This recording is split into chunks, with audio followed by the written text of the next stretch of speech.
Good morning, everyone. It's November 6th, and we're starting our planning board meeting. I just wanted to just state that Commissioners Pedlam and Hedrick are virtual this morning, and the other three of us are here. So the first item this morning is item 1B, approval of minutes. The minutes, there are two this morning, minutes of October 16th, 2025 open session, and minutes of October 16th, 2025 closed session. Do I have a motion for approval of these 2 minutes? Move to approve. Second. All in favor? Aye. Aye. Aye. Ayes have it, 5-0. The next item is regulatory requests extensions. We have one this morning. Mahan Village Preliminary Plan and Forest Conservation Plan, extension request number 2, where staff is recommending approval of the extension request. Do I have a motion for approval?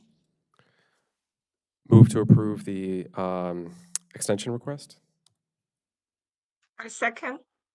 All in favor? Aye. Aye. The ayes Aye. have it, 5-0. And now we're on item number 14, closed session. According to the Maryland Annotated Code, General Provisions Article Section 3-305B7, to consult with counsel to obtain legal advice. The topic is legal standards. Do I have a motion for approval to go into closed session? Move that we go into closed session. Moved in second, Second. moved in second, all in favor? Aye. Aye. Aye. The ayes have it, 5-0. Thank you. We'll come back after closed session to start item number 7. Thank you.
Good morning, everyone. We're on item number 7, public hearing draft of the Clarksburg Gateway Sector Plan, work session number 5.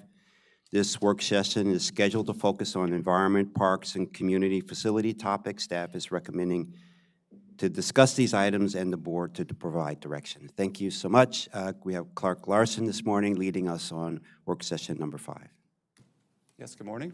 Thank you for welcoming us back. We're going to continue the conversation on the testimony that was submitted to you and have a discussion about what you want to do with that, and then we'll wrap up with any other topics you want to cover on these categories and discuss our last scheduled work session on November 20th.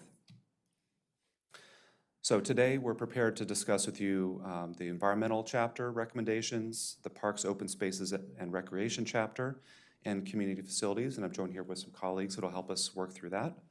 And then, as I mentioned, November 20th is our last scheduled work session to bring back a number of items, which I'll cover at the end, and have a conversation about whether you want to move forward with a recommendation to the council.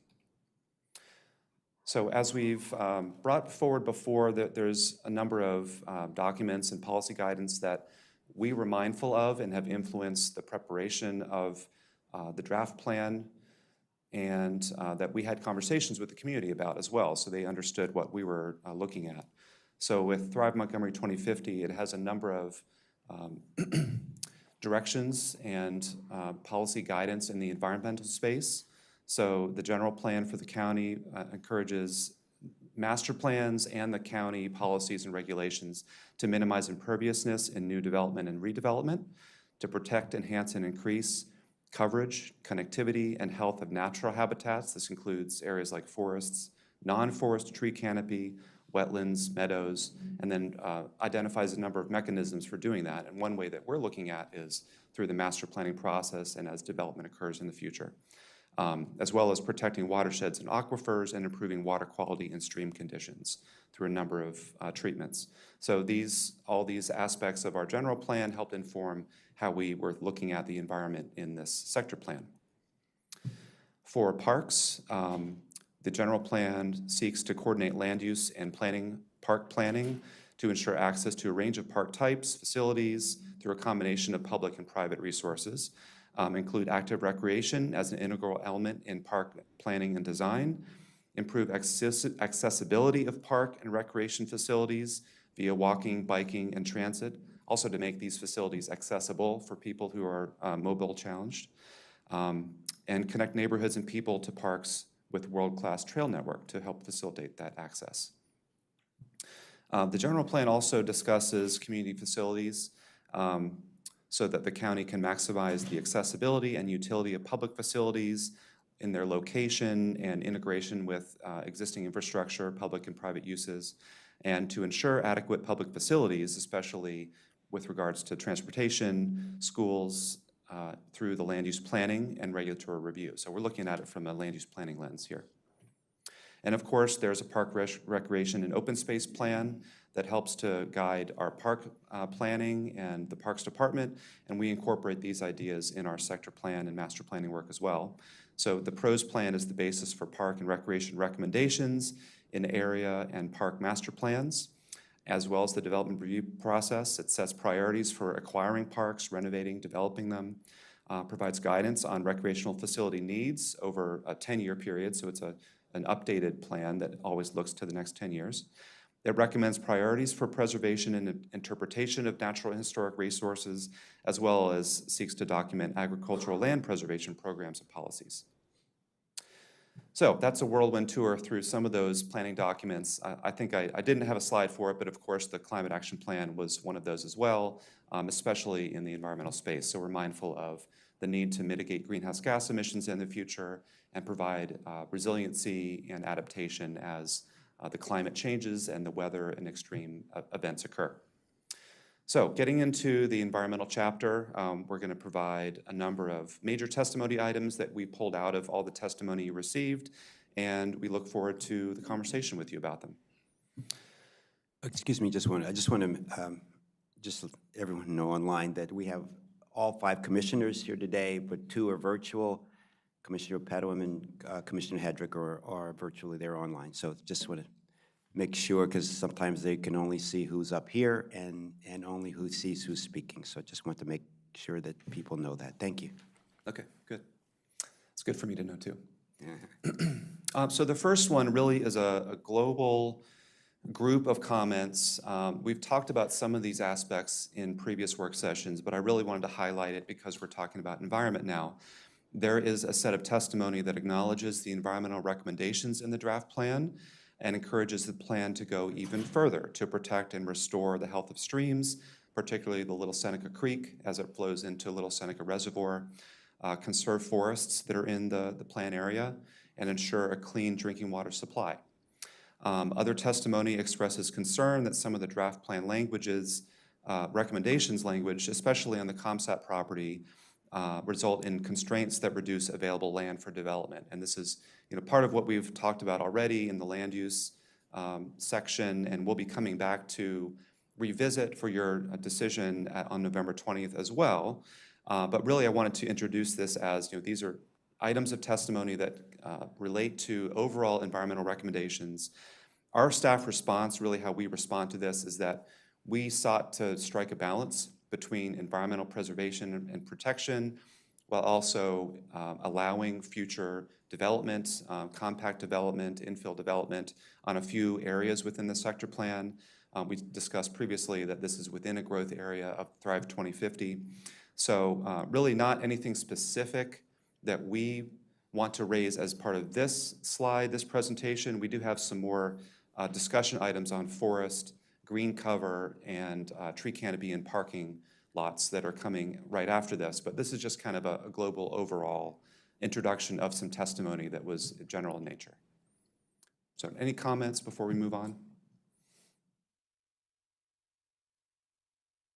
No? Okay, we can come back to some of these ideas if you want. No, I'm sorry. I was trying to talk and I was on mute. I have a question. Just in general, when we do master plan, because we are talking about the environment, are we trying to go over and above the environmental requirements that we have in master plans? Or we keep the requirements and just provide suggestions that how we could make those better? What is our usual practice?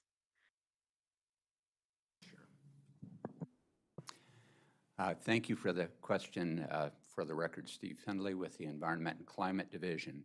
In our master plan processes, we're always looking at, starting with data gathering and also trying to follow the latest research that is occurring that lets us know about things like climate impacts and a growing body of information about human health impacts that we think are important to consider as we make our master plan recommendations in order to make sure that the development that we are facilitating is going to be able to keep people safe and well and to protect some of the critical natural resources.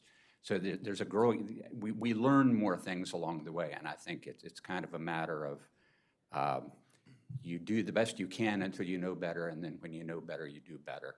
So there are recommendations that we introduce into our master plans to help guide the development review process when plans come in, and that's been typical in master plans for a long time. We often are providing guidance that then needs to be considered when development review applications come in. So we've identified through this process several different concerns. Some of them are not new, but we have new information about them, such as water quality and air quality. And some of them are in response to new information about health concerns associated with environmental impacts. So we're trying to make kind of high-level recommendations that help to That was my question. When you say you provide guidance, and I totally support and I agree and I understand. So I think that's a good practice.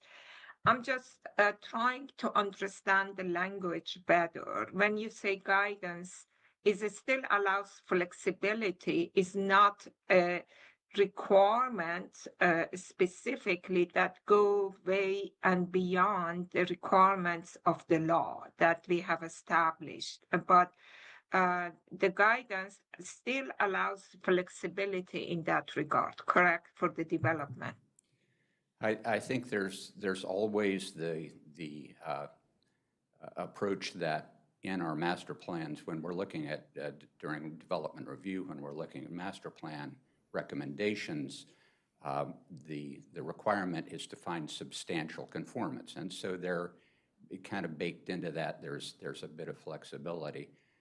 At the same time, we have in a number of recent master plans, for example, looking at tree canopy cover, where the zoning code already requires a 25% tree canopy cover as a minimum standard. But in areas where we're developing and where there's going to be a lot of impervious surface and where a lot of people are, through our climate assessment, for example, one of the questions is, are we increasing the number of people who are exposed to urban heat island effect? And if we are we recommending things in the master plan to help address that? And so in several of our recent master plans, where we are expecting more compact, intense development with a lot of people, recognizing the heat impacts, we have increased the recommendation for the tree canopy cover in parking lots to 50%, with some flexibility built into if it can be demonstrated that you can't meet that 50% total shade on the parking lot through tree canopy cover, you can do it using solar canopies or other shade structures. So in that instance, we're going beyond what the zoning code recommends in response to what we're identifying as concerns based on the master plan development plan. And so then at the time of development review, that's something that the reviewers will look at and see whether that can be met, and if it can't be met, to look at the other options that are provided. Good. I have some questions on that, but I wait until we get there and then I ask it. Thanks so much. Thank you. Yeah, one other question. So I'm sure we'll get to it, but you have things like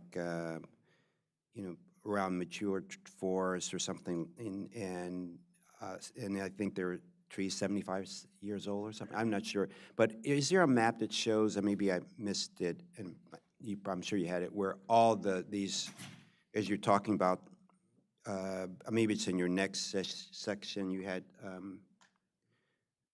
It talks about tree canopy, you had requiring 50% of all tree canopy coverage per site, requiring 50% overall tree canopy per site, and identifying and preserving key forests, preserving all mature forests, 75 years or older, that are at least 1 acre, and prohibiting. So are there maps that show where all these? I do have a map that I can where, show of the forest overlays. But as we talk through this more. Yeah, I can bring that up. Okay, I think I actually hid it, but I can unhide it and show it today. Okay. I don't think I have it by age of forest, but certainly all the layers that relate to the forest areas. Okay.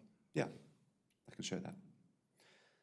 And so that's a perfect segue into forest preservation. So there is testimony that you received that supports the draft plan recommendations to preserve and increase forest and tree canopy. Several areas identify, I think they're really calling attention to what the draft plan identifies as a preference or an indication that some of the stands, forest stands south of the ComSat building should be preserved. They're in support of that. 70 years old, a mature forest, I think that language comes from testimony. That's not in the plan itself. We're not identifying age of forests for that purpose. However, you also received testimony that's concerned about the attention to specific forest stands with the preference to retain upland forests on the ComSat property that are identified in the plan area. And our language was intended to indicate that there's a preference or a priority where forest is to be protected. It doesn't require it. We don't use the word shall or must, and they're not considered requirements as we put the plan together. But they come into play when we're considering where forest can be preserved to meet the letter of the law as well. So our response to this is we're really calling attention to the language in the plan that does seek to maximize the retention of on-street trees and vegetation. It doesn't require that all of that be reserved and preserved as part of future development. Prioritizing afforestation and reforestation where there's gaps between forest corridors. And on the ComSat property specifically, preserve existing open space, topography, mature shade trees, which we're not defining by age, but considered mature, older growth, not new plantings, and forest stands as part of development where feasible. And then we do identify where the forest stands along the northern property line of the ComSat property and the south of the building should be prioritized for preservation. That's, I think, intended to be guidance for a conversation between any future applicant and staff, as well as you to make a final determination. But we are noting that there are areas on this property which we think should be considered for preservation. Can I ask a quick question just on the location of, I think I understand where what the northern property line refers to, but south of the property, do you mean south of the ComSat structure, the south of the building? Is that what the language was referring to? Yes, that's right. Yeah. And so I'll point it out here, turn on my laser pointer. And so the northern that would be section good. is actually a part of another property. I think Pepco owns this property, but there's a little sliver on the ComSat property up here that is a line of trees that has potential to be preserved. Here's the ComSat building as it is today. And then these light green boundaries where there's existing forest stands are those areas that we're identifying with potential preservation. We think that it's beneficial to preserve. It's also in an area where we expect future development. And so it's possible that some or a portion of this area could be considered for preservation, but we're not sure whether that will be the case. We're just identifying these as areas that should be considered. And what is the exact language that we use again? It's potential preservation? Is it, could you go? I did some summarizing here to make it Okay. easier to read, but I can pull up the section. Might actually be in the ComSat neighborhood. Clark, I believe this is the section in environment recommendations, environmental site design, number 2, Number 2 in environment. before you get to A through E. And the last sentence is environmental impacts that cannot be avoided should be minimized and mitigated to the greatest extent practicable. And then there is A through E. So one thought And- on Sorry, I'm sorry, I would go say ahead. C, I believe, is getting to this specific discussion, maximize the retention of on-site trees and vegetation, especially on properties with forest interior dwelling species areas and within the priority urban forest areas as defined by Maryland DNR. So with the guiding Right. language being minimize those to the extent practicable. Could you explain where is the upland forest on ComSat property? When they say upland, is it the part that you showed on the north side that is not really, most of it is not on ComSat property? Yeah, by upland forest, we mean to say any forest that's not in the stream valley or these hillsides. And so it's Okay. this stand of forest south of the building. There's also some Okay. upland forest along the southern property line, as well as a small Okay. sliver on the property line that's part of a larger forest stand. It kind of blends into this other Yeah. property. But the way I see your language really doesn't enforce and say you have to retain it. It's just encouraging them to protect the forest, upland forest as much as possible. That's how I see it. Is that correct? That's what we intended in the language, yes. Okay. So, Okay. yeah, I guess it's always what everyone's intent, is, and that's that, it's, if, like, if feasible, protect, I'm just saying, how do you make it more flexible so that it's not because it implies that the intent is to preserve it, right? It does, and then how do you, you know, make the language so that it's more flexible? You know, and that's would be ideal, the goal, but it is balancing with the proposed developments and things like that. I think that you can sense from the board, we want more flexibility in the language so that 10 years from now, someone comes up, it is not like you know, it. If I may, I'd like to add a little bit more context to the recommendation. You know, one of the issues here is that these have been identified by the state as priority urban forest retention areas. And so one of the things that goes along with that is at the time it comes in for, well, throughout the process, one of the first things that we're supposed to do is look at whether or not all planning, design, and construction approaches have been considered in trying to preserve this. And because it does want you to consider planning options as you're laying out the site, we wanted to highlight that at this time of the plan, because you know this plan kind of helps set the table for that. But the determination about how much forest, if any, will be preserved or removed doesn't really happen finally until you get to the development review process and there's a forest conservation plan. And you have to make all the necessary findings at that time.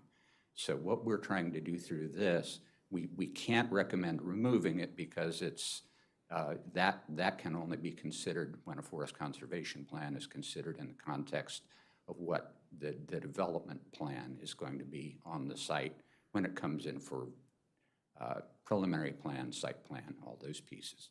So we're trying to note that these are areas that have been prioritized for consideration for preservation at this time, so that it's not something that comes up for the first time when we get a plan in. And at that point, yes, the law has to be applied, and we have to be able to make those findings. No, I agree.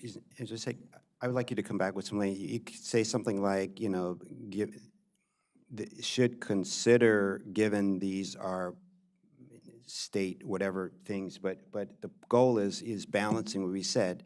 It's balancing the preservation versus development, you know, housing versus economic development, you know, businesses, creation of new businesses and stuff like that. So I don't know, maybe others have comments on this, but I'll just quickly state again, was thank you for wondering- adding that, Steve, because I think that was really important and where I was beginning to formulate a response that I didn't state earlier, that I really do feel it's most appropriate to deal with that at the time of development review.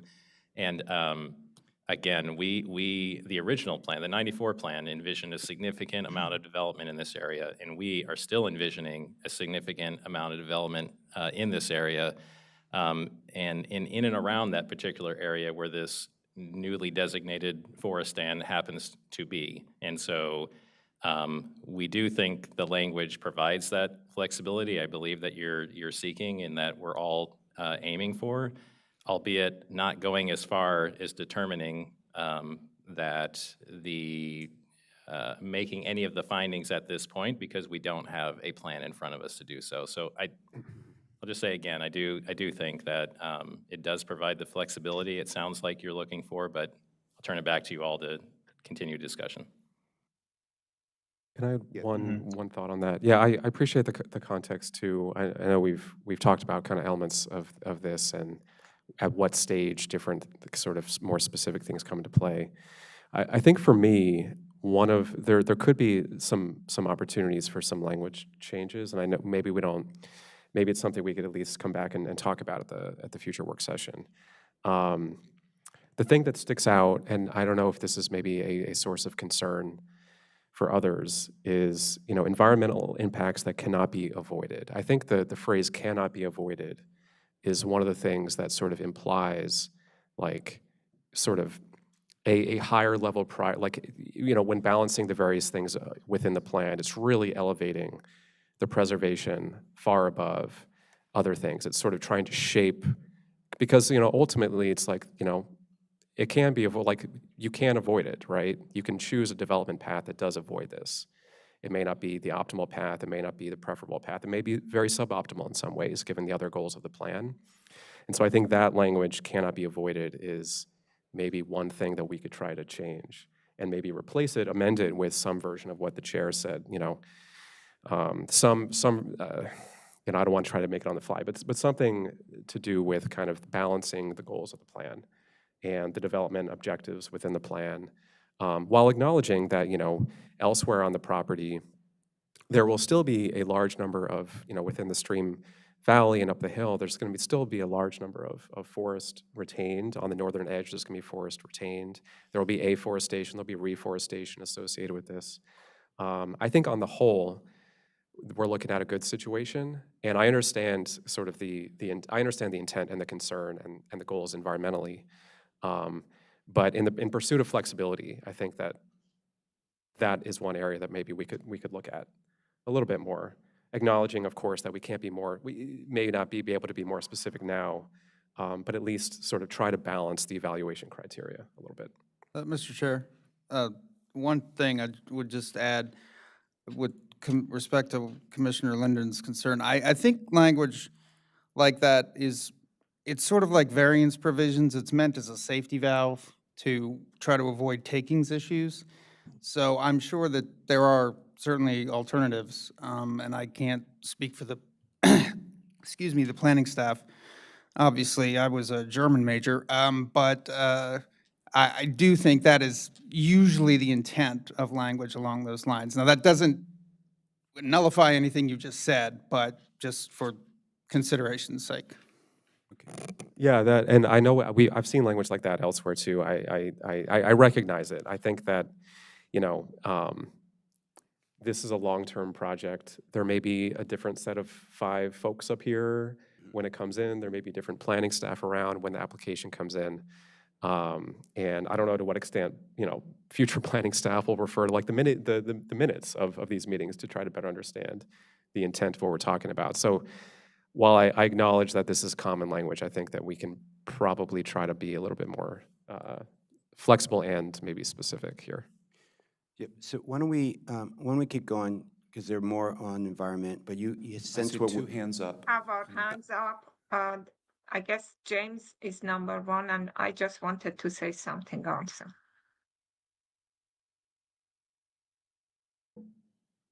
Thankfully, Commissioner Linden covered most of what I want to say. I mean, I tend to like, you know, I'm cognizant of the fact that we want to preserve as necessary and if we can, but we already have, you know, afforestation, reforestation requirements. We're preserving a great deal in an easement for the stream valley that's being preserved. You know, I get all that. Some of these are not particularly contiguous forests, you know, overall. I want as much flexibility as I can as well. And I think, like I said, I think Commissioner Linden covered it mostly, and Chair Harris as well. But I want to, you know, allow the most flexibility possible within this property, because part of it is it's a large property and the stands of trees are right in the middle of it. And so I want to make sure that we do allow the largest amount of flexibility possible, with the acknowledgement that we already have considerable, you know, reforestation, afforestation requirements there, and that we're getting a large category, you know, large easement along the stream valley. So covered most of what I wanted to reiterate. Great. And maybe the thing is, maybe I'm just throwing this out, and you can come back. Maybe anything that does change, it could be done on site somewhere. You know, like I'm saying, so it's still in the same area, but not necessarily right there. Yeah, totally. And I think this relates back to the buffer, the 270 buffer that we talked about before. Like, could the 50-foot planting recommendation sort of be an area for afforestation, right? That could be applied, like if and when some version of these tree stands go away. So yeah, I don't want to belabor the point, but yeah, I think there could be flexibility on the site to still accomplish our environmental goals.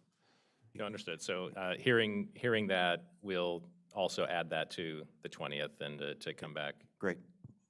Commissioner Padum. I have one comment, it's not long, is that what about, I think the language is flexible enough, and it's a good language to prioritize and maximize as much as possible. We just can add one sentence. It says that, however, the final determination will be done at the time of development plan under the forest conservation law.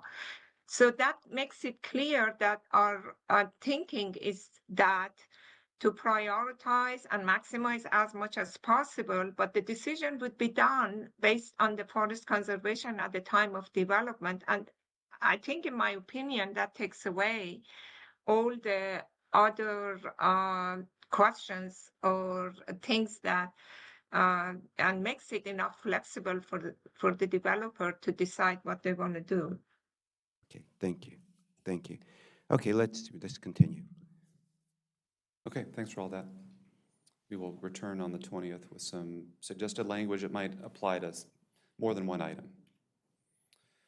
All right, so more specifically to tree canopy coverage on parking lots, the draft plan recommends that surface parking lots on both public and private property achieve at least 50% tree canopy coverage to minimize heat island effect and make it more comfortable.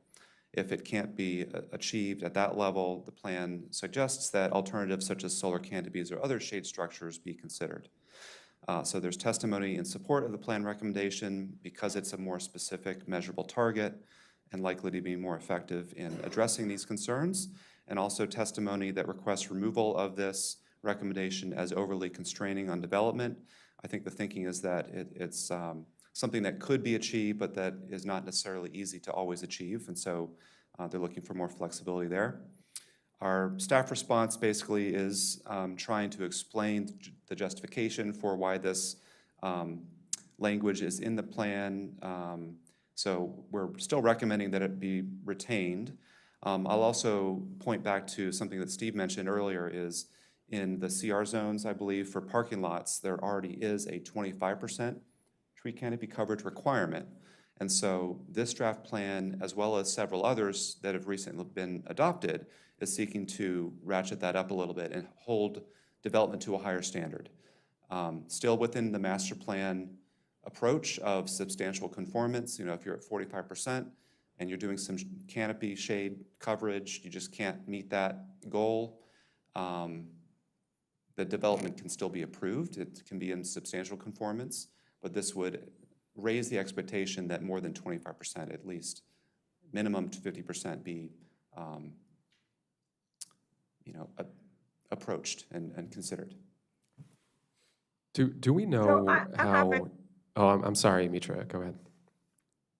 Just one question, that this 25% additional shading, do we know that what is the impact to parking? How much of parking space it takes? And are these the canopy trees for how many years? 10 years, 5 years? I don't know how we calculate those canopies. I'm just wondering that what is the impact to the parking when we increase it from 25% to 50%? Again, for the record, Steve Findley. I'll take that in a couple of different pieces. First of all, there is an impact, obviously, on parking if you have to have space for getting trees and shade structures in. Depends on the configuration of the parking lot itself. Depends on how many parking spaces you're required to provide. Obviously, all of those factors have to be considered, and that's why there's flexibility that's added in there. In terms of the area calculation for canopy cover, it's based on a 20-year canopy growth, and so we have some charts currently in the trees technical manual that note what the typical 20-year canopy coverage is, and that's what we usually use to calculate the area. We're working on updating we're updating the trees technical manual right now to try to provide updated information, but whatever, is listed in those charts. Or there have been times when we have had something that's not on one of the lists that's an acceptable tree species to use, where there's information available online about what a typical 20-year canopy is. So we're looking at the 20-year canopy growth, and then the flexibility is provided to recognize that you do have to meet your parking requirements and standards and provide what's necessary to support, the No, development. but the question is that what is the impact? If we're assuming that they're all trees, or if we're assuming that it may be 25% trees and 25% shaded structures, what is the impact to the development? Because we are, I do not know if this 50% is arbitrary or is based on some kind of formula or logic that we need to have 50% to work, both for cooling effect and development. I'm just wondering that how did we decide that is 50%? What is the impact? Well, it would be variable depending on the tree species that you can get in there, because the canopy sizes are going to be different. The intent is just to try to provide additional shade, and as the sun moves during the day, those shadows are going to be cast on different parts of the parking lot. So maybe I'll jump in here and try to take it from another approach. It sounds like you're, Commissioner Pedum, you're asking about the impact on the number of spaces that can be provided. So how many may be Yes. lost or moved in other places? It's really hard to Yes. say from a theoretical standpoint, because we don't know what the design of a parking lot is as we're crafting this plan. As Steve mentioned, there's likely potential impacts to moving spaces around to accommodate small areas of tree planting, strips, whether they're strips or individual areas. Of course, they have to be designed to ensure the survivability of the trees. So it could make the parking lot, spaced out more to accommodate the same number of parking spaces if you have trees. So that would be an impact to the number of spaces potentially. It's just really hard to know what specific impact you would have to number of spaces without knowing what the site plan, what the design is. And then what we're trying to highlight here is there's also an impact on providing shade to cars and people walking in parking lots. And so the impacts are both, to the parking spaces and the design of the parking lots, but also to cooler surface parking lots and surfaces and the air that passes over that surface that goes, off the parking lot as well. So it's just really hard to say. It's very hard for us also to see that if we want to increase it to that amount, not knowing exactly what is the hardship and what are we going to lose and how we could maximize the development by maximizing the shading structures and shading trees. I have no idea what impact it is, and is it going to take to make up for the required parking for the commercial businesses? It's going to take out more from the housing. It's going to make it smaller. We don't know what is the impact. That's why I was asking this question. Yes, so why don't we do this, and I have someone came to talk, but I have a question more of, I don't know what the right number is, but what does 50% canopy coverage look like on an average parking lot? I mean, like, what is it? Is it median? Like, what I hear you say, it's designed so that in 20 years, after 20 years, you have this tree coverage that provides for 50% shading. But like, if you had a parking, I know it's important to not have these heat islands and these really hot areas, and I know that the previous standard was 25% tree coverage, and then we're pushing. That's still in place. That's in the zoning code today. Okay, the zoning code is, and so what does 25% tree coverage look like? And if you had a typical, what does 50% tree coverage look like in terms of what does it do to, mean, do you have some designs or something, like what, giving, maybe you can come back, what is that? Have we approved any 50% tree coverage projects and, on the DC, that are upstand, and what does that look like? And have we, so just wanted, I guess we want to get a sense of that impact. What is it? Is 25% like 50% reliable, or 70, and then 50% is, I'm just kind of get a feel for what does this all mean? Like, it's all about risk and reward, and like, just kind of get a feel for that. You may not know now, but maybe you can come back. But I just have no feeling for what is 50% tree coverage and how does it affect on parking, and how much better is that than 25% tree coverage? Sure. I don't know. We can come back with an exhibit or more language to kind of clarify that. I believe in other master plans and Fairland Briggs Cheney master plan, we also had that language in there as well. Yeah. So this is a new language that we've introduced for these master plans. Understand, but I just, what is that, what is it, like, what does it look like? What does it feel, like, I just want to get a sense of that. I know the standard now is 25, but just, so I won't keep belaboring this. Have had it in other master plans for 50%, and if anything has been built, then we can compare that with some that have been 25% and see what it means and what are the impacts. That could help. Yeah, I think I like the idea of having some designs to look at, but James, I see your hand up. I had some other things to say, but I'll pass it to you before I. Oh, no, my comments are relatively brief. I think in this case that, we're setting a standard of 1 in 50%. And I think that I think that the staff makes a good point with, the idea that the unshaded parking lots, this is an incredibly hot heat island effect that happens in the parking lots.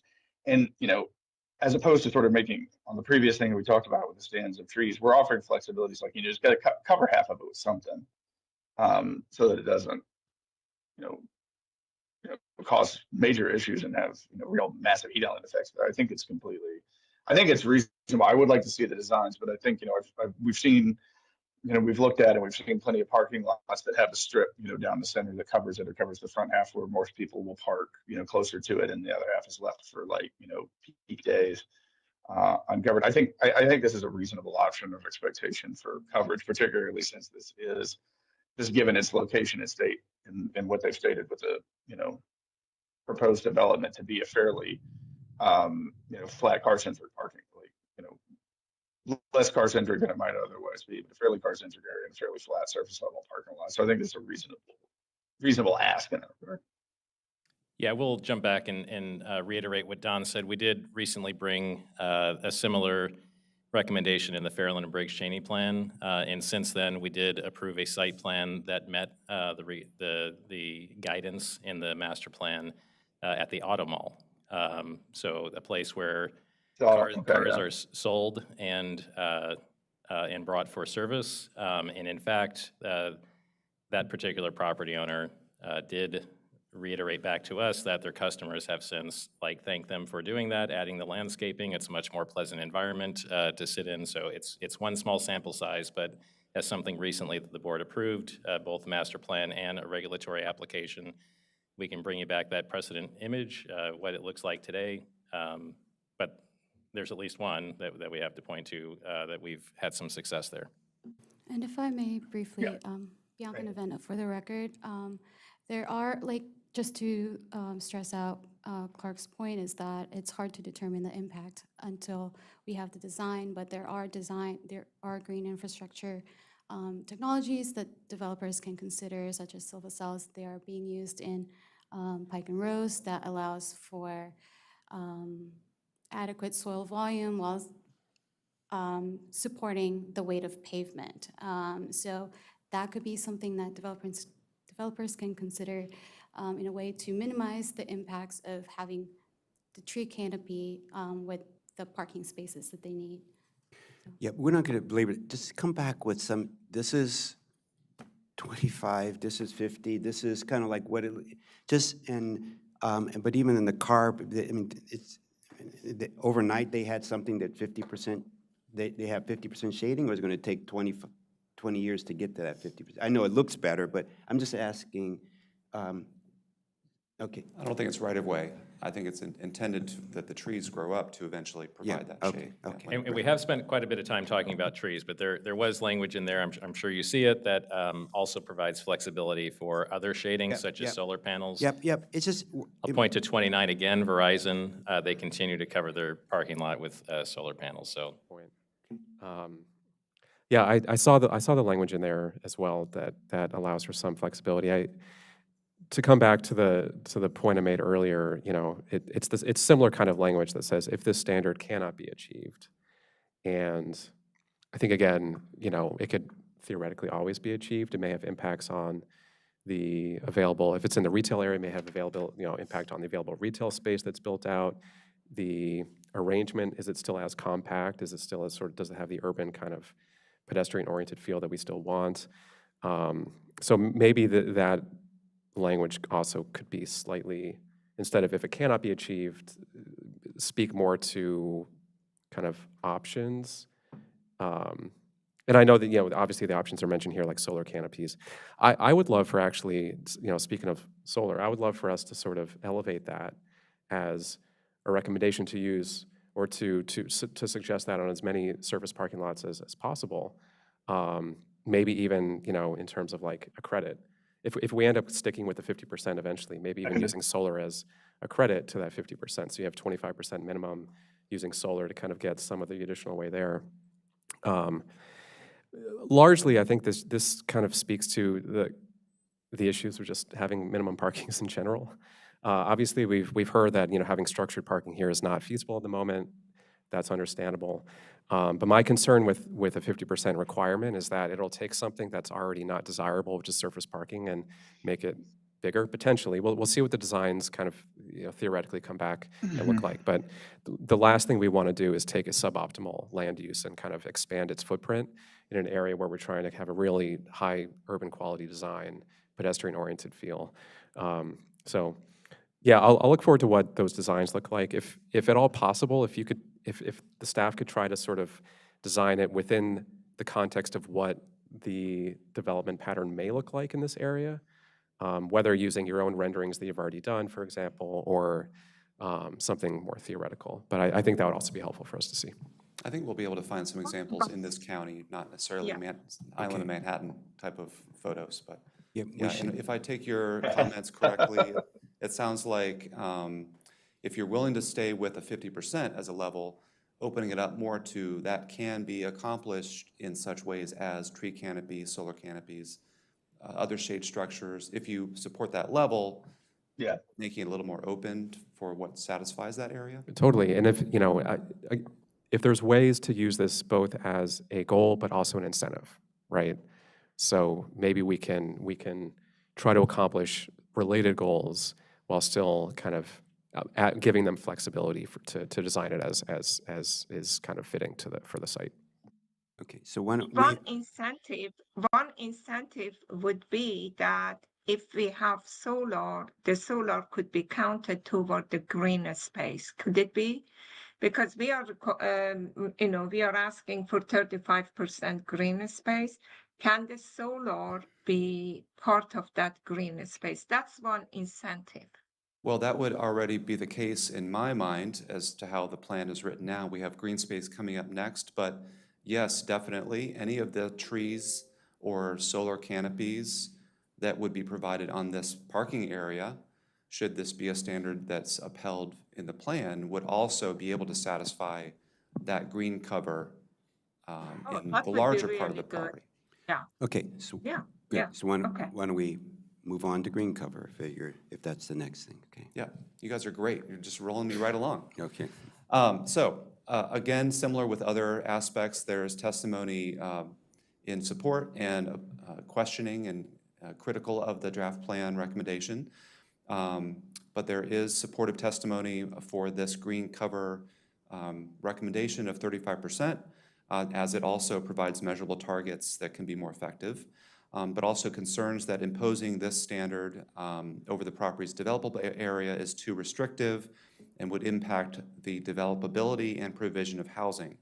One commenter also suggested that 25% might be a more reasonable level, and they cited other green cover policies in the county. Although I could point out that I think other master plans also have 35%, so I'm not sure where that comes from, but we can have this conversation. You know, we propose language that might be able to make more flexibility in the standard.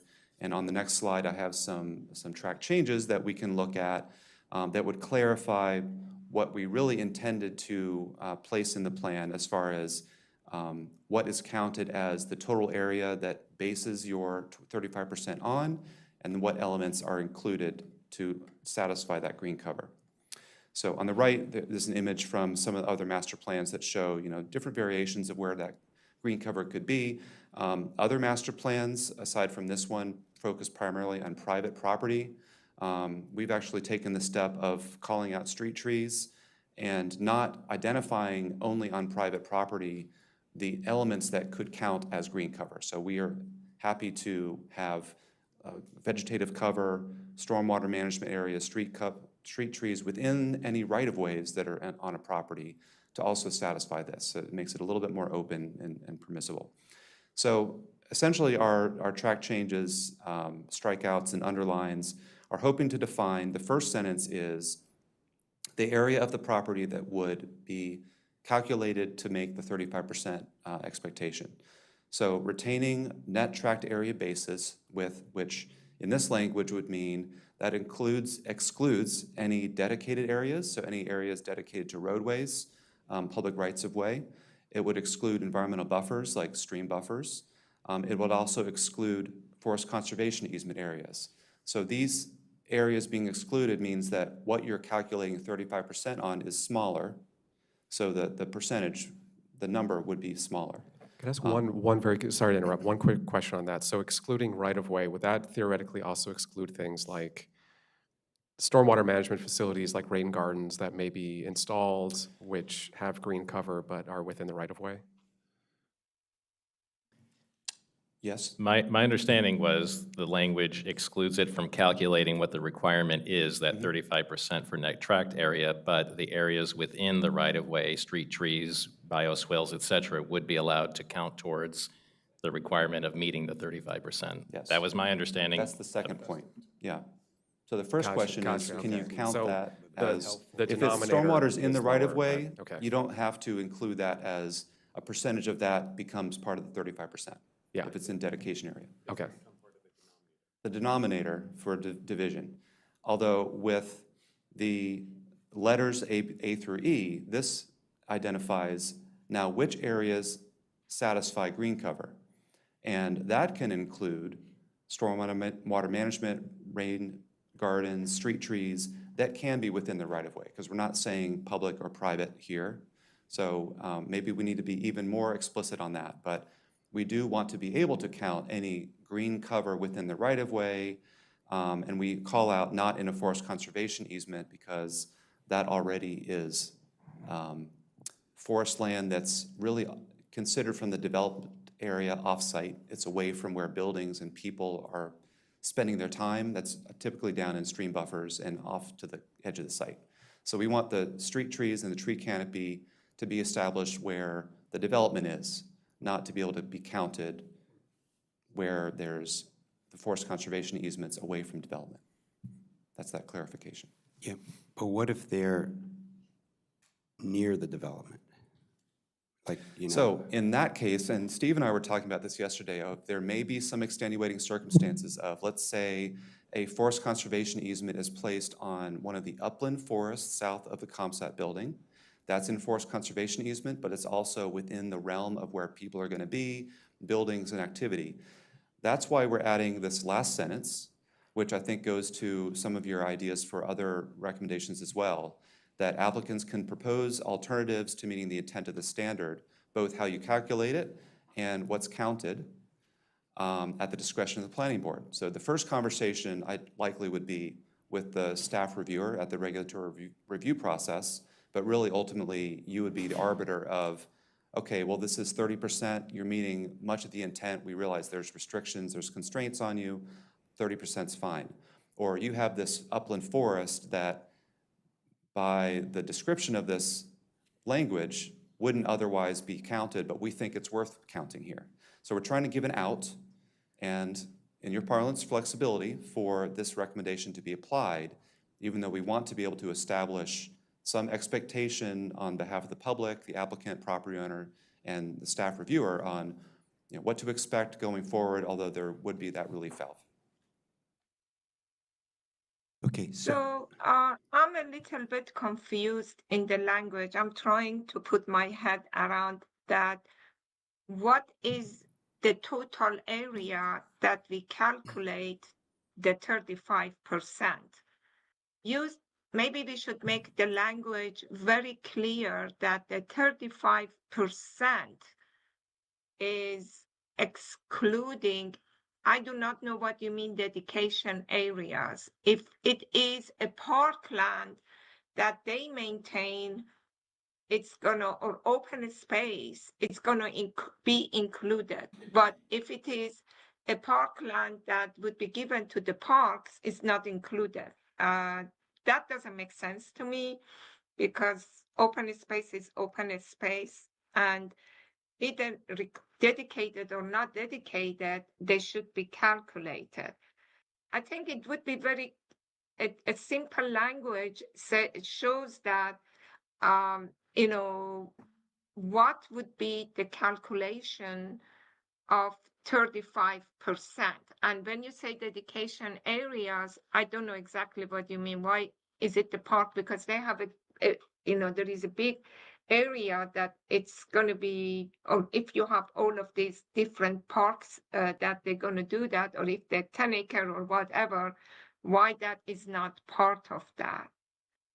And I like the language at the end that you leave some flexibility. I always like when we do flexibility, but this is a little bit confusing, the way that it is written. Maybe we could make it very clear. I do not know, it's possible you bring a language to make it more clear.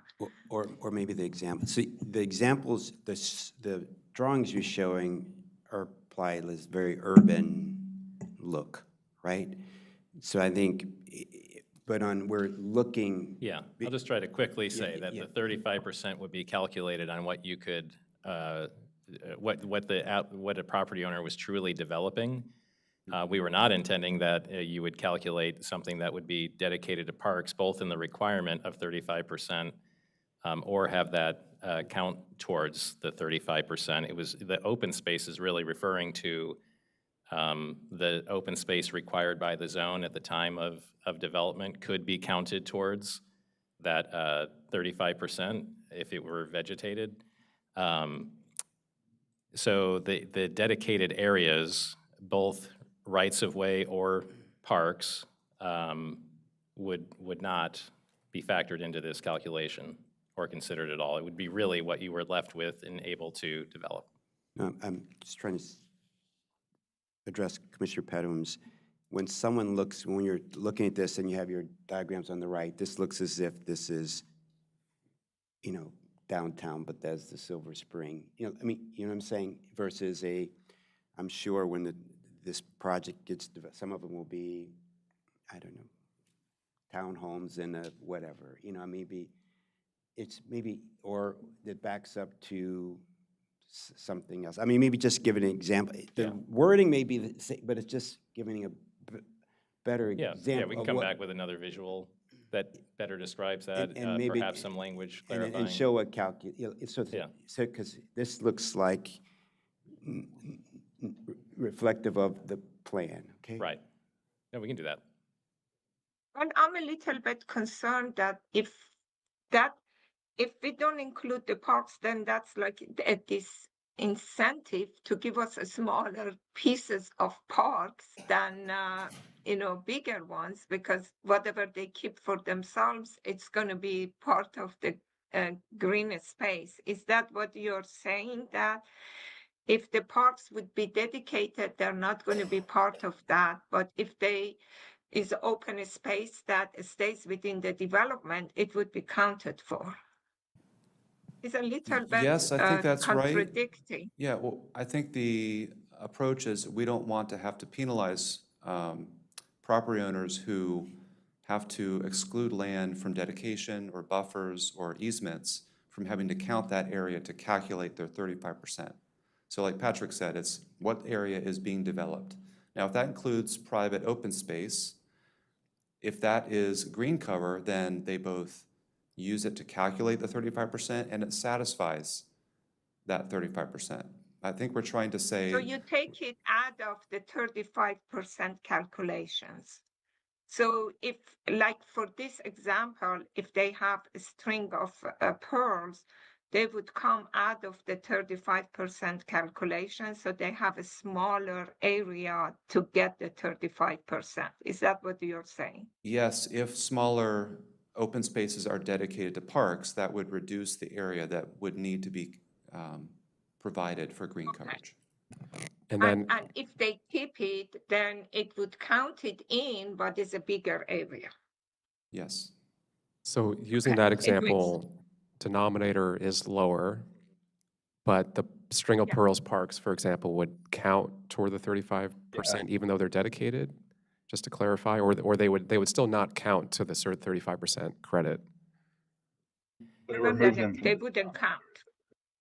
They wouldn't count. Because we talked about earlier how, things within the, like bioswales, for example, that are within the right-of-way, they would not be included in the denominator for countable, for the net, net tracked area, but they would count toward the 35%. They would count toward the numerator.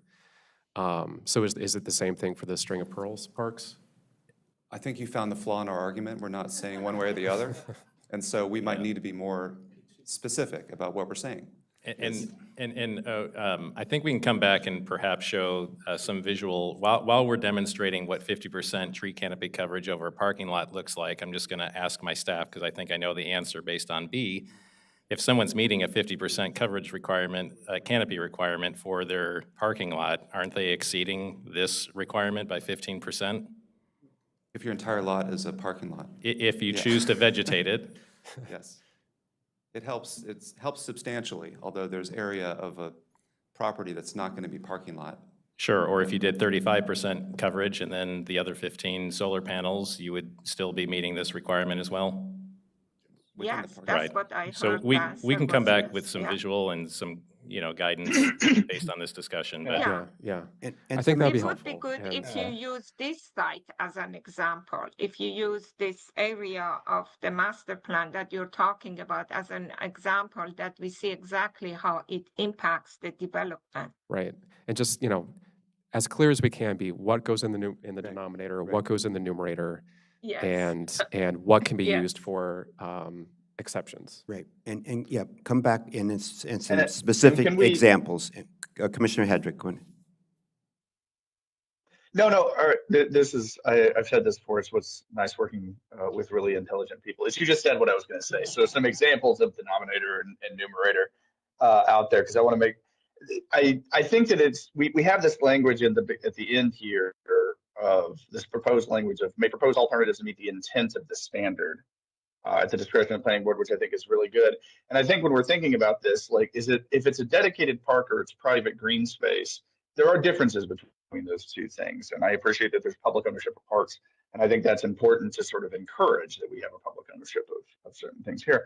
But in the terms of green space, the intent is to have people to have access to green space. And quite honestly, on a day-to-day basis, the access to a privately maintained open space or a dedicated park is not all that different for people within living nearby. So I just want to make sure that we're also considering intent of the green space code there as well, so that we are not making all that much of a percentage distinction between those two things. If we want to encourage public dedication, we can do that. But I think in terms of like just as green space and meeting that requirement, I think they're both relatively similar.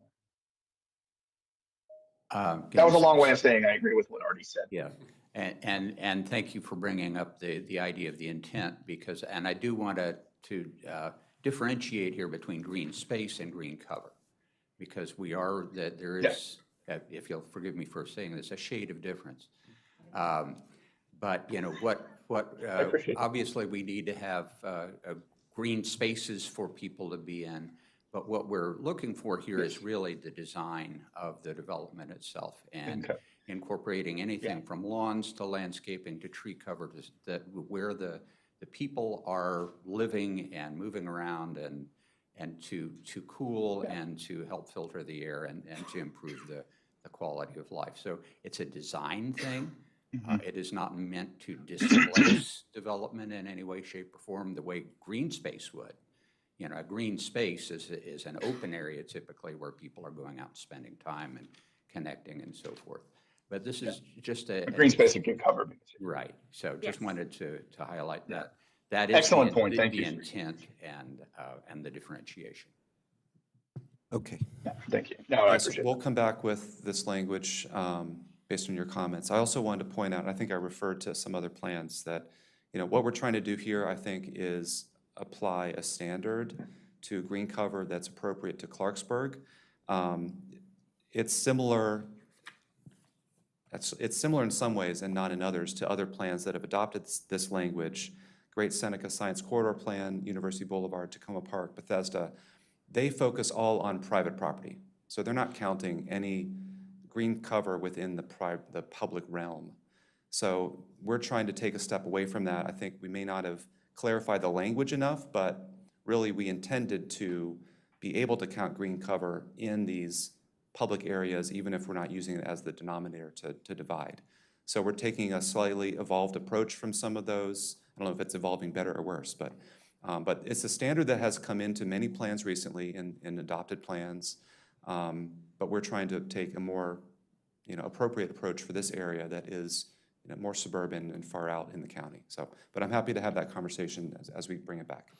Yep, yeah, I'm glad you're thinking that, you know, this is not Tacoma, right? You know, and how people are going to potentially get their green cover, right? Right, right. Like Clark was saying, each plan, this is something that we are recommending in all of our plans. It's not unique to Clarksburg, but what is unique is the approach here. Each plan is slightly different based on the context or community that language reflects that particular area of the county. So we have tailored it to what we thought was appropriate for Clarksburg.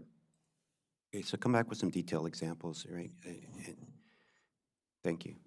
Mr. Larson, just remember, intent will always yield to what it actually says when you run up against someone like me. So I love intent all day long, but please make sure that the language actually reflects what you intend. Just a heads up, thank you. Okay, I appreciate that. Thank you. That'll make it easy for everyone going forward. All right, I'm going to hand it off to the capable hands of our staff in the Parks Department to take us through the next several slides. And before, your last sentence there, you says the applicants may propose alternatives to meet intent of this standard. So given your comment, I mean, should you give, for example, or you just want to leave it below? Because Maybe take out the word intent, meet this No. standard. Or, no, my point is may propose alternatives to meet. So do you have in your head what, not all the, but for example, so people are going, or you're just fine with leaving it as alternatives? Okay. I think we were brainstorming some potential alternatives, such as that forest stand in a forest conservation easement, if it's placed there, that might be an upland forest next to buildings. So if it's in an easement and it's tree canopy, you know, it's more open to what we've listed in A through E. Okay. But you could come up with a number of examples that we may not have even thought of. Okay, you keep going. I would suggest something along the lines of applicants may propose alternatives to meet this recommendation at the discretion of the planning board. Having Mr. Mills' comments and reflecting this discussion, I think that better language for a master plan. Okay. Actually, I like that. That Great. last sentence is good. I like it. Okay, continue, please. Okay, so for the record, my name is Lily Mernon. I'm a long-range planner with the Parks Department. And today there are 3 topics from the public testimony that I'd like to discuss. So first, let's talk about our recommendation for a new local park within the plan area. As you're aware, the draft plan recommends a new 8 to 10 acre ComSat Gateway Local Park, centrally located in the plan area on the ComSat site. We received testimony from multiple people in support of the recommendation as it's written in the draft plan, citing existing community need for recreation facilities. We also received one testimony arguing against the need for the new park, citing that there are other parks nearby and some of which could use additional renovations. We also received testimony from the ComSat property owner asking to revise the draft recommendation to consider coordinated smaller spaces instead of a single 8 to 10 acre park, and also sharing public facility requirements with sharing those responsibilities across properties in the area, and also additional language that seeks maximum flexibility. So as established in existing conditions and in our public feedback, there is a very clear community need for existing and long-term park and recreation facilities, and this recommendation does help meet those needs. But after reviewing the comments and in consultation with planning staff and the ComSat property owner, we are suggesting revising the draft plan to allow for greater flexibility while still addressing these recreation needs. So on the next slide here, I have a summary of some of the specific changes that we're recommending, and the full text is included in the staff report. So first, staff's recommending changing the name to Constellation Park and clarifying that the park could be either a single public park or a network of connected parks that's centrally located in the plan area along Observation Drive, but not stating that it should be on the ComSat site only. And then staff's also recommending removing a reference to specific acre amounts and instead stating that the park areas must be large enough to provide all of the amenities that staff have listed in the full revised language. So the focus is on making sure we deliver those quality amenities rather than a specific size. And then staff also recommends more detail on implementation, clarifying that the scale, the form, location, and configuration will be determined by the planning board during development review process.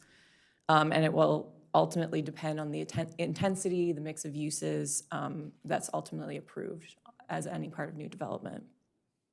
And then the staff's also recommending clarifying the language that each property owner within this defined area that's central on Observation Drive must provide a proportional contribution toward new parkland and amenities as part of their development projects. So we feel this revised language provides additional flexibility while still meeting those recreation and park needs. And then with this revised recommendation, any other references to the park throughout the plan would also need to be revised. So I welcome your feedback on this, these revisions. Well, great. I think that this is kind of what this was evolving to. I mean, there's a lot of the conservation area all along, and if you can integrate the various parks into that or other places, that's great. What if, though, how do you, suppose the projects come in at different times for development, how will you know if you're going to meet the intent of this? For example, suppose a project comes in, like the concept property, and below this comes in a different, if they come at the same time, you can sort of plan it all out, or another, what if they come in at different times? How do you decide if you have enough, if you can meet all of these things? Sure. For the record, Henry Just to Coppola, add to, long-range just 1 second, to add to Chairman, because I have almost the same question with one more additional, that are these parks that we have, do they come with some kind of design to make sure that what fits on what pieces of park? Like if we say large dog park, where we can get the large park and when we can get the pickleball or basketball or playground or other things, are they going to come with some kind of design to make sure that we can fit this element in those areas? All right, so for the record, Henry Coppola, Long Range Planning Supervisor, thanks for both of those questions. I think I'm going to answer Commissioner Petowim's first and then come back to yours, Chair. I think on the design questions, those are the sorts of things that we want to look at in development review when we actually get into the specific designs and sizes and things. We don't need that specificity at this point in the plan. And what we're trying to do is increase the amount of flexibility. And then that brings us back, Chair Harris, to your question and point, and that is the tricky part of having increased flexibility, is it is harder to know for certain how that will play out if projects come in different pieces. And the increased flexibility will allow the planning board to have that flexibility, but you'll have to make some assumptions and decisions as things come in different pieces to try to do the best to achieve the goals of the plan. Do you know at this point, based on the locations of this, string of pearls, what facility could fit in which one? I think that's sort of, we have to have some kind of ideas, ahead of time, or no? So at this point, I don't think that we have specific locations. The language is recommending increased flexibility, which would include selecting specific locations for the new park or parks that meet this recommendation through the development review process. It's really hard to nail anything down at this time without knowing what the actual development program will be in the area. Okay, so maybe you think, just because I'm just a little concerned that if, Yeah. but, For the record, yeah, okay, Derek please. Boucher, Deputy Director filling in for Director Federetta today. We think one of the potential advantages of this constellation recommendation, so park staff like constellation over string of pearls, is that it allows us to develop park amenities and land over time as development comes in. So the 10-acre park would pretty much require full site development before we would see anything. This constellation model allows us to build parks as development occurs on the site, and so we think that will end up being, give us that flexibility to get amenities in and the kinds of amenities that we want that don't necessarily have to be all grouped together. They can be strung together with a nice connecting trail. So we see this potentially evolving as the site develops. My concern is that if we don't have some kind of understanding that what goes where, we may not be able to get them the way that we want to get them and how we want to get them. You may get areas that it may not allow, a skate park or, adventure park features if we don't have some idea how we want to allocate all of these different amenities within this constellation park pieces. I think some kind of idealistic thinking that, at the very high view or general view, we could say, okay, these are the areas and we could fit this amenity here and that amenity here and that amenity here, that we could work toward that. So I think having that list of amenities, that very clear list, will help us do that exercise during the development review process more effectively. So I think, No, but if they come piecemeal, it's going to be hard. That's what I'm asking. I agree with you. It would be good that if it would come through one development, but if they come piecemeal, it may be hard. They come different times and different developers, so it may not work the way that we want to work it unless we have some idea how we want to fit them in. Okay, great. So I think Commissioner Linden, did you have your hand up or any comments? Just on the same kind of theme, I think the flexibility with this is, I really like the approach, and I think it speaks to sort of a little bit more of to follow a similar theme, kind of an urban approach a more urbanized approach to park development. It's integrated, potentially more integrated into different neighborhoods, and I love the connectivity element of it too. But I'm wondering if there's a concern about proportionality, kind of like what we're talking about, and if we need to be a little bit more specific in the language at the beginning, or in the plan, about, we don't have an acreage total, we don't have a number of these Constellation Parks total, right? But so do we need to be concerned about proportionality and the concern, and basically, if one comes in far before another, if we sort of try to take advantage of that opportunity and get as many amenities as we can through that, but that, we're really talking about two large properties here and different sizes, different development potentials. Will one of them bear more of the burden that's kind of out of proportion with, the size of the scale of development and so on? I guess that's kind of what I'm getting at, and I'm not sure if you have any initial thoughts on that, or if that's something we should talk more about at the last work session. Just that the intent of the language is to consider exactly that question, is to give us the flexibility to consider proportionality as these projects come in. And I think the advantage of the Constellation notion is that you can distribute it, kind of accordingly, and we don't have to get all of the amenity experiences all at once, as long as we go through, there's an eye to the full story of amenities. So instead of focusing on the acreage, we're focusing on the park experiences. Mm-hmm. Yeah, and so I assume that also means that there's, from Park's perspective, and I acknowledge we're far down the path on this process, and I don't want to try to restart a new adventure here, but would there be a benefit to potentially creating a little bit more of a Constellation vision,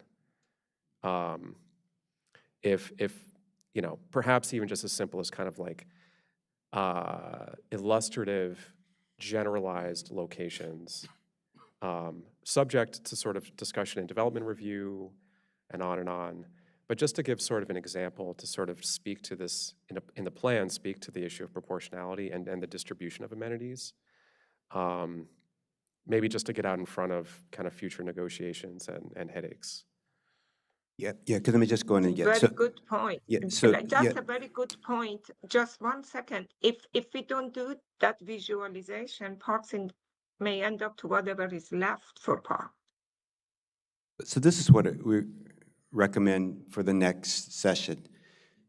We recommend for the next session, think through this whole piece about, there are probably only 2 or 3 properties you're going to get parks from in this plan, right? Or 1 property or whatever. Think through, this language maybe, but, or because they may come in at different times and you don't want to be caught short. So in the Commissioner Linden's, maybe if you think through it, how would you, in general, this is just, let's plan this out. You don't have to detail, but then see if you feel that by doing that, this will work, or may not, or you may have to say, I'd at least have to get 75% from this property, 25 or 10 to get you, or maybe you don't. I mean, but just as a thought through, because you don't control them all, right? And say, I want this. So it's just a think through it. And if you can come back and say this language currently works, or you may need something a little bit different so that you can make sure you have all the land you need. This is, Just for clarity, for this constellation, right? We all want the constellation. It is like, are you requesting an internal planning exercise, not necessarily an exhibit for publication? Is that kind of what you're, am I interpreting that correctly? sort of, yeah.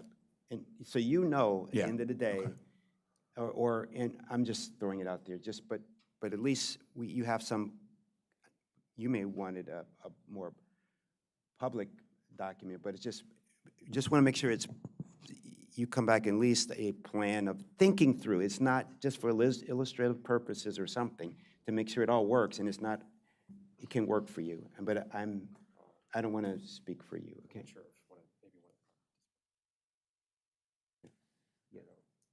I think they can work with the developers to come up with Yeah. some illustrations that how these things can be fit, all of these amenities, how it can be fit, that the parks doesn't end up with leftover pieces. Yeah. So maybe the thing we have, I think I'm not sure if this constellation of string of pearls was maybe in combination with the applicant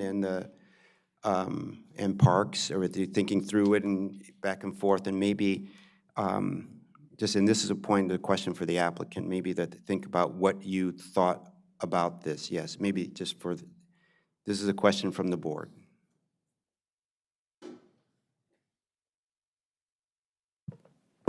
Good morning, Bob Elliott with River Falls Investments, owner of the ComSat property. Thanks for the opportunity.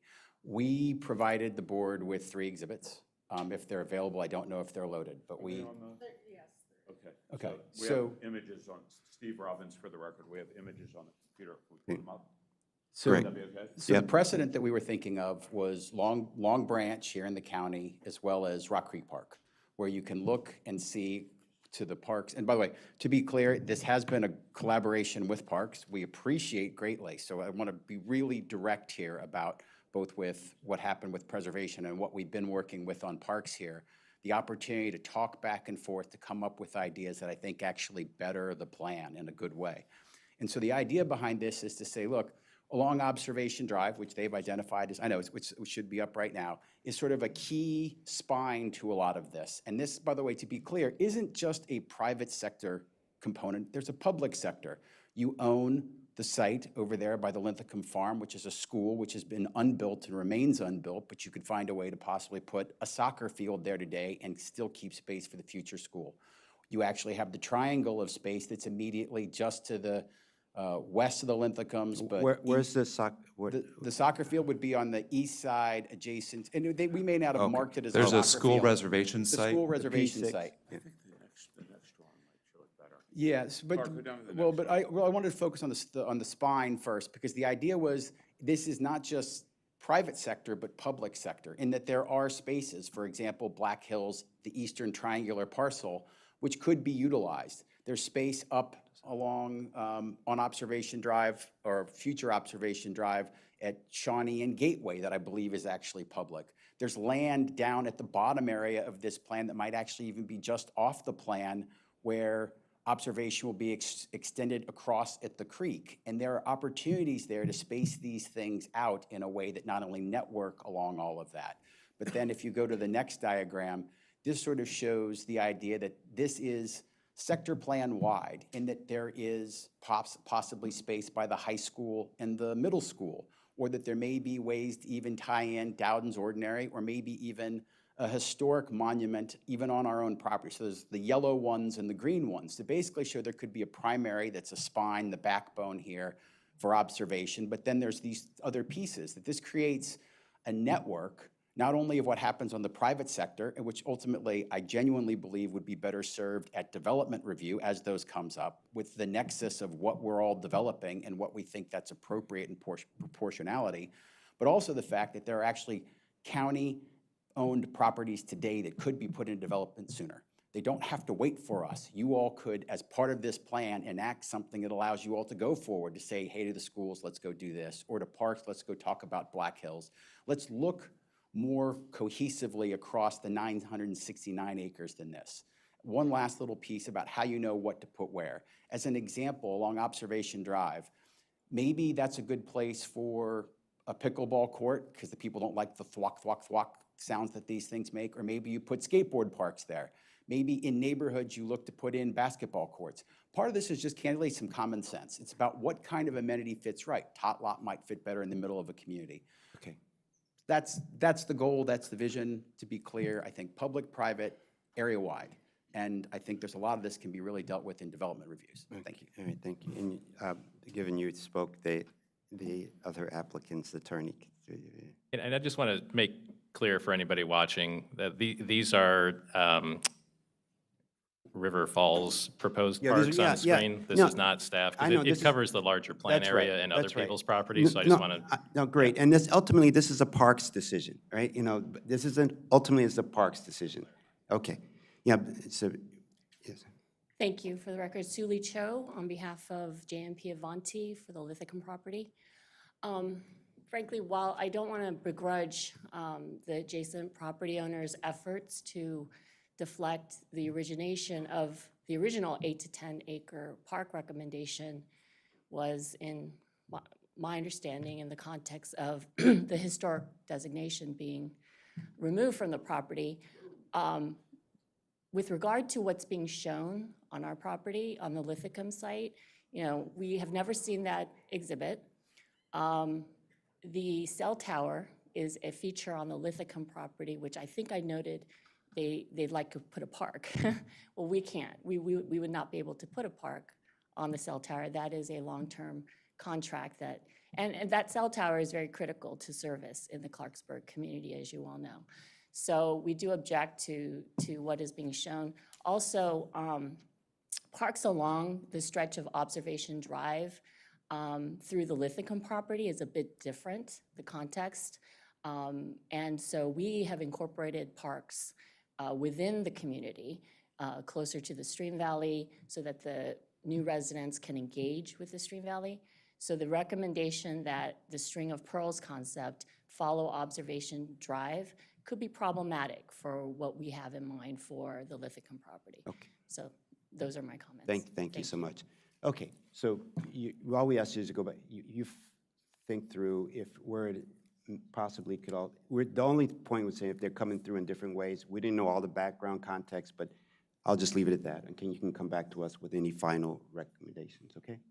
But we know that the board is very open to a series of parks, as was recommended, your Constellation Park concept. Thank you.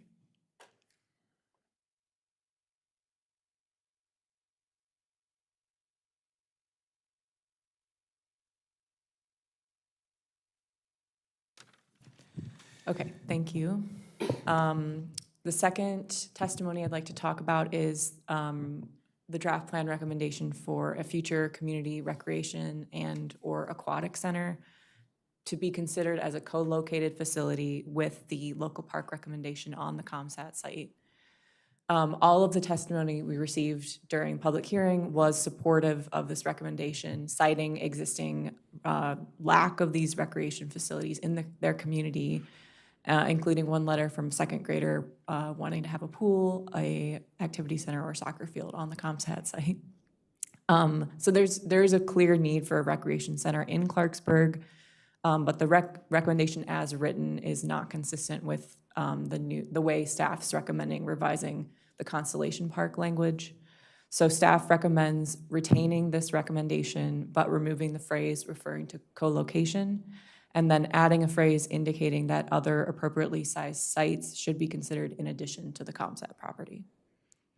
So again, I welcome your feedback on this. I like the idea that other sites should be considered other than just the ComSat property. We know that people travel to visit parks, but a new development shouldn't necessarily carry the burden of the whole community. And so I think it's a good idea to look at alternative sites other than just the ComSat site.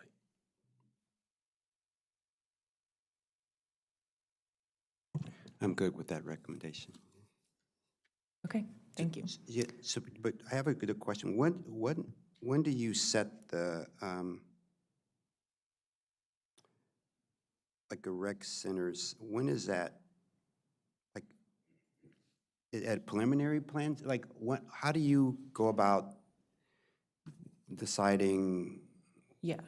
about this rec center or things like that, you know? Yeah, community so rec so the exact language in the plan specifies that relevant county departments, so Recreation Department, Department of General Services, should be consulted about the viability of a facility as part of the development review process on any appropriately sized site Okay, when it comes for above to the board. great, thank you.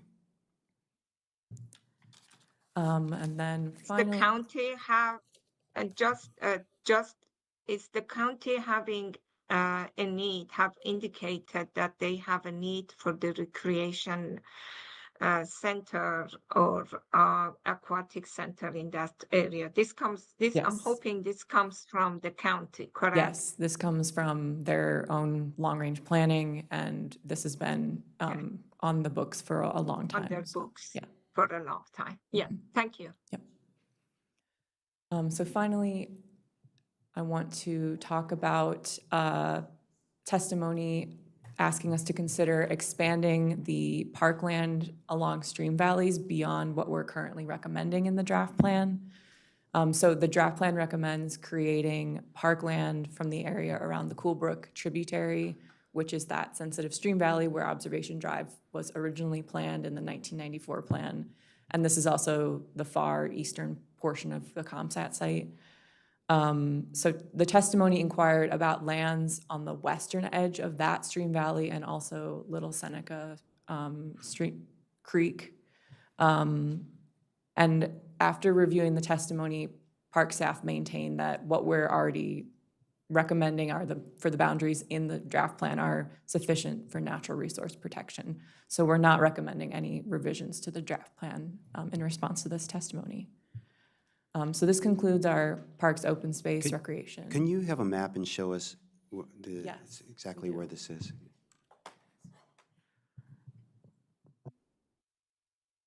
We thought you would ask about that. We weren't sure, but is this going to come up here? But Lily, do you want to talk through it? Yeah, so this is showing the Little Seneca Greenway Stream Valley Park here on the right. The testimony was inquiring about additional land outside of the park to the west, protecting some of that land there, and then also this doesn't show our recommended Cool Brook tributary park, but they were inquiring about additional land to the west of what we're recommending in the draft plan. Okay, thank you. Mm-hmm. Okay. Get back to community facilities. We could transition to the full screen mode. Okay, thanks Lily and Henry and Darren. So the last topic, we wanted to bring forward some testimony that pertains to the community facilities chapter. So this is really more of a general comment about adequate public facilities and how the plan is anticipating future development and commensurate public facilities to serve it. So it's there's not only support for the draft plan's vision for future development, opportunities for more amenities, community placemaking, but also concern that the draft plan recommendations may result in growth that's unsupported by infrastructure and public services. And so our response to the concerned testimony is that our transportation recommendations are seeking to provide enough service to people driving and biking and traveling on transit around as development occurs. In our travel modeling that we'll get into on November 20th, more specifically, we found that there's adequate services being provided for the future development, as well as development comes forward, it'll be tested more specifically for each project. This also relates to the recommendations to expand parkland and the opportunity for a new recreation center as part of those amenities and infrastructure. As to schools, I think we've discussed in meetings with you before that while we do project that there will be additional students coming in through new development, really our long-term projections for the capacity and student generation in the next 10 years will not require any future school sites to be dedicated. You're aware that there's an elementary site reserved on West Baltimore Road on the east side of Little Seneca Creek. If needed for an elementary school, that land is available for the school system to designate and assign students to once the building is constructed. But we don't believe that any additional middle schools or high schools would be needed to be built, and therefore land reserved for them to accommodate not only the future development, but also as kids come and go from existing housing. So we believe that the school projections are adequate going forward. So that's really the summary of that testimony. I just wanted to respond to both sides. And if there's any discussion on that question? Okay.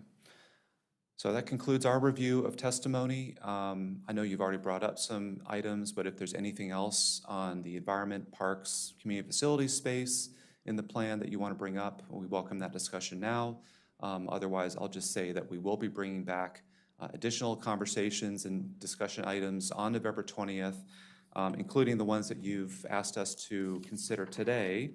I have a short list, and please let me know if I forgot anything, but we'll be bringing back conversations about the interchange and some potential options for you to consider as to how the draft plan deals with the interchange in the future. Observation Drive right-of-way, and whether and how it can accommodate stormwater management facilities within the right-of-way, on-street parking priority, the I-270 setback. We'll have some additional conversation and exhibits and options for whether and how to apply a setback for residential uses from I-270. We're also going to really kind of briefly reprise and review the neighborhood recommendations. So we'll give you an opportunity to look at those more specific items that we've placed in the neighborhoods chapter, which really we've already referred to throughout the past work sessions. That was our intent, is to try to cover some of those items, whether it's forest conservation, roadways, community design in those neighborhood chapters. But we'll bring them back so we can review that again and give you an opportunity to talk about it. Also, the West Old Baltimore Road underpass that we discussed at just the last meeting, and the prospects for the closure of a segment of that road to provide for wildlife and bike and pedestrian use, closure for traffic, I should say. And then the language about forest conservation. Could you please check that one closure with the Parks Department about their position? Because that stretch is direct access to Black Hill Park. So I want to make sure that the Park Department has weighed on it. Yes, I've spoken with some in the Parks Department already, so we're preparing our reactions that we'll provide in the staff report, and we can certainly have them here for the next discussion as well.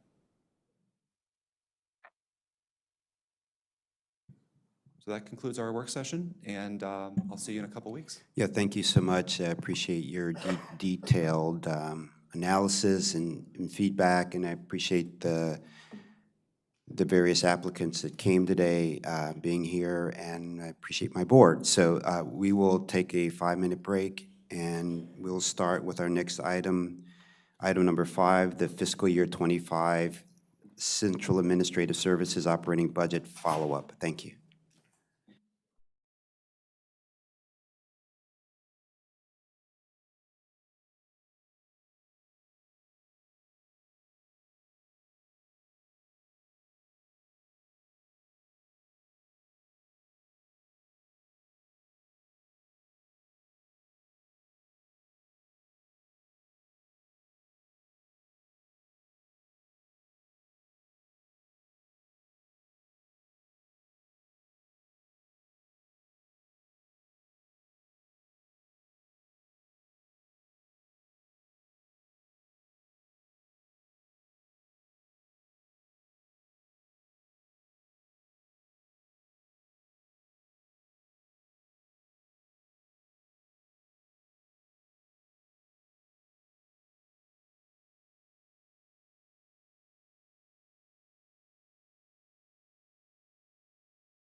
Good morning.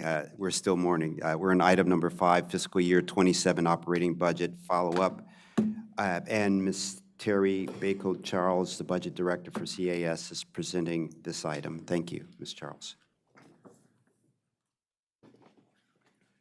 Good morning. Are you able to see the slide deck? Not yet. Okay.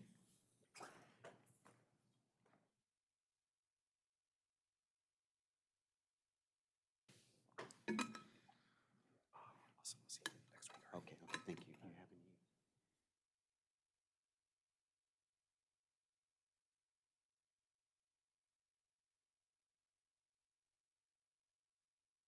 Yes, we can see it. All right, thank you. As requested, we return before you to provide an updated brief look at the FY27 CAS proposed request.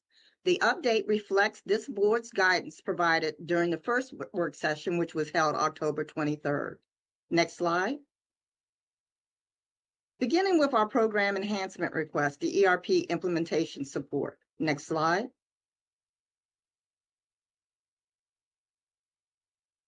As guided by the board, the requested 8 positions are now all term positions that will be associated with the CWIT fund, 3 for finance, 4 for DHRM, and 1 for corporate IT.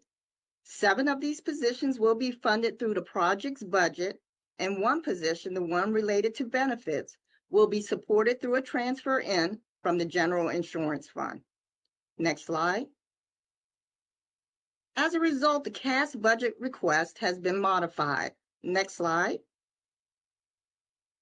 As shown here, it has been modified downward from an original request of a nearly 1 million, totaling 29.6 million.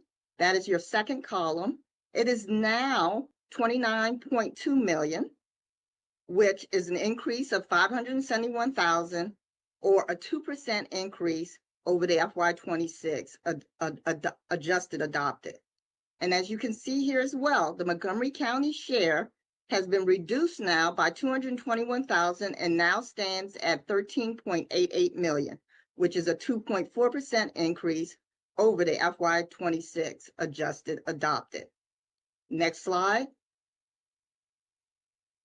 Again, this slide just summarizes that all of CAS requests reflect base adjustments and known operating commitments. Next slide. This begins each department slide. If you were looking at this side by side, what you would see is that DHRM has changed in a modest way by $3,000, which did actually change its percentage to the 2.1%, as opposed to 2.2 when you last saw it.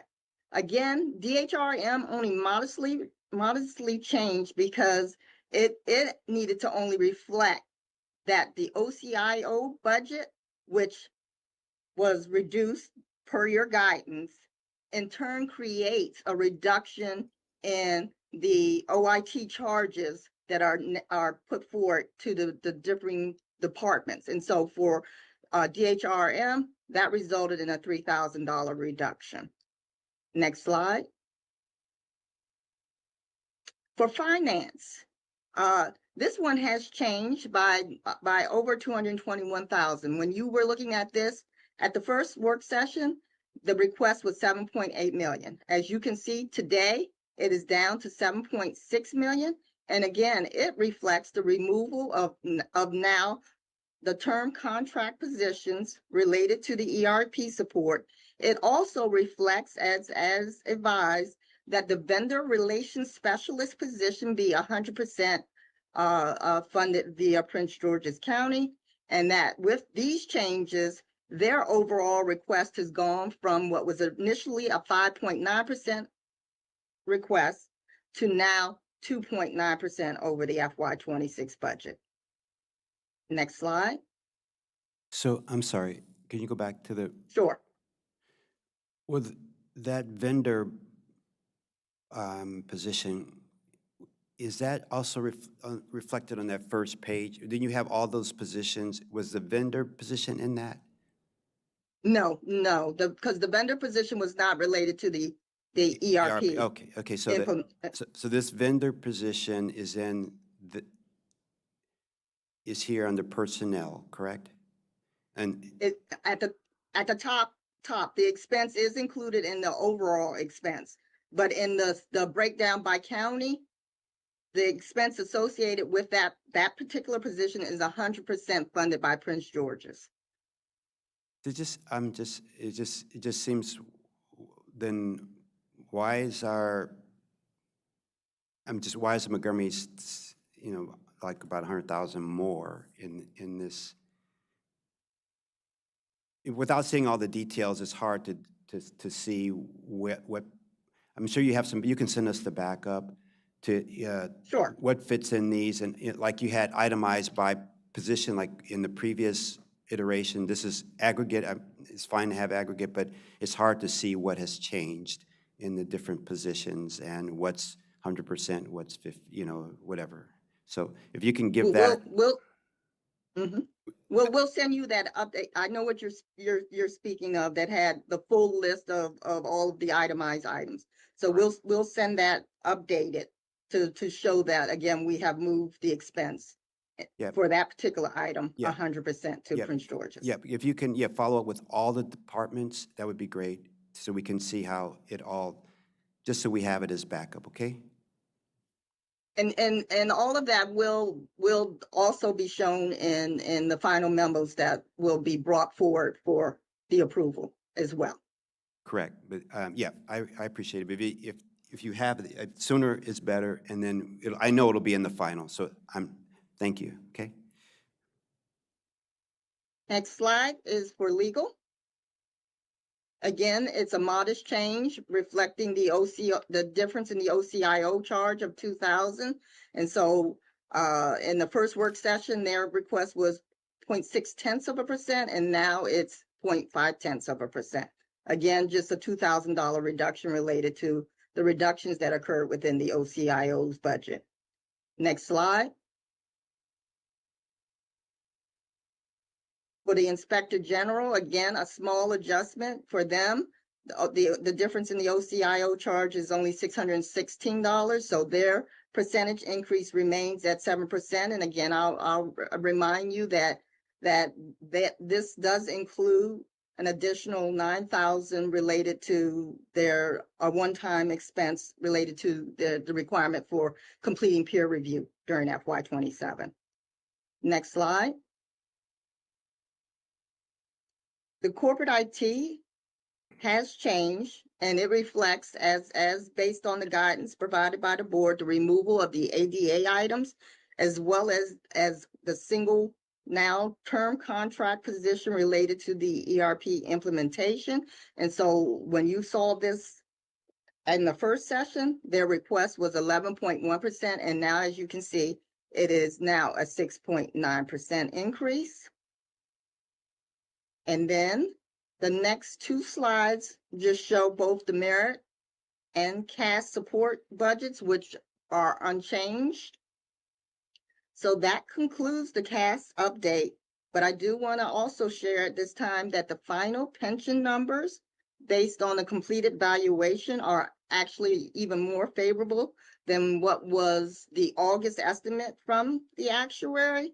So each department will, when they return in later on in this month, will be able to submit final numbers that will reflect that savings. So personnel costs for all of the departments will be adjusted downward to reflect the final contribution amount for the pension fund. We were using 42.8 million, and the actual required contribution amount is 41.1 million. And so with that, we'd like to thank you for your continued support. Great.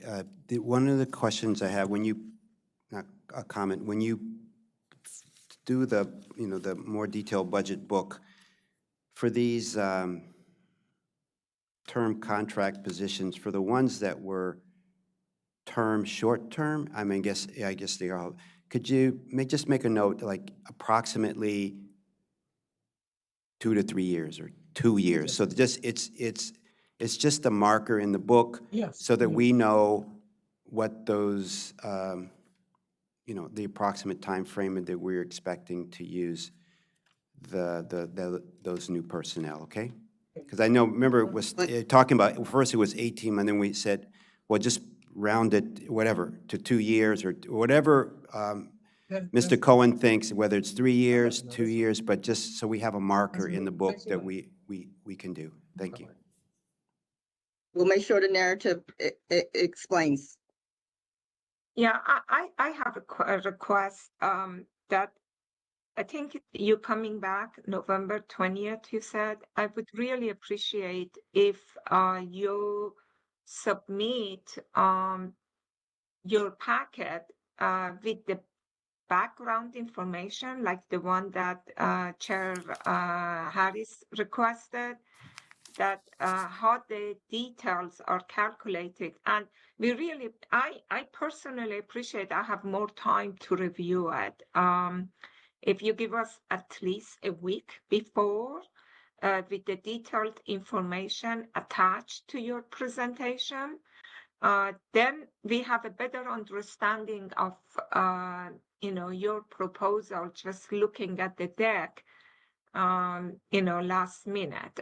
We appreciate if you have the opportunity to review it more in detail. Thank you. Absolutely. Yeah. We will work to those deadlines. Yeah, so what we'll do now, definitely going in, it appears you incorporated our comments. We'd like to see if you can just, even if it's draft, the backup to this, so that we can provide any potential comments by early next week at the latest, so that we can just see, but I appreciate this, it's a lot of hard work going from 2 different jurisdictions. So, it's not just going from Montgomery, you have to get information from Prince George's County and then put it all together, so I appreciate that hard work. So if we can get the draft detail early next week, we can provide any additional comments if needed. And I really, really appreciate you doing this, Ms. Charles. So if no other comments from us and no other comments from the board, well, thank you for presenting, and we'll just take a 1-minute break and go to our next item so we can get back on schedule, which is the fiscal year 27 work session for Montgomery Planning. So thank you all. Thank you.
Good morning. We're on item number 6, fiscal year budget work session by Montgomery Planning. They will review 3 items: the Development Review Special Review Fund, Revenue Fund, the Water Quality Protection Fund, and the follow-up on the fiscal year 27 proposed budget requests. And this morning we have Jason Sartori leading the discussion, and we'll hand it off to his very capable staff. Thank you. Great. Thank you, Chair Harris. For the record, Jason Sartori, Planning Director. We are happy to be back here before you, following up on our conversation from 2 weeks ago, and to pull up some additional things that we'd like you to get some feedback from you all on. And essentially, we do have 3 pieces, as you mentioned, and our plan is to pause at the end of each one of these. Some of them will take a little bit longer than others. But we'll pause at the end of each of them to let you know what we're looking to have you decide on or give us guidance on, and then we'll move on to the next one. So the 3 pieces are the Development and Review Special Revenue Fund, the Water Quality Protection Fund, and then a follow-up to our operating budget conversation from 2 weeks ago. So we'll begin by jumping right into the Development Review Special Revenue Fund. So this fund was created in 2006 because the County Council recognized the importance of tracking the revenues and expenses that are associated with development review functions. The fund was created with the expectation that a certain portion of the costs associated with the review of plans and applications would be covered by fees paid by applicants. And so we collect fees on pre-applications, sketch plan applications and amendments, preliminary plan applications and amendments, site plan applications and amendments, record plats, and more. The services we provide that can be covered by these fees broadly include the review of these applications by planning staff, including our lead reviewers, administrative staff, technical review staff, public information staff, legal staff, and other support services such as IT and our research and GIS efforts. So over the last 20 years, the funding in this fund, in the Development Review Special Revenue Fund, has covered $63.7 million in development review services. Now, I would note that, and I'll explain this a little bit more later, that this is not the entire cost of our development review efforts here at the Commission over the last 20 years. It's just what has been paid for out of this special revenue fund. So, however, because development application fees are somewhat volatile and unpredictable, we've only collected $52.9 million worth of fees over the last 20 years, meaning that over that 20-year period, we've had to inject $10.8 million from the admin fund into the special revenue fund to cover the gap between the services charged to the fund and the fees that we are collecting from developers. Another way to look at this is that over the last 20 years, the Commission has provided $63.7 million in services that only cost the county taxpayers $10.8 million. And as I mentioned, the revenues for this fund fluctuate. And you can see here, we're showing the last 10 years of revenue that we received from development applications, going from a high of nearly $4.2 million in FY18 to a low last year of just under $2 million. Generally, over the last 10 years, you could see there's a slight downward trend, but you could just see there's a lot of volatility. And we'll talk a little bit more about what impacts that in a little bit. So in actuality, application fee revenues only fully covered our budgeted development review special revenue fund expenses in 5 of the last 20 years. So here you can see the amount that we've had to transfer over the last 20 years, each fiscal year from the admin fund. So the council has acknowledged and accepted in the past that in years when development activity is slow, there needs to be an admin fund contribution to cover the cost of the development review program. And it's generally understood that while the development review activity could be unpredictable. We can't fluctuate our staffing levels accordingly. It does not make sense generally to train and develop staff to do development review only to let them go when things get slow, to then have to hire and train new staff when development activity suddenly picks up. Jason, before you go from this slide, do you have an average of how much of the cost was paid by admin fund? Yeah, so I have a In slide that will get to that to a certain extent, and then we can talk a little bit more about that in a second. So one thing I did want to add, just point out here, that even though the revenues covered the expenses 5 out of 20 years, we've only had to transfer funds from the admin fund to this special revenue fund 13 out of the 20 years because of excesses that we had surpluses that carry over in years where we've had a lot of revenue. And then one other thing I want to note is that while it looks like the transfer for here, for the current fiscal year, FY26, is near our highest ever, and it generally, is quite a high transfer. Our highest came in FY09 at 1.77 million. If you actually adjust this for inflation, you'll see that the transfers from 2009 through 2013 were relatively much higher than the one that we have for this budgeted fiscal year. So shifting gears a little bit, I want to talk about the applications for which we are collecting fees. On the last slide, I talked about how the council has accepted that a transfer of funds from the admin fund is necessary when development activity is slow. But that's not always the cause of decreased fee revenue. In the last 10 years, the number of applications has ranged between a high of 288 in FY18 and a low of 202 last year in FY25, with an average of 237 applications received per year over this 10-year period.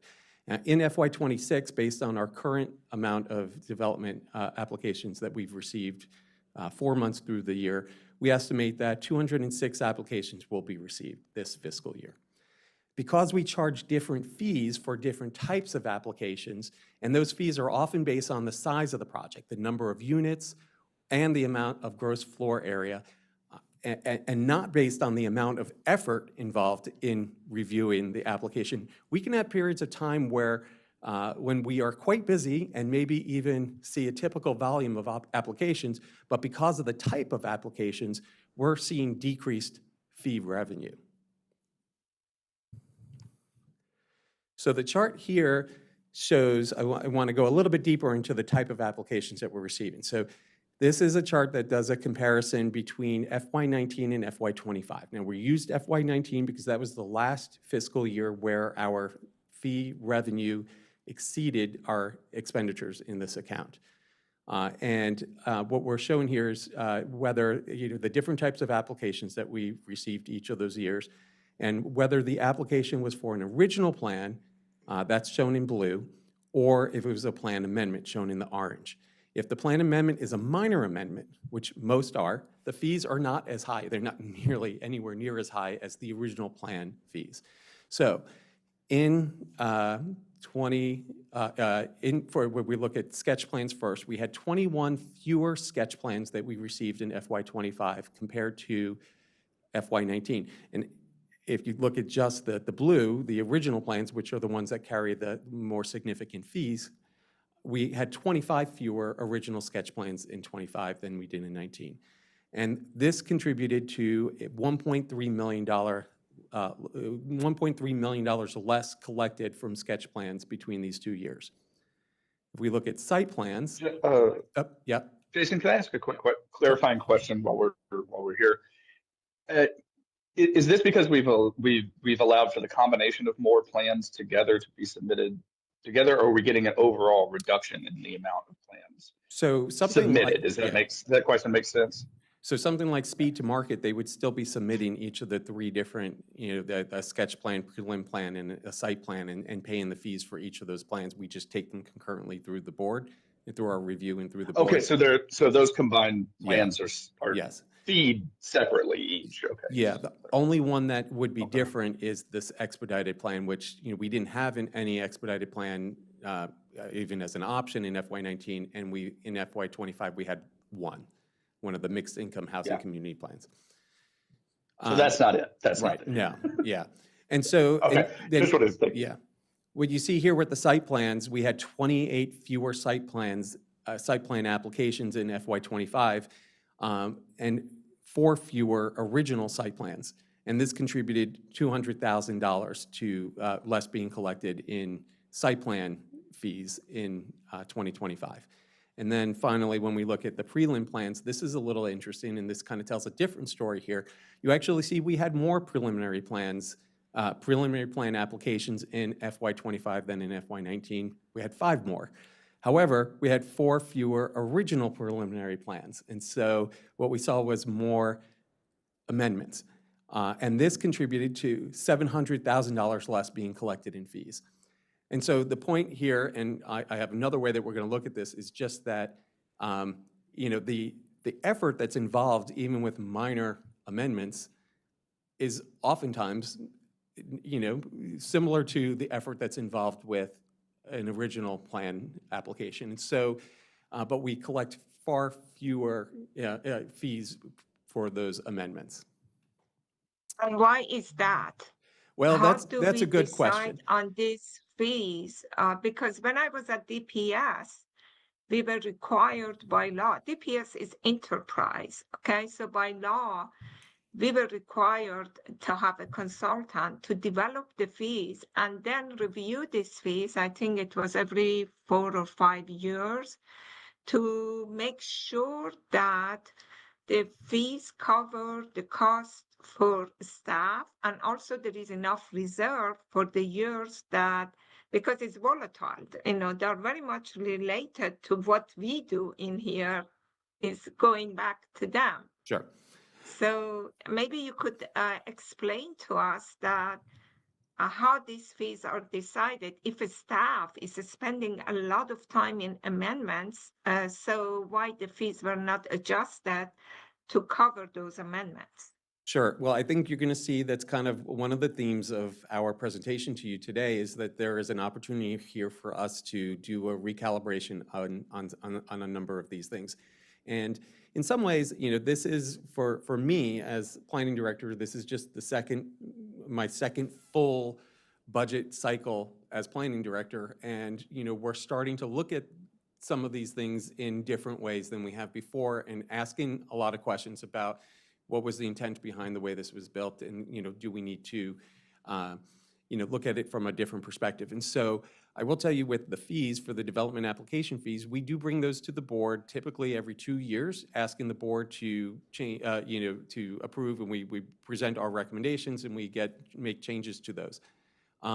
We did bring one to the board earlier this year, I think, when we had to create a fee structure, a fee schedule for our commercial to residential reconstruction applications. And so one of the recommendations, and we'll get to this in a little bit, that we have on this is to take a look at our fee structure and to bring an updated approach and, try to generate more revenue, or more fair revenue generation from fees, hopefully bringing that to you by January. So I'll get into that a little bit more in a little bit. The other thing I wanted to point out is, in this slide, you see not only are the types of applications, whether it's an original or it's an amendment, the size of the project also matters. So for instance, a project with 1,000 units will carry much higher application fees than a project with only 100 units. But they generally take the same amount of time and the same amount of effort from our staff to review those. So here you can see, for sketch plans, we don't know the number of units at sketch plan. What we have is the gross floor area. And so that is the basis for our fees for the most part. And you can see that sketch plan fees are, for the applications received in FY25, included nearly $19 million less square feet than in 2019. And I took a look at those that made up the 2019. It wasn't one massive project. It was a lot of projects that came in at 1 million square feet. We just had far fewer of those in 2025. And this contributed to that, again, to that $1.3 million or less being collected for sketch plans. And then we look at the preliminary. But why is it the amount of the effort is the same? You think that if it is a bigger project, still it takes more time for the staff to review all of that. I understand that there are some repetitions with those, but Sure. don't you think that a smaller project should be less time than really big project that comes in with a lot of phases? I think, and I'll see if Robert wants to add into this, but I think that it matters at a certain point. Maybe if you're talking about a project with 2 or 3 units, that might be a different kind of effort than a project that, you know, might involve different types of analyses and reviews and APF and other elements. But when you're talking about the difference between 100 units and 1,000 units in a project, we're looking at all of the same things for these, and it doesn't get, you know, and maybe in some cases it might get a little bit more amplified with a larger project, but in most cases it wouldn't be. And so maybe there's a threshold, and this is one of the things we want to look at. I think that it is important to look at those thresholds because the bigger projects come with a lot of different phasings and a lot of different elements that, you know, doesn't include in the smaller project. So, Commissioner, thanks for the question. And, you know, it really, the best way to maybe answer this is each project has the same timeline. So a sketch plan is going to go, you know, have a 90-day timeline regardless of whether it's has 2 or 3 phases to it.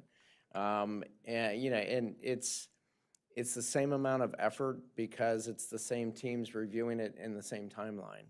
And honestly, a 3-lot subdivision can sometimes take more time because of a lot of the issues that we see from neighboring property owners and just the amount of detail that goes into kind of off-site types of reviews for a project that might have 3 lots or 5 lots versus 100 lots. 3-lot subdivisions sometimes keep me busy for 2 years. Yes, they do.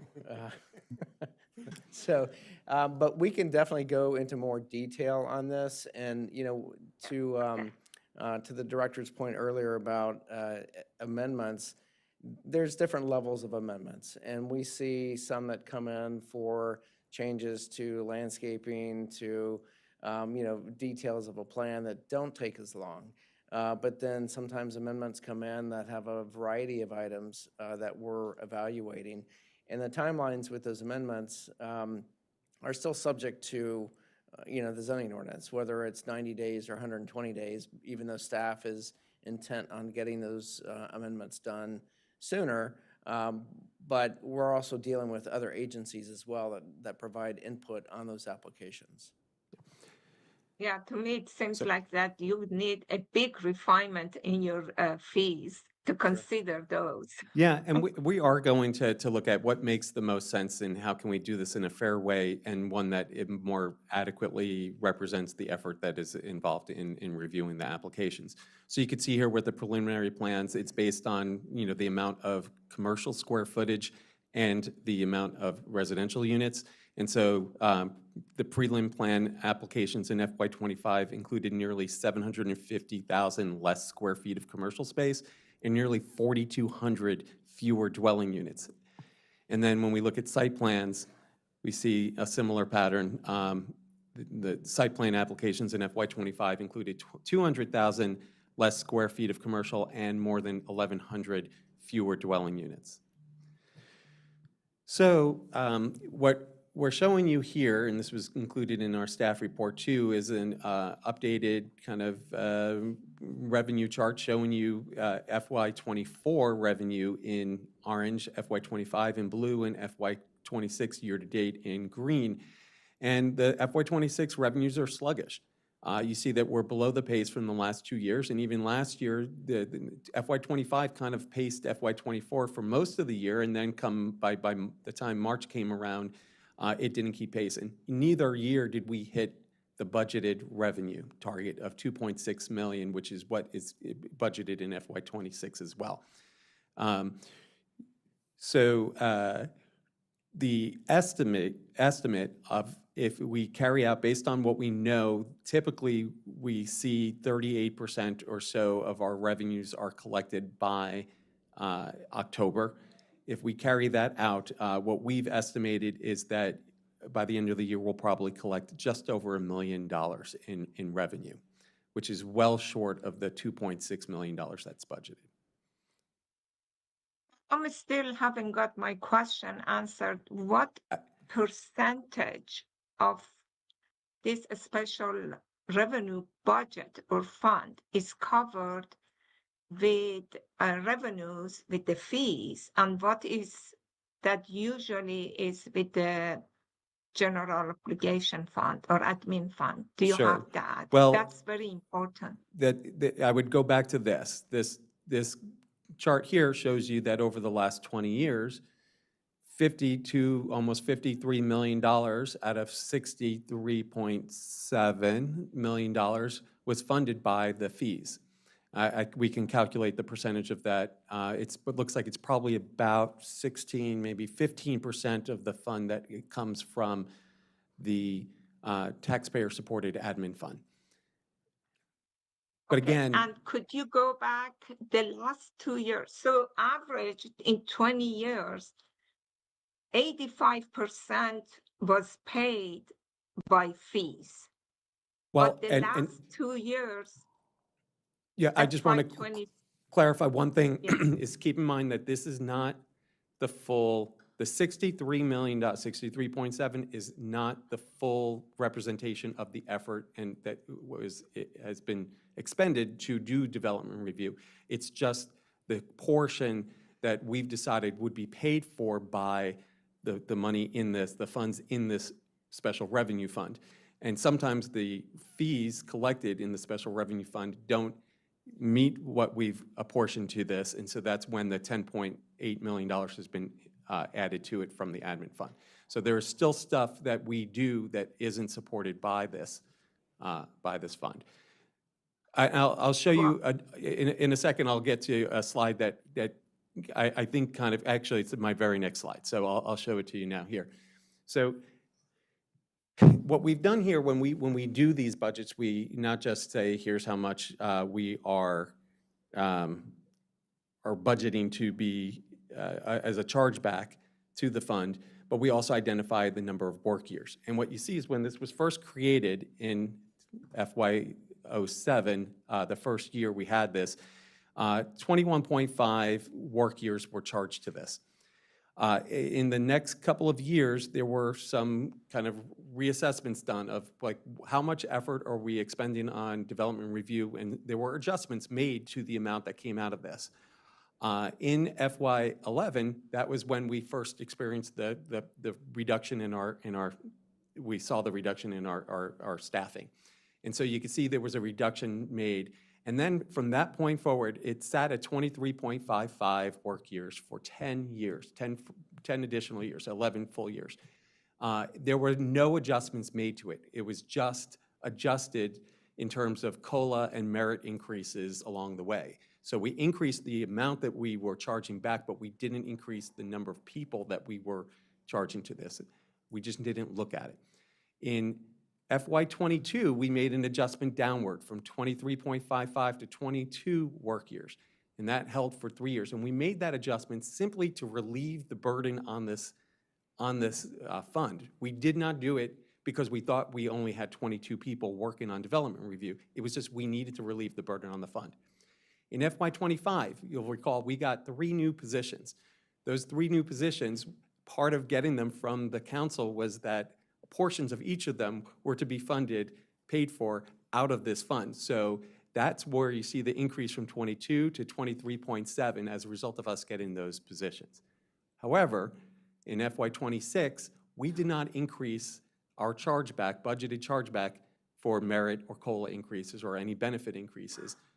We kept it the same in an attempt to try to control the cost here. So the relative impact of that was a reduction in the work years that we're charging back to 22.6. For FY27, one of the things we'll propose is maintaining it again, not increasing it for merit or COLA increases. That will have an additional impact of bringing it down to 21.5 work years that we're charging. And now here to Commissioner Pedoween's question is, earlier this summer, we asked our teams to estimate the number of work years that we put into development review, and the amount that we came up with was 31. Now, that did not include folks from GIS or research.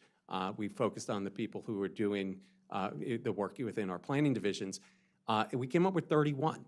So we believe we're actually expending 31 work years currently. It's based on the current level of activity that we have in the county, development activity. But we are only charging this fiscal year 22.6 work years to this fund. So it gives you a sense that we're not fully charging our development review efforts to this fund. I know, but this is what is my heartburn, Jason, because you are actually spending 31. You're charging 22. And with 22 that you're charging, you still last year was 1.1 million short. Yep. And then this year, you're reducing it. And even with that reduction, we are asking 2.8 million. And I still don't know that Commissioner, if we don't give the 22, if you don't have the shortfall in here, okay? So my question is that out of this 21.5, or let's go to 26, not 27, okay? The 22.6, how much it was supported by fees? So out of this 20, because we got 1.5 million to come, what is the total cost for 22.6? I'm getting there. So I like. Commissioner Pettit, wait just one second. Yeah. Those are all great questions. One of the things, can we get through this? I want you have your questions, but can we get through the presentation, and then you can please ask all you. To come back here again. Yeah. Because this is the. No, I agree. We can still come back. We have to come back. We still can come back, but I just wanted, because there are some recommendations and stuff later, but let's finish and then we can come back, because we have two more things to go through for planning. Okay. So this is the bigger one to get through, I think, and I'm trying to kind of set the stage, making sure there's a kind of common understanding of how we've gotten to where we are, and I'll tell you, it's not something I'm thrilled that we're here, but there are decisions that we need to make, and we're looking for guidance from the board on how we want to deal with this. So in preparing a draft of the special revenue fund budget for, so what we have in the last column here, for FY27, we had to begin by estimating the actuals for FY26. So first, just off the bat, we reduced our expected interest revenue to reflect lower interest rates and also the fact that the fund balance is not as high as it was originally thought that it would be. So you can see here in FY25, the fund balance ended at $670,000, and so we've reduced the interest to $5,000 here. Then, as we explained earlier, I said it was just over $1 million. Our estimate is actually just under $1 million. $950,000 is what we estimate we will collect in fees, absent any other change this fiscal year. So that's an adjustment down from what was budgeted at $2.625 million. We're now estimating $950,000. Then, again, without any other changes, what we see is that our expenses to this fund this year will exceed the revenue by $1.7 million. As a result, we get a large negative fund balance at the end of this fiscal year of nearly $1.1 million. And we can all agree that this is generally not good, especially since our target is to maintain a 15% balance generally on special revenue funds, but more specifically, we've always targeted a $1.2 million balance in this fund. However, it's important to know that all the various special revenue funds for both parks and planning are approved at a combined fund level. And while it is best practice for each individual fund to have a positive fund balance, an individual fund may end a year with a negative balance as long as there is sufficient fund balance collectively. And at the end of FY25, the fund balance for the special revenue funds collectively was nearly $4 million. But again, to be clear, this does not give me great satisfaction. So you'll see in a bit that we are offering some options to improve the fund balance in FY26 with the ultimate goal of having a positive fund balance in FY27. So now turning to the FY27 column here, we are proposing at this time to set fee revenues for FY27 at $1 million. Also, once again, as I mentioned earlier, planning is not proposing to increase the chargeback to cover COLA, merit, or benefit compensation increases. Now, the amount this will amount in savings in FY27 of about $194,000. If we had increased it for merit and COLA, it would increase by $194,000 there. This will also, as I mentioned earlier, reduce the chargeback of work years to 21.5. Now, the reason why this number is different from what you see in our FY26 columns is because there are also chargebacks, although they're much smaller, from legal and other CIS departments, and those have not been kept constant for FY27. It's just planning that is proposing to keep theirs constant. Now, if no further action is taken... How could you not pay your staff COLA and merit? Well, it's not that we're not paying for them, we're not somewhere seeking reimbursement from this fund for them. It would come from It'll the be admin. absorbed So it's absorbed in our base budget, in our operating budget. So if no further action is taken, again, in FY27, what we'll see, including our transfer of $1.5 million, which is budget for this year too, that we'll have a deficit of $1.7 million again in FY27. So this results in a fund balance ultimately at the end of next year of just of nearly $2.8 million deficit, meaning that in order for the fund balance to be positive at the end of FY27, we need to close a $2.8 million gap. So we have 4 options to help us close that gap, and we think we need to pursue a combination of some of these, though not all of them. So the 4 options include increasing the application fees, significantly increasing the admin fund transfer in FY27, implementing a savings plan of sorts in FY26, and requesting a one-time supplemental appropriation in FY26. And I'll explain each of these in more detail so that you can help kind of give guidance on these. So option 1, to increase the development application fees. We've talked a little bit about this. We'll need to take some time to figure this out, what makes sense, but we'll come back to the board in early 2026, hopefully in January, with new fees, potentially even a new fee structure for how we collect, how the basis for those fees. And that would have an impact on the things that you see highlighted in red here. The number for FY26 will go up, reflecting a change in fees for the second half of this fiscal year, and our estimate for FY27 would also go up. We'll give some thought to this over the next few weeks if this is an option we want to pursue, and we're pretty confident we will be doing this, and we'll get a sense of what the impact that might have on these numbers here. The second option, to increase the transfer from the admin fund in FY27 by up to, if we wanted this to be the sole solution, it would be an increase of $2.8 million, but that would affect what you see here in red.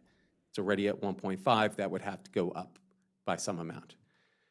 The third option, which was a savings plan, would basically we would implement a partial hiring freeze, a delay in hiring, and reduce other planned non-personnel expenditures to apply towards the development review personnel costs and reduce the chargebacks to the development review special revenue fund in FY26.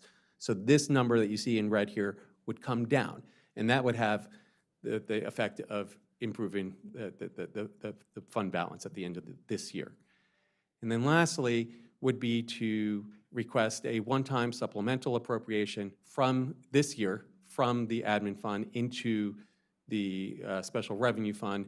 And this would have to go to the planning board and the county council. And I will say that we've discussed this, and this is not something that we are in favor of. So we think that there could be some combination of the four different, I'll go back to that, because the next thing I have here is that the decision point is to get guidance from the board on which of those options you want us to pursue, or if there's another option that you think is worth looking into, we will. But this will be so that we can bring something back to you on November 20th when we seek your final approval of our budget. So I'll pull back up those four options. I have one more option if you want to look at it. And that depends on your answer to the question that I'm asking. Like in FY27, you're going to get less number of applications. There are a few things that we could do a saving plan, and that is that if we have less applications, then I'm hoping that we have more development staff available, that they can do other things like repurposing. They do more master plans, because I believe that, or I'm thinking that many of your staff that they're doing development review, with some training, they can do master planning, and we could always use them as master planning. So on the volatile years, if we could create some kind of fund that allows to do either master planning or development review. If we have a lot of development review coming, then you don't have any available staff that they could do more master planning. And like for FY27, you believe that you're going to get much less development review. So you have good staff that we don't want to lose them. So we could direct them to do more master planning, and they are not going to be charging. So the expenditure would go down because you're not going to be charging to them. In my opinion, because I believe that the development review should be an enterprise activity, and it should be independent from the general bonds, okay, from the tax, collected tax revenue. And to achieve that, you have to have a fee structure to cover the cost of staff. So, maybe you need a consultant or third party to create this fee based on just what you talked about, that covers the cost of your staff, at the same time not to be very cumbersome for the developers for paying those fees. I understand that sometimes we have to help with the administration fund, but if 50% or 60%, that is, it looks like for it has been in FY26 and 27 of these development review has to be covered by tax supported fund, then something is not right. Okay, so we have to think of how we could take care of this issue, that development review, a good portion of it not to be covered by admin fund, that is a tax supported fund.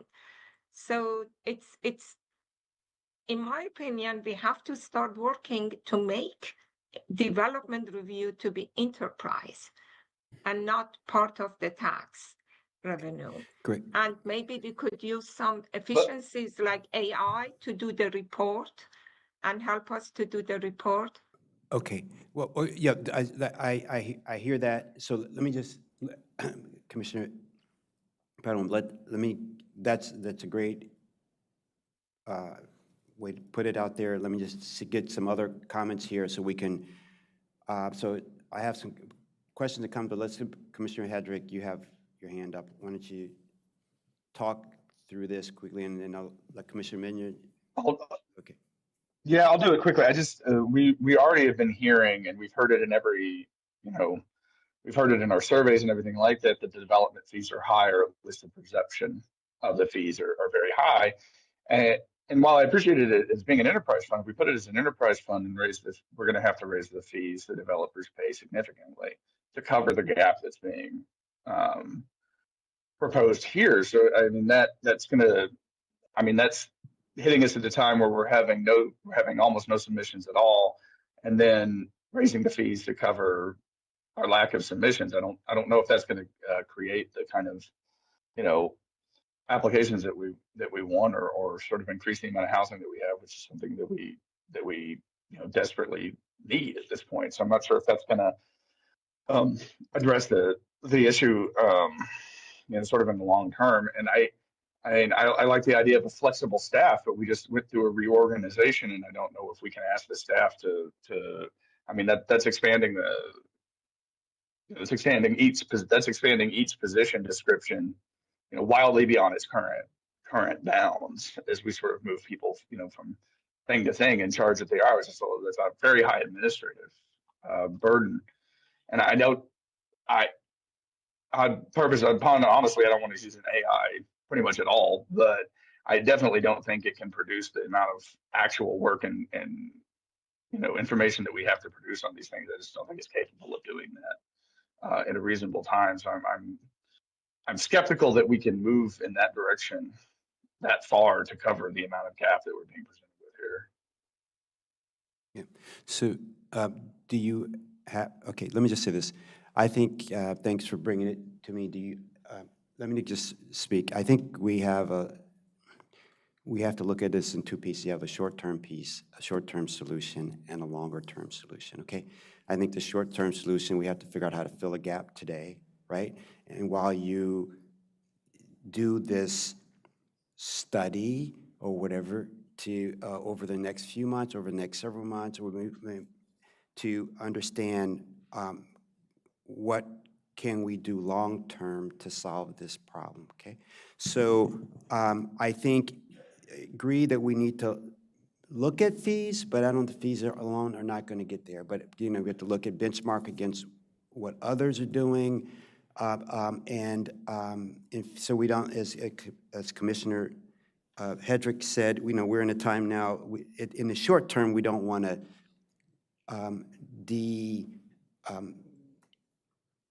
diminish developers trying to apply at this time when it's so hard to get development deals done. But I think if you did like a 5-year projection of kind of what you know, I'm just big picture. If I figure out what is this going to look like, you know, some assumptions, and then think through maybe it's a combination of X, Y, and Z.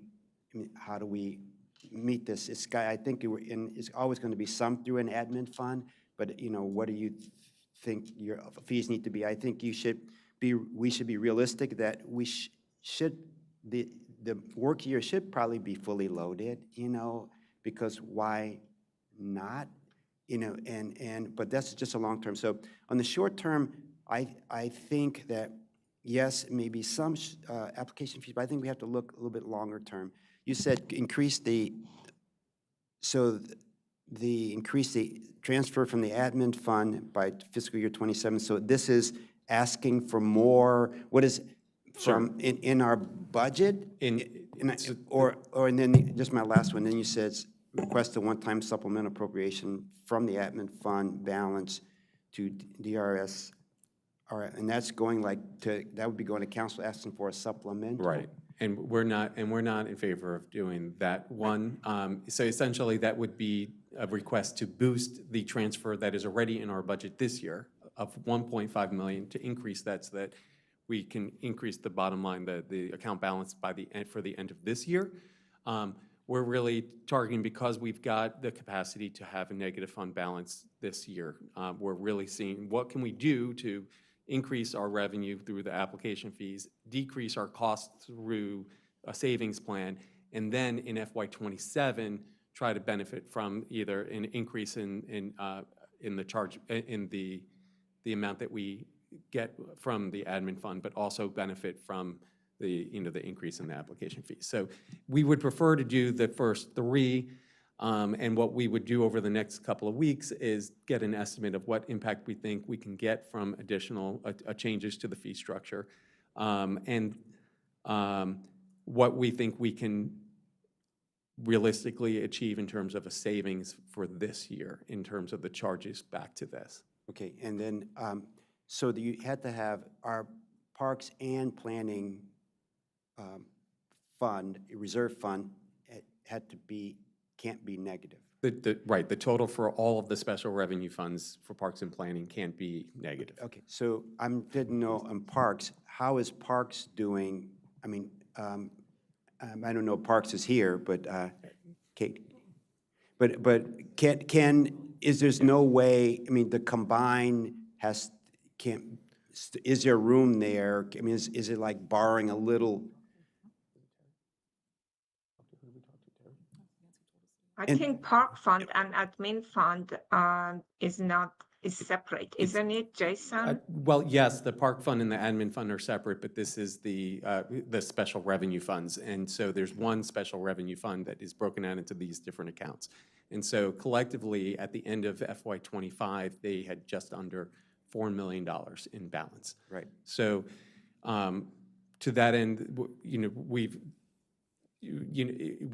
spoken with the Secretary Treasurer, who was not all overly concerned, I don't want to put words into his mouth, with us having a small negative balance. So we're trying to to minimize the negative balance at the end of this year so that, again, with the idea of trying to close that gap fully by the end of FY27.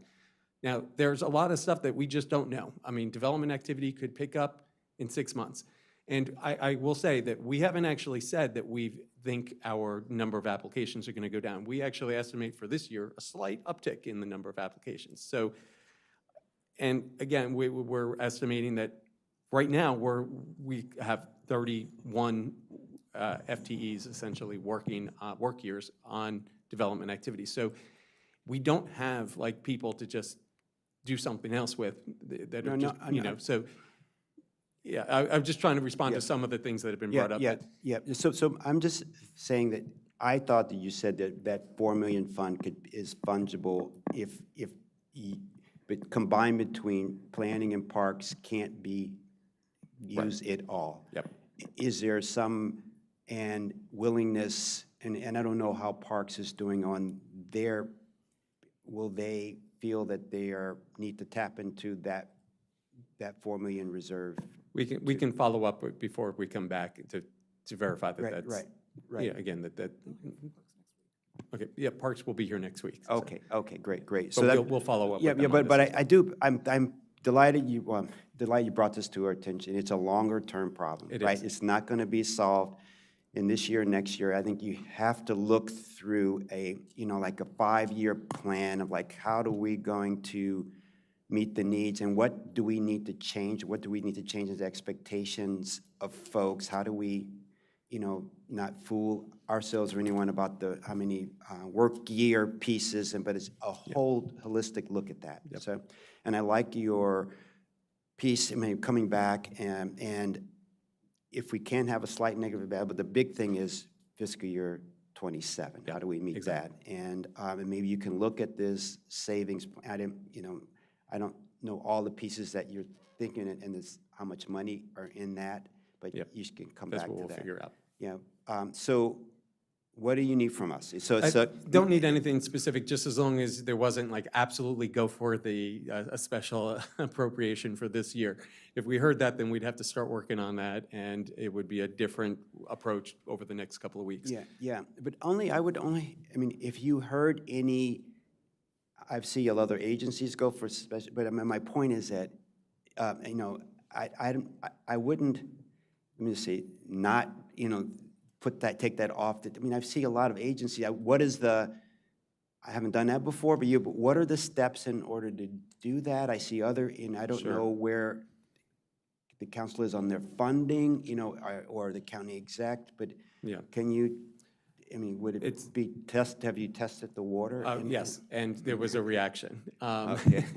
And I will say that the source of the funding is part of the concern. So Right. there's a process in putting together that request and having to bring it through the board and then the council and committee and, Okay. public hearing and all that. But it's where's the money coming from? So is it coming from the county's general fund, or is it coming from our unrestricted admin funds? And we don't have,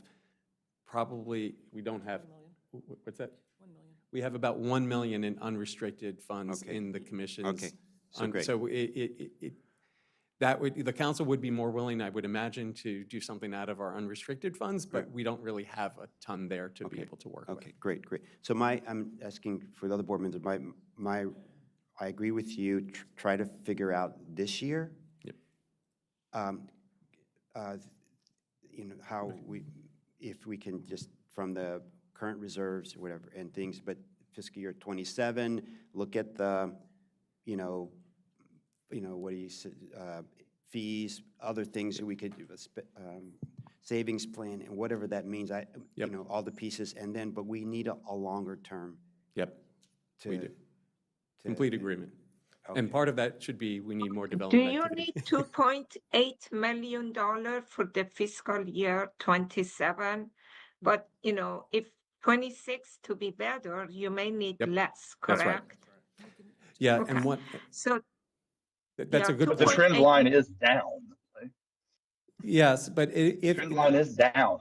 But one thing to take from that point is that, we'll prepare something now, and when we're actually in front of the council, we'll be able to make adjustments based at that time on what we know about what our actuals for FY '26 are looking like.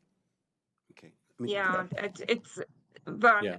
basically we are asking for 2.8 million, and they're gonna ask, it's gonna cut through other things that you may be asking, but yeah, that's a big bite. And also, I totally support your recommendation to look at 1, 2, and 3. Okay, thank you. I think that is a good thing to do, and that's what I Likewise. was trying to say, that you have to look at the fees. I'm not saying that unilaterally just increase the fees, but eventually we want to be self-sufficient somehow.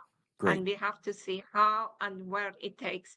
And your saving plan is very much like what I was talking about. I do not know if you could repurpose, if you could do whatever saving, if you could use technology or whatever, if you could reduce the chargebacks. I support all the 3 recommendations that you have talking about. And hopefully with the plan that at one point we get to the place that we are self-sufficient. Okay, thank you. So I think you have direction. Okay, we'll move on. Yep. Okay, so Water Quality Protection Fund. So this fund was created in 2013 in response to Maryland's Watershed Protection and Restoration Program, which requires counties to manage polluted stormwater runoff. It is funded primarily through the Water Quality Protection Charge, a fee that's on our property tax bills on impervious surface area, and the revenue also from our bag tax in the county. The county council sets the rate for this charge on our property taxes annually and appropriates funds from expenditures from the fund through the budget process as outlined in Chapter 19 of the county code. The fund supports stormwater management, watershed protection, and restoration projects that improve water quality across the county. So this kind of just gives some more of that summary. The fund has, as I mentioned, 2 primary sources, our property tax and the bag tax revenue. And for FY '26, the approved expenditures for the 3 departments that pull from this, it's our Department of Planning, Department of Parks, and Department of Environmental Protection, totals $39.4 million, whereas the budgeted revenue is $57.9 million. Now, some, but not all of that difference, but some of that difference needs to be used to cover debt service on bonds that are issued by the county and loans from the state. But there is still plenty of budgeted surplus to cover an increase in Montgomery Planning's share. And so we'll talk a little bit more about that. Under a 2019 MOU between Montgomery County and the commission, funds from the Water Quality Fund may be dispersed to Montgomery Planning for work that we perform developing and monitoring stream valley buffers, reviewing and enforcing special protection areas, reviewing and enforcing forest conservation plans that affect stream valley buffers, and preparing water quality-related sections of master plans. So you can see on this slide some of the specific things that we do that are related to those functions, including the coordinating on all of these matters with DEP, DOT, and DPS. Now, our allocation in FY26 is just over $500,000. You see $505,000 there. That translates to less than 1.3% of the fund's $39 million that are approved in FY26. Now, a comprehensive internal review has revealed that this figure, the $505,000, is significantly underrepresents the department's contributions on these types of functions. So the method that was previously used to calculate planning's share, we think is outdated and it's incomplete. It fails to account for major areas of work that are clearly identified in that 2019 MOU, including master planning, stream buffer protection, and enforcement of environmental regulations. So our methodology was established in 2013 when the fund was created, and it hasn't been recalibrated since, not even after the 2019 MOU. We've simply applied like an annual growth factor. Montgomery Planning is asking to calculate our portion of the fund by work years effort in the same manner as the Department of Environmental Protection and the Department of Parks, and to align our share with the expectations of our department under the 2019 MOU. We have calculated that we currently have 15.5 work years performing the functions under the Water Quality Protection Fund. And the FY27 budget for those work years is just under $2.6 million. So we would like to set that as planning's request for funds appropriated from the Water Quality Fund for FY27, which is an increase over FY26 of just under $2.1 million. And it's important to note that while this calculation correction puts planning's appropriation in line with the appropriation for parks and DEP, it does not reduce the amount that is budgeted for those departments, since the difference in funding is available within the fund balance. I assume it's okay. So again, Montgomery Planning is not asking for any new responsibilities or expanded scope. We're already doing the work that this would cover. What's needed now is a fair and accurate funding model that aligns with our MOU and is consistent with the calculation approach used by Parks and DEP.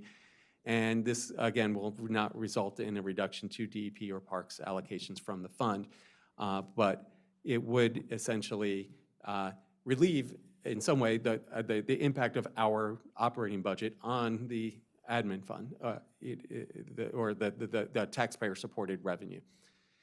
So our recommendation is we're asking the board to support our effort to increase our allocation request from this fund using the work year calculation method, and it would increase essentially to just under $2.6 million. Yeah, go ahead, please. Is it just for FY27 or is it something that is ongoing? I don't understand. Sure. It would be ongoing. Going forward, we would use the work year-based funding model, and what we would put in our budget is the number based on the number of work years that we expect each year we're expending on the functions that are identified in the MOU. So the MOU should be revised? No, the MOU,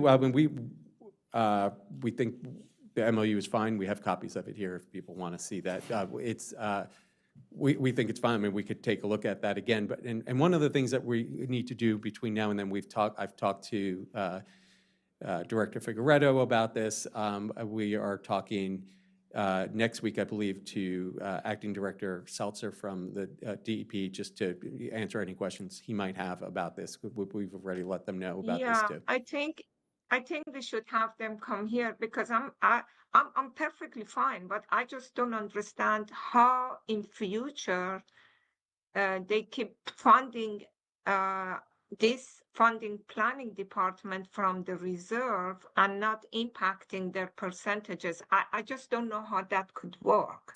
Yeah. I don't understand Yeah, that. yeah, well, they'll get that answer. Okay. And then one of the things that, Mr. Bartley, Is the request competitive, meaning will it deplete other agencies that rely upon this fund? And if it's competitive and may deplete other agencies' reliance upon this fund, would it result in an increase of taxes for the citizens? Sure. Well, again, the council sets the rate that is charged on the property tax on an annual basis. And, you know, so the council does have the ability to control what the revenue is there. When we looked at the revenue for, anticipated revenue and expenditures for this fiscal year, there was that gap that I had.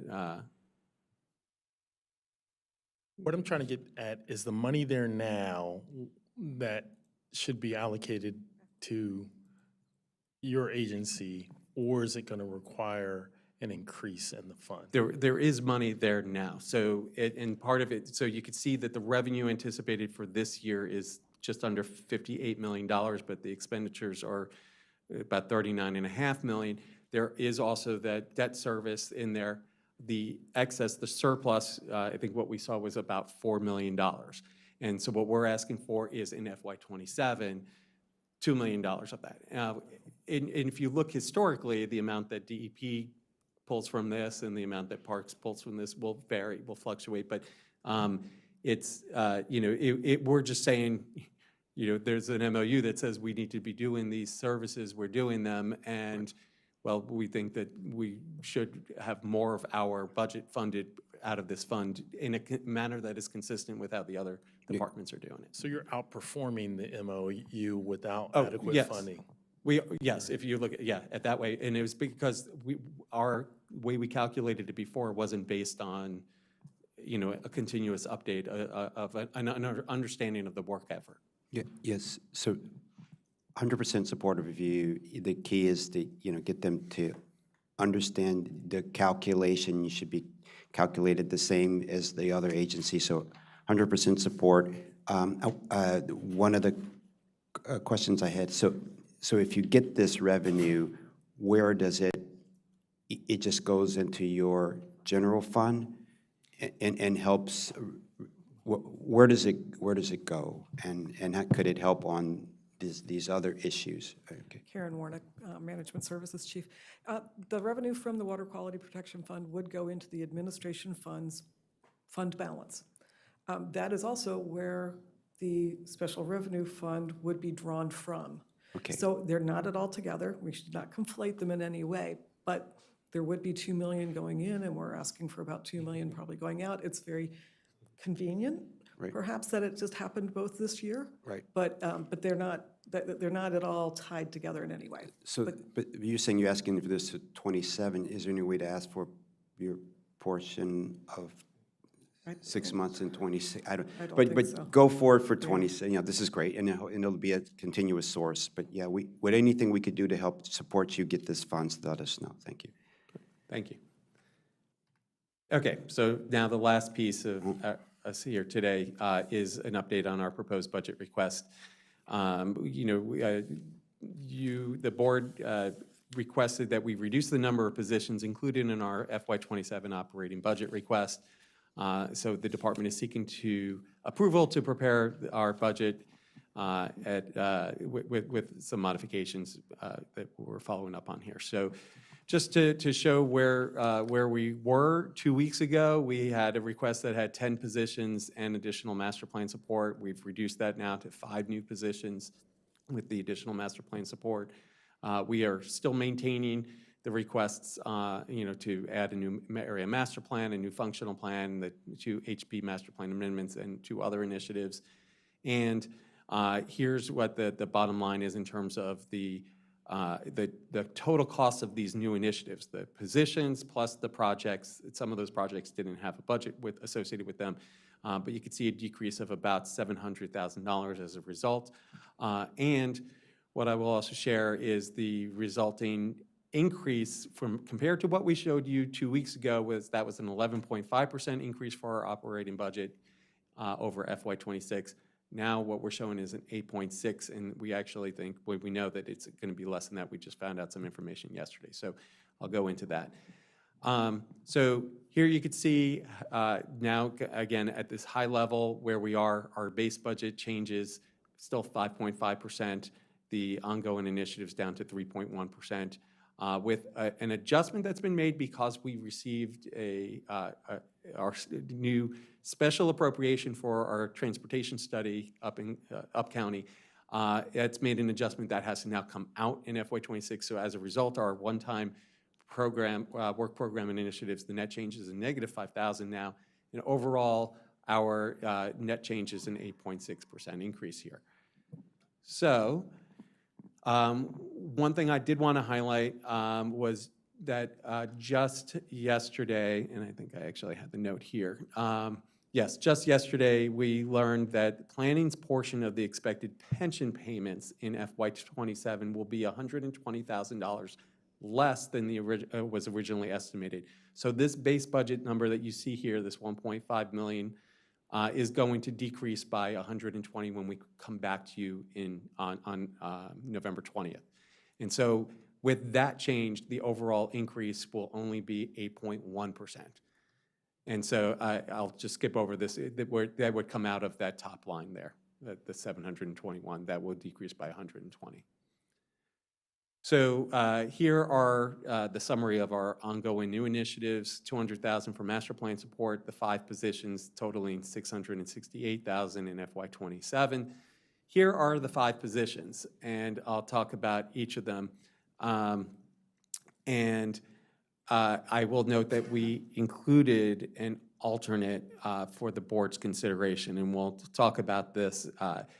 The important thing, all of these positions are direct service roles. They're planners, they're specialists and support staff who perform the day-to-day work of performing our core functions. They would be implementing Thrive, reviewing development applications, engaging communities, and protecting our data and our stakeholders.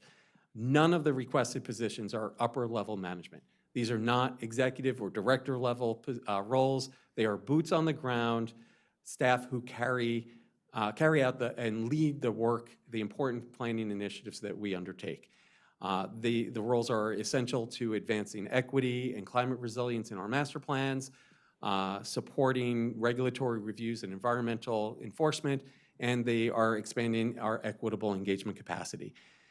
The positions reflect operational needs, not administrative expansion, and these are designed to meet our growing workload demands and improve our service delivery, not to increase hierarchy in the department.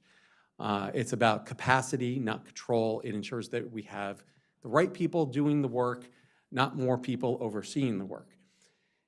These 5 new positions, and actually I would even say all 6 of these, are not requested for convenience. They are essential for us to deliver on the county's most urgent planning priorities. Without them, Montgomery planning risks delays in plan implementation, in inadequate regulatory capacity, and diminished public engagement. And investing in these positions now ensures that the department can continue to lead with innovation, responsiveness, and impact. Our top priority continues to be our Environment and Climate Division's Planner 4 for climate initiatives. The purpose of this position is to lead the department's coordination on climate initiatives and policy efforts to reach the climate goals of the county. This Planner 4 would be an expert on the planning industry's response to climate change. They'd prepare a climate strategy for department initiatives, incorporate climate-related solutions in our work products, our plans, and our policy recommendations, conduct the required climate assessments for ZTAs and master plans, lead our adaptation and climate resilience plan, guide efforts to develop climate tools like heat mapping, tree inventories, and vulnerability studies, serve as the go-to climate expert for everyone else in the department, coordinate with county agencies on climate action plan implementation efforts, and present to the planning board and county council on a regular basis. Our next priority position request is our cybersecurity specialist in our information technology and innovation division. The purpose of this position is to prevent unauthorized access or manipulation of data in tools. While this is not a planner position, it is no less important and critical to our ability to pursue our mission. And this is another hands-on but highly technical role. This is not a management position. Recently, we have experienced phishing attempts targeting planning staff credentials, bot-driven scraping of public-facing data sets that we maintain, unauthorized API access attempts on mapping platforms, malware probes on legacy systems we use with limited vendor support, and denial of service attempts during public comment periods. I don't even know what half of those things are, what they mean, but I do know that on Monday, we heard from at least 3 applicants that they reached out to us because they received highly sophisticated communication, fraudulent emails requesting payment. This is just this Monday on their applications. And another reached out to us yesterday after receiving similar fraudulent communications by the mail. So we need this person to prepare a department cybersecurity strategy, protect planning's digital systems, websites, and public engagement tools, monitor our systems to proactively identify and mitigate vulnerabilities, respond to incidents and provide needed guidance to staff and external stakeholders, prevent system failures and malicious interference, secure systems to ensure dependable access to plans, applications, maps, and virtual town halls, ensure that planning utilizes best practices and the most current strategies and tools to keep data and systems safe, maintain department compliance with evolving security standards, and to train department staff on cybersecurity awareness and protocols. Our third priority position is to request is the engagement specialist within our communications and engagement division. The purpose of this position is to support the department's expanding public engagement efforts and ensure equitable, consistent, and impactful community involvement across all planning initiatives. And here's another important position that will increase our capacity to conduct our master plans, pursue our initiatives, and effectively engage stakeholders. This, again, is another hands-on outreach role, not a management position. This person will help conduct engagement efforts in the field, in our communities, be out in the community. They'll coordinate engagement across planning teams, ensuring alignment with our equitable engagement guide and our strategic goals. They'll maintain and update our equitable engagement guide with best practices, strategies, and new tools. They'll lead the Community Planning Academy to ensure that it grows and it continues to succeed. They'll create inclusive messaging and outreach strategies with a focus on removing barriers to participation for underrepresented communities. They'll build and strengthen relationships with community organizations, organize training initiatives to increase staff's engagement capacity and preparedness. This is a big one. It's not easy to go out and do like the door-to-door. It's not easy to, to be at festivals and to be able to respond to the types of questions. And so we're looking at trying to build up our capacity by doing more training in scenario training for our staff on that. And then, of course, they'll also be presenting to the planning board and county council on a regular basis. Our next priority position is a Planner 1 for our Historic Preservation Division. The purpose of this position is to meet the growing public demand for inclusive, timely, and equitable preservation services. So this is a recurring theme here, that this is another hands-on role. It's a historian for our HP division. And as we've mentioned previously, our HP master plan team only currently includes 2 people. And this effort would significantly expand the team's capacity to conduct important core services that we provide to the county and residents, and would reduce the multi-year delay that we currently have in the review of historic designation requests. So just last week, we received a historic designation request from a civic association that could potentially result in a new district with over 300 new contributing resources. The effort to review 300 plus homes as part of a district is quite significant. However, we have an obligation when such requests come in to take them up when they come in from property owners or from civic associations. But this must be done concurrently with the team's other responsibilities, including standalone designations like Timberlawn or Rosebud House, which you'll be seeing next month. the comprehensive review of sites on the locational atlas, the review of burial sites across the county for potential designation, our marker program, which highlights the untold stories of county residents. We're actually hoping to complete and install 3 more markers in the coming months. The review of potential historic sites as part of area master plans, like the ComSat site review, the writing of area histories for master plans, and other projects like mapping segregation, or the Asian American and Pacific Islander Heritage Project, or the LGBTQ+ Heritage Sites Project, and also presenting to the Planning Board, Historic Preservation Commission, and the County Council. Those are all things that right now it's 2 people essentially that are doing. And here's number 5. This is our Up-County Planning Division's Planner 2 position that would work on master plans, plan implementation efforts, and development review. And the purpose of this position is to better support master planning efforts and implementation while processing the anticipated surge in development applications from Germantown and Clarksburg over the next 10 years or so. This position, again, is a hands-on planning role, not a management position.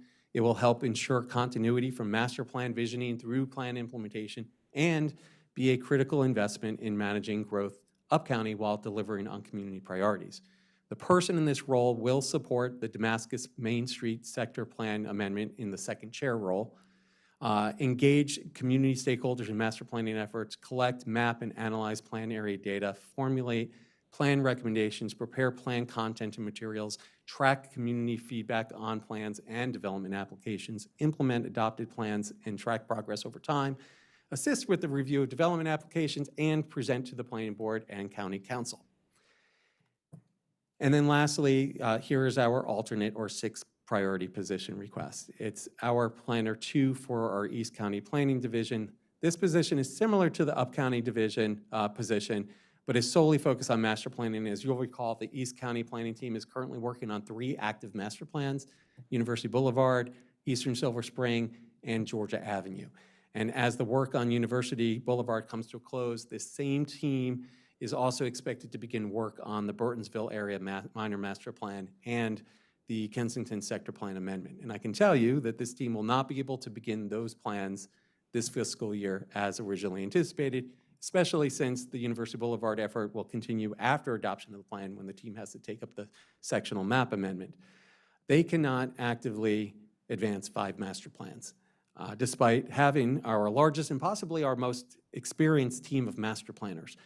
Moving forward with the 2 new plans, or at least, the very least, moving forward with one of them on a timely basis, will require additional support in the form of this position. And so that is why we hope that you will consider adding this 6th position to our request. And the purpose of this position is listed there, but I would also note, coincidentally, it is very coincidental, that the cost of this position at $121,000 is nearly identical to the savings we learned about yesterday on pension payments. So I will leave it at that. I will say that we will come back again next time with an update to this, again, to reflect that we're dropping from 11.5 2 weeks ago to potentially down to 8.1. And if you're amenable to the adding the 6th position, I would add that including 6 positions in our request gives us a little bit more flexibility when we get to the council, and we'll likely need to offer reductions. We know we will. And having more positions to choose from gives us an opportunity to, through our conversations with council members, have a better sense of what their priorities were. And so with that, I'll leave you with our final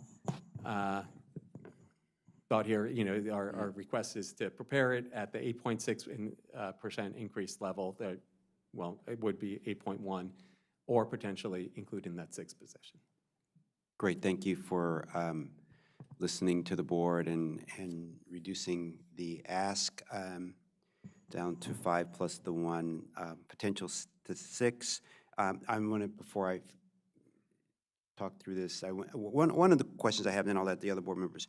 A couple of master plans, you said they help implement the plan. What does implement the plan after it's approved look like? And just out of curiosity. I'll take a quick stab at that, and then I'll see if Robert has anything to add. But sometimes it's some of our placemaking efforts. It's continuing conversations with community stakeholders and not letting them feel like we've worked on this plan, created this vision, and then kind of abandon the community and saying, good luck with having this happen.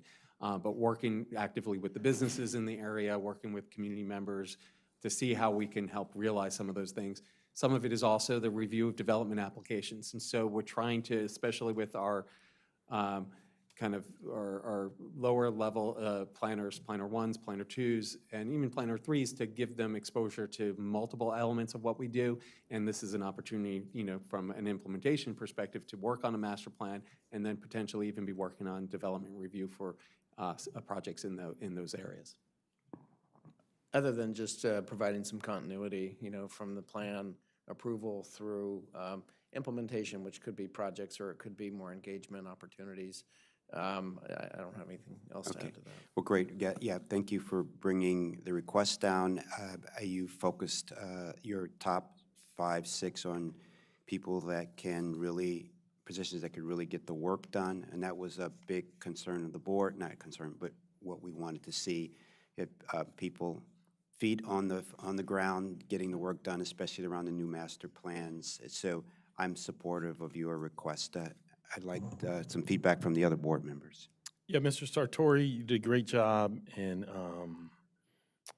detailing why you need the new employees. You defined their roles and their positions, and you explicitly stated what their function would be and the result. So good job. Thanks.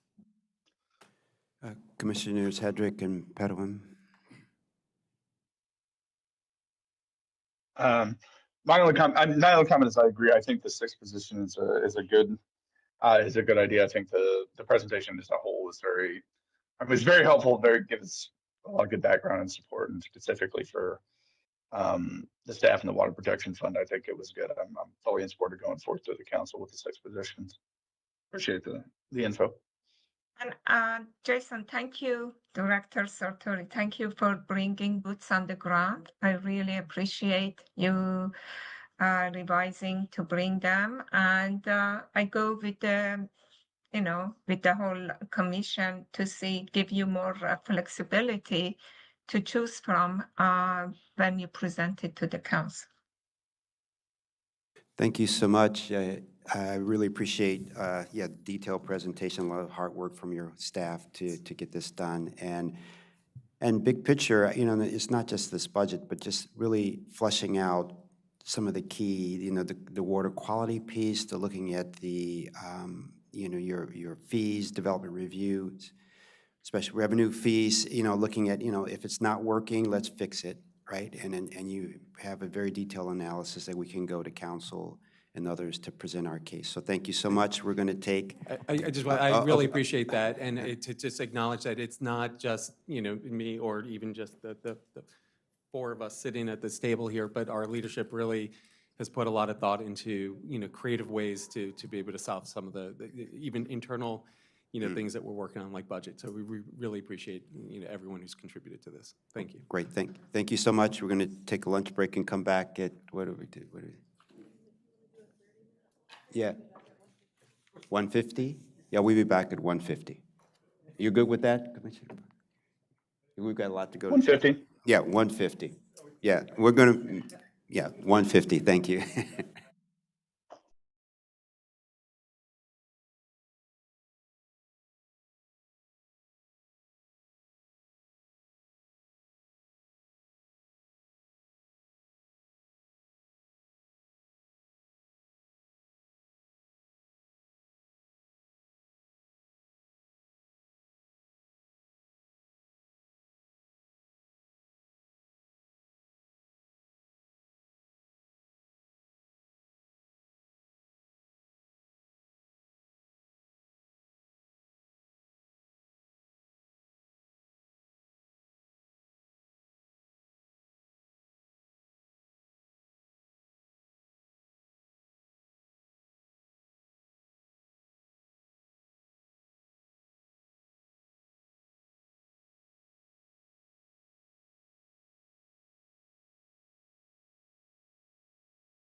Good afternoon. We're on item number 8, 4901 Battery Lane Preliminary Plan Amendment, where staff is recommending approval with conditions.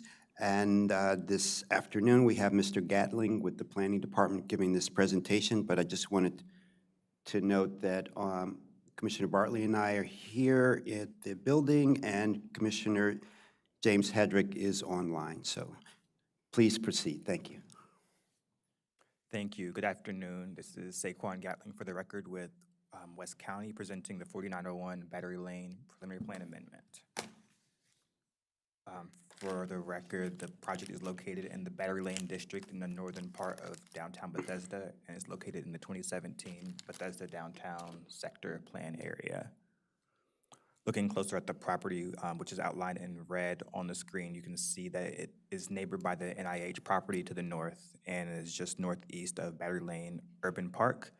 It lies to the west of Woodmont Avenue, and the vicinity contains several established garden and high-rise apartments with newer development high-rises to the east of Woodmont and along Wisconsin Avenue.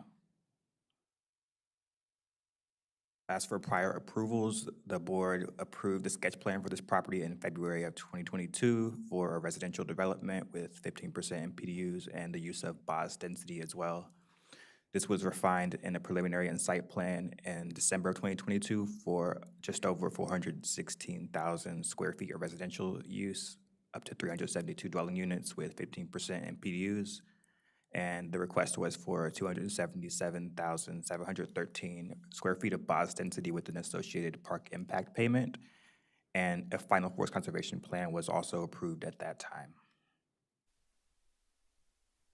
The proposal here is short. The applicant is requesting a 2-year extension of the preliminary plan validity period to expire in February 4th, 2028, rather than 2026, as they move forward with their plat application, which is being processed and being received by the department. As for findings and recommendations, we found that all requirements that are applicable for the subdivision ordinance have been met and it conforms with the sector plan.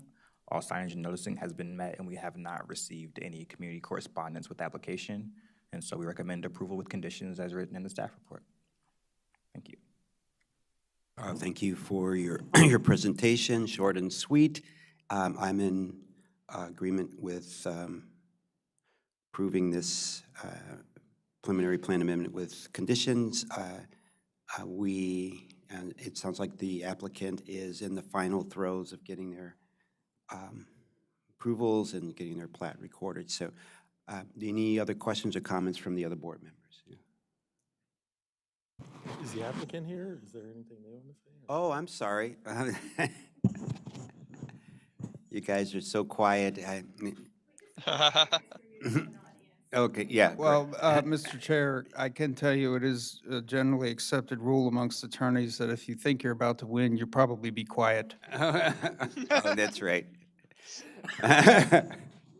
Excuse me for not recognizing you guys, but would the applicant like to make a presentation? So I'll just say Nancy Regland here from Shulman Rogers on behalf of the applicant. With me is Brian Strott from WC Smith Development, and we're just here to respectfully request approval to remove this last obstacle to help us get all the pieces together for development. Great, yeah, thank you. You're good? I'm good, thank you. All right, yes, it's a very large project, so we're hoping that it can move forward as quickly as possible. Thank you. The housing is greatly needed, and it's a great transit-oriented location, so fingers crossed that you move forward quickly. Mr. Hedrick, any questions or comments? None from me. Looks good. Let's go with it. Okay. Mr. Bartley? No, looks good. Okay. And it's appropriately placed and has a good density for where it's going to be located. Right. So do I have a motion to approve the 4901 Battery Lane Preliminary Plan Amendment where staff is recommending approval with conditions? So moved. I second. All in favor? Aye. Aye. The ayes have it 3-0. Thank you so much. Thank you for coming by this afternoon. Yeah, we're going to take just a 1-minute break and start with our next one. which is the Silver Spring Streetscape Standards. Thank you.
Good afternoon. We are now on item number 9, Silver Springs Streetscape Standards Update, where staff is providing the updates, proposed updates to the Silver Springs Streetscape Standards and asking for board approval.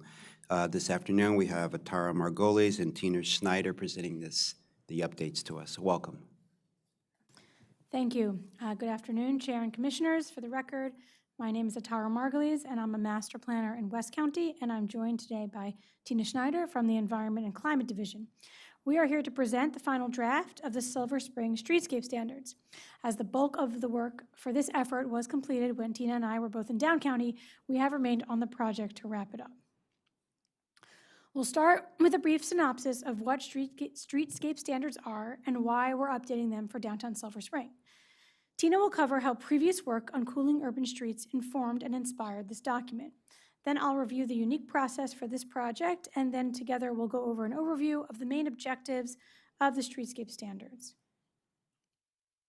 So what are streetscape standards? They're a technical document that provides specifications and guidance for designing and installing streetscape. They are used by developers for frontage improvements and by other agencies for implementing CIP capital improvement projects. Downtowns like Silver Spring, Bethesda, and Wheaton all have streetscape standards. Standards address sidewalk paving materials, street trees, stormwater management in the right-of-way, and briefly, street lighting and furnishings. The Planning Department prepares, maintains, and updates the streetscape standard document in coordination with county and state agencies, and we'll talk about that coordination later in this presentation. The last time the Silver Spring streetscape standards were updated was in 2019. However, We started the Silver Spring Downtown and Adjacent Communities Plan in 2020. And by the time we finished the plan, we realized that not only were the standards out of sync with the plan and even with the plan boundary itself, but they also did not align with Thrive Montgomery or the Climate Action Plan, which both had come online and approved between 2019 and 2022.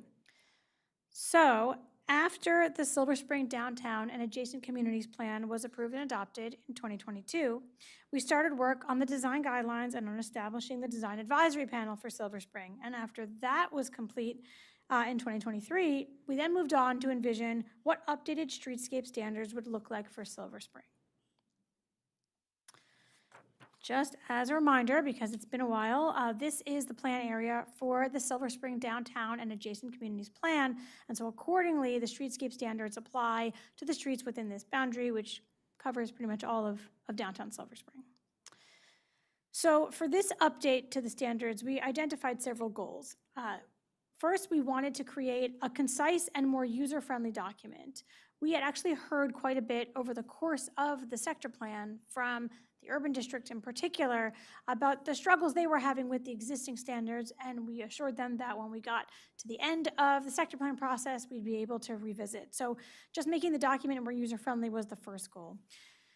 We also wanted to focus on accessibility, reducing the heat island effect in the downtown, and the maintenance of the streetscape. And these were things that really came out of not just the sector plan process, but also some values that were explored in Thrive, the Climate Action Plan, other ongoing things like accessibility work that MCDOT was doing. These were all sort of values that came up during the years we were doing the sector plan, and it became obvious that we needed to take a new look at the streetscape standards with these as the lens. We also hope to improve long-term tree survival, so trees have a better chance of reaching maturity in the downtown. And we wanted to really align the document with some of the goals, as I said, in some of these other countywide plans. And the final goal was actually to create a process and a document that really was, the outcome of a robust interagency coordination, which we will talk about in a minute. And before that, I'm now going to turn it over to Tina, who's going to explain sort of how we got here, how some of our earlier work during the sector plan really sort of influenced the way we approach these standards. Thanks, Atara. You can go to the next slide. Okay. To understand how we got here, I'd like to quickly flash back to 2020 when we did the first heat study that measured surface and atmospheric temperatures. It revealed just how hot Silver Spring was due to climate-related heat, impervious surfaces, low tree canopy cover, and other causes listed on the slide. I knew that we needed to begin to more aggressively address heat in the master plans, so I found out about the Council of Governments Transportation Land Use Connections Grant, applied and was awarded, and they developed the Silver Spring streetscape guideline, cool streets guidelines for Silver Spring. Next. The guidelines analyze the feels-like temperature, which is neither atmospheric nor surface, but rather what it actually feels like to the human being walking along the street. It provided quantifiable recommendations to cool down the streetscape. In general, there were 3 categories of recommendations. 1, materials, to use reflective materials, to use porous surfaces, and also to remove excessive impervious surfaces. The second was vegetation recommendations, and that was to incorporate more tree canopies, more shrubs, and more herbaceous species throughout the landscape.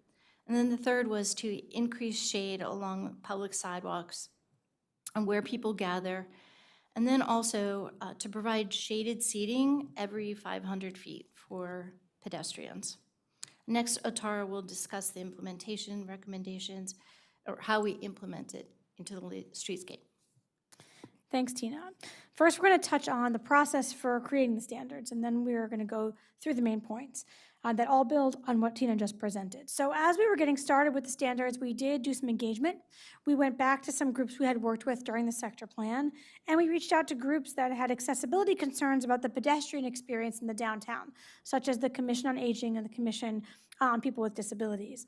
We heard a lot about the hazards of brick sidewalks, the need for the sidewalk area to remain obstruction-free, no signs or furniture, and the importance of places to rest along downtown streets.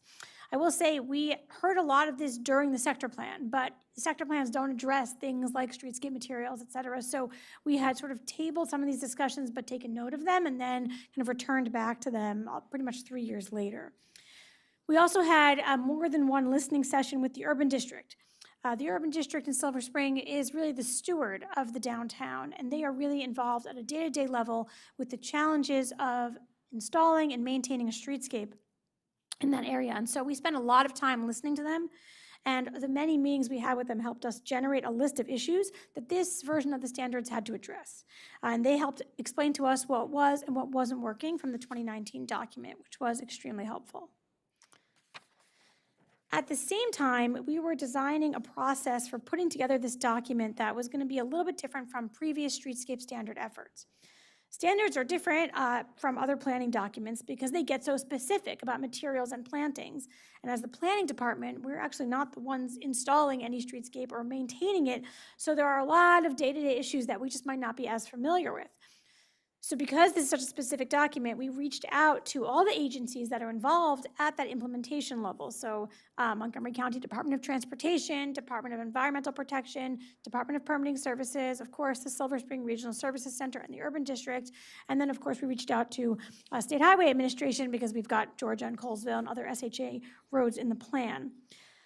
So people were very receptive. So we actually convened an interagency collaboration group with representatives from each of those agencies, and we met monthly during pretty much the first year of the project.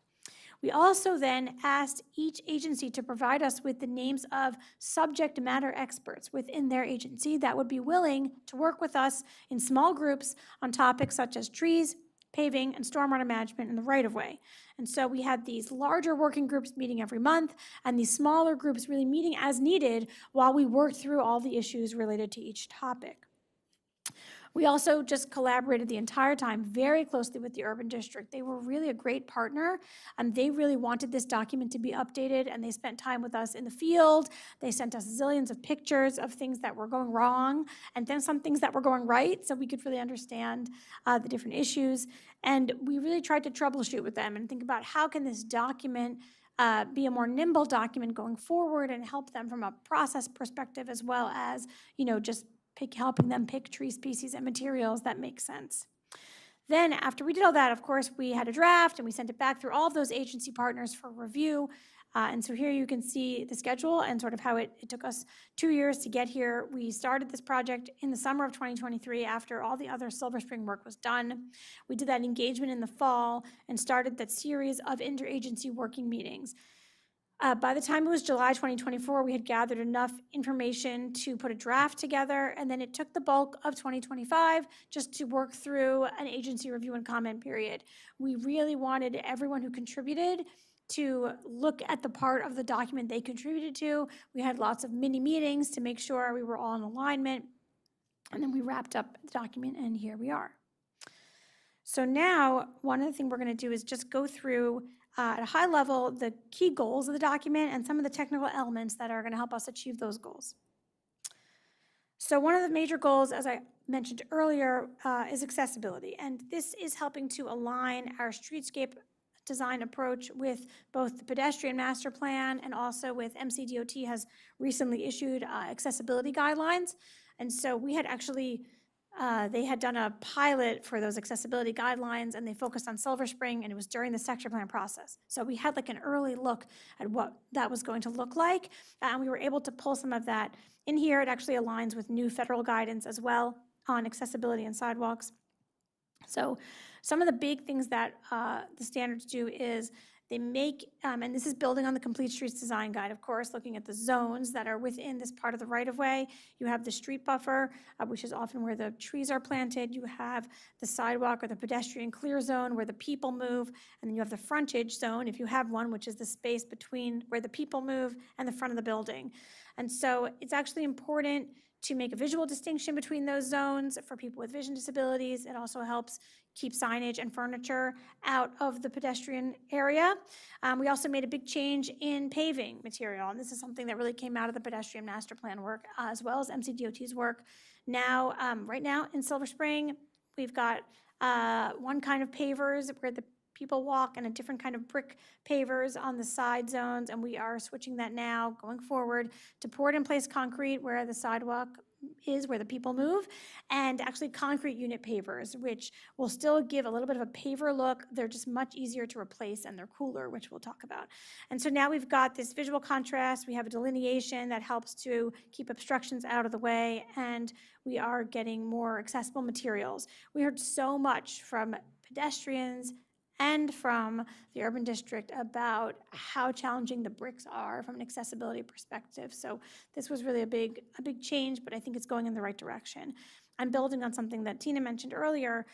From an accessibility perspective, it's also important to have benches in the right-of-way where people can find a place to sit down if they need to take a rest, and there are already some in downtown Silver Spring, and the standards are asking basically that there be one bench on every linear block or every 500 linear feet, and ideally that bench is placed in the shade. That is something that can happen along with the private development project, particularly if benches are already part of the project. We've seen places where a bench has then gone to the right-of-way, which is really helpful. We've got this overarching goal of reducing heat island effect in the downtown. Part of it has to do with paving, and then we move to planted materials. So from a paving perspective, the paving that we've specified in this document has a much higher reflectivity, a solar reflectance index, so it reflects more heat than, so therefore it's cooler to the touch. And something else we did so this is going back to a sector plan concept. The sector plan identifies something called the green loop. The green loop is basically a network of pedestrian-focused streets that create a loop through downtown Silver Spring and involves Cameron and Fenton, East-West Highway, sort of avoids Georgia and Colesville.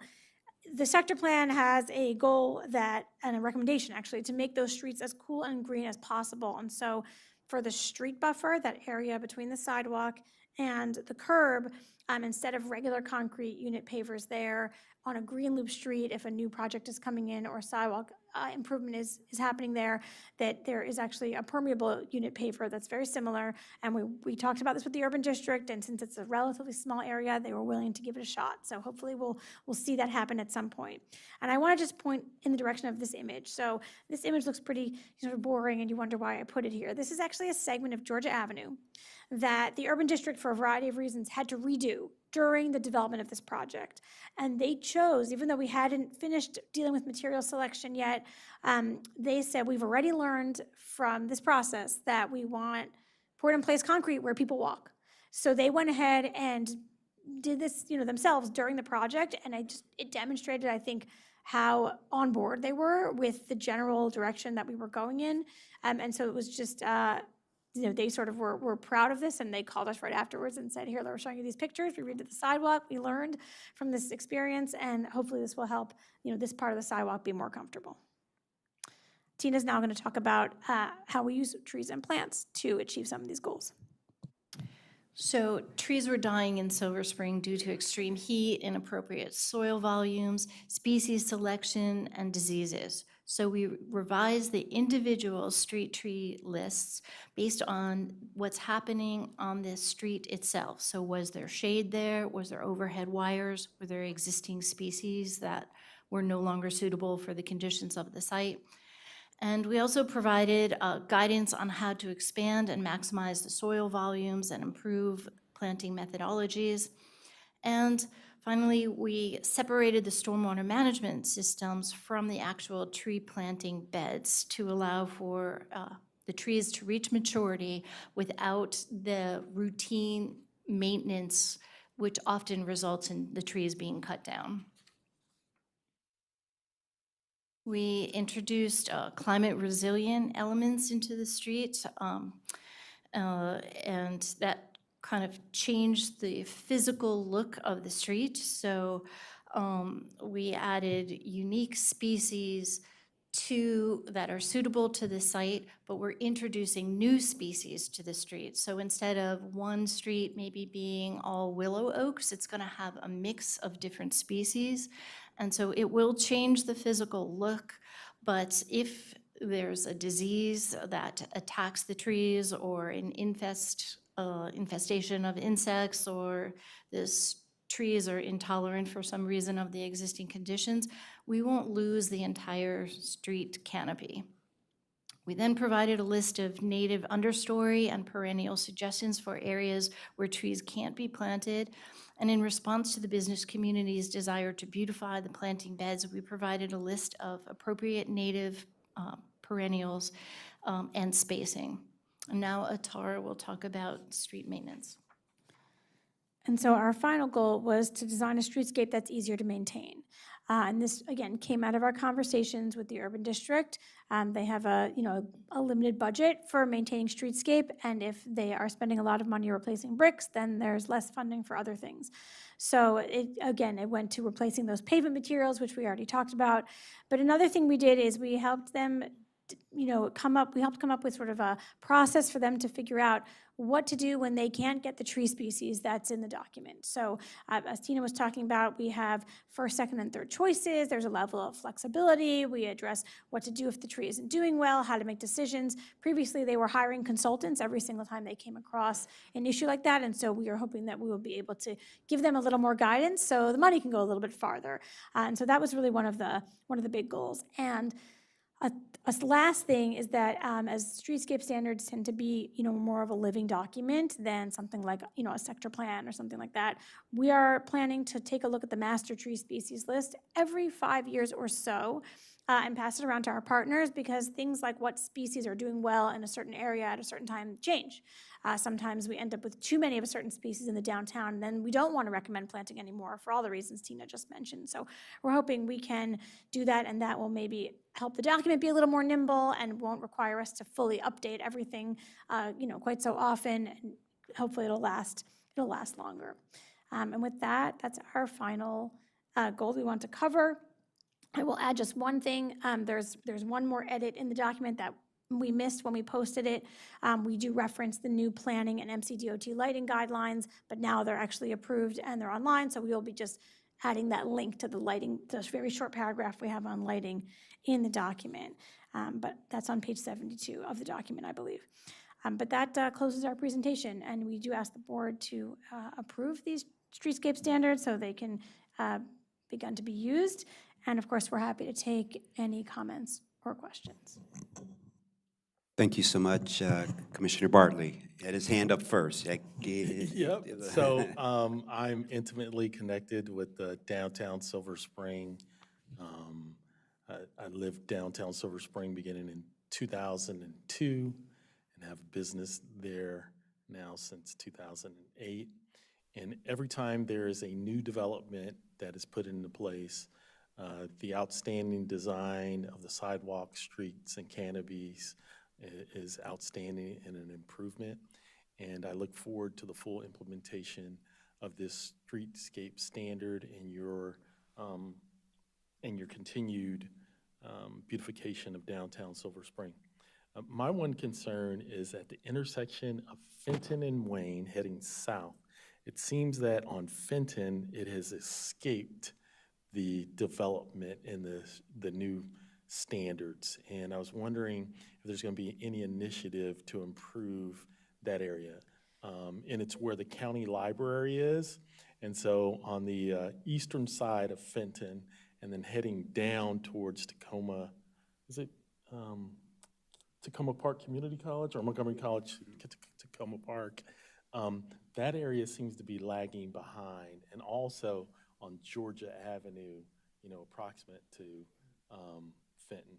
So I was wondering, what can we expect with this outstanding streetscape standards with regards to that area of downtown Silver Spring? Thanks. Sure. Well, typically the streetscape improvements come with new development projects, but actually on Fenton Street, MCDOT is in the middle of, they've reached the end of design. I actually don't know where they are with construction, but they have a plan that's ongoing to actually update all of Fenton Street on both sides, from the library pretty much all the way down. And that they were working on that project at the same time as we were doing the sector plan, and they are doing something that's basically what we have in the streetscape standards, give or take. We were talking about it at the same time. They're changing the paving pattern, so it basically is what we see here. And that has a lot to do with the way they're introducing, changing the bus stops along Fenton. So they have a longer term plan for that. So eventually, Fenton will be updated.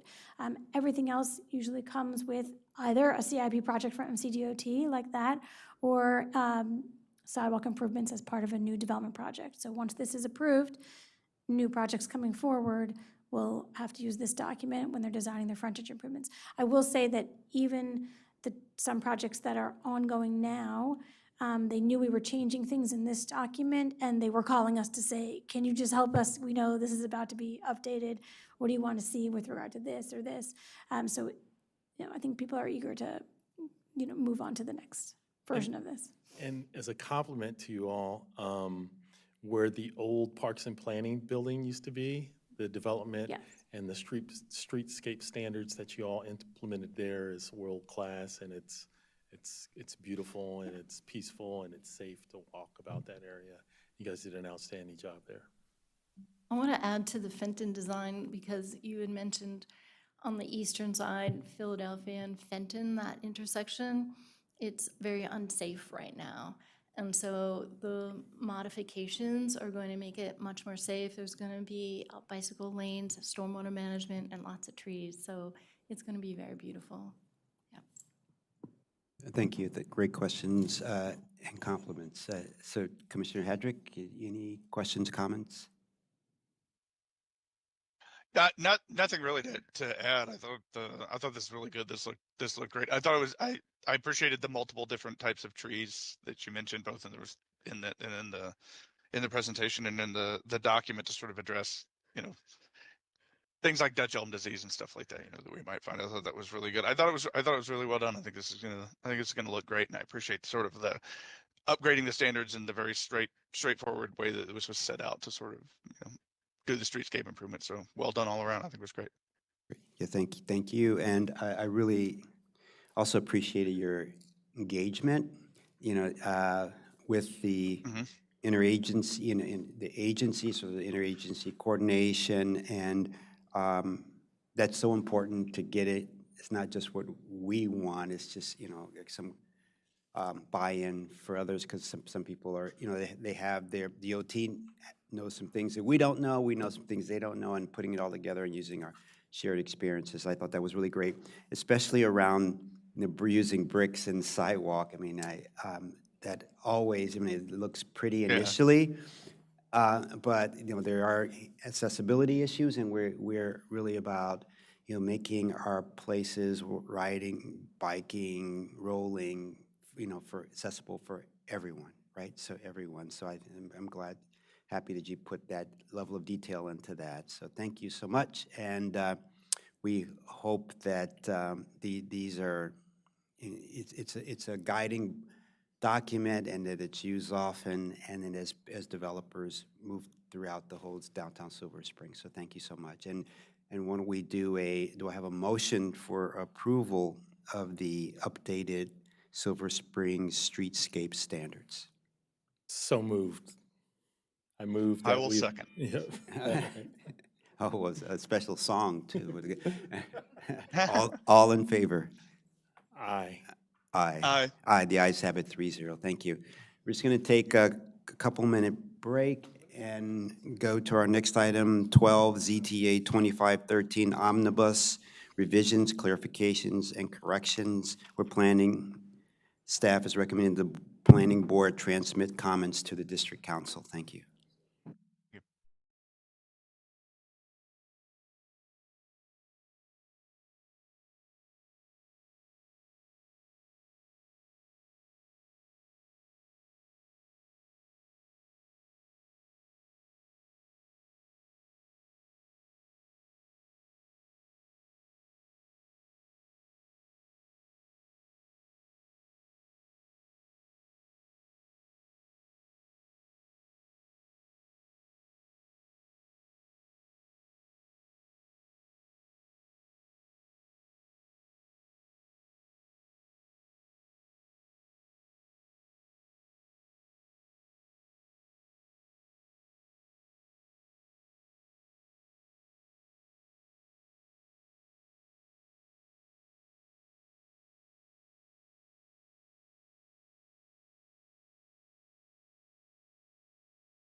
Good afternoon. We're on item number 12, ZTA 2513, Omnibus Revisions, Clarifications, and Corrections, where staff is recommending that the Planning Board transmit comments to the District Council.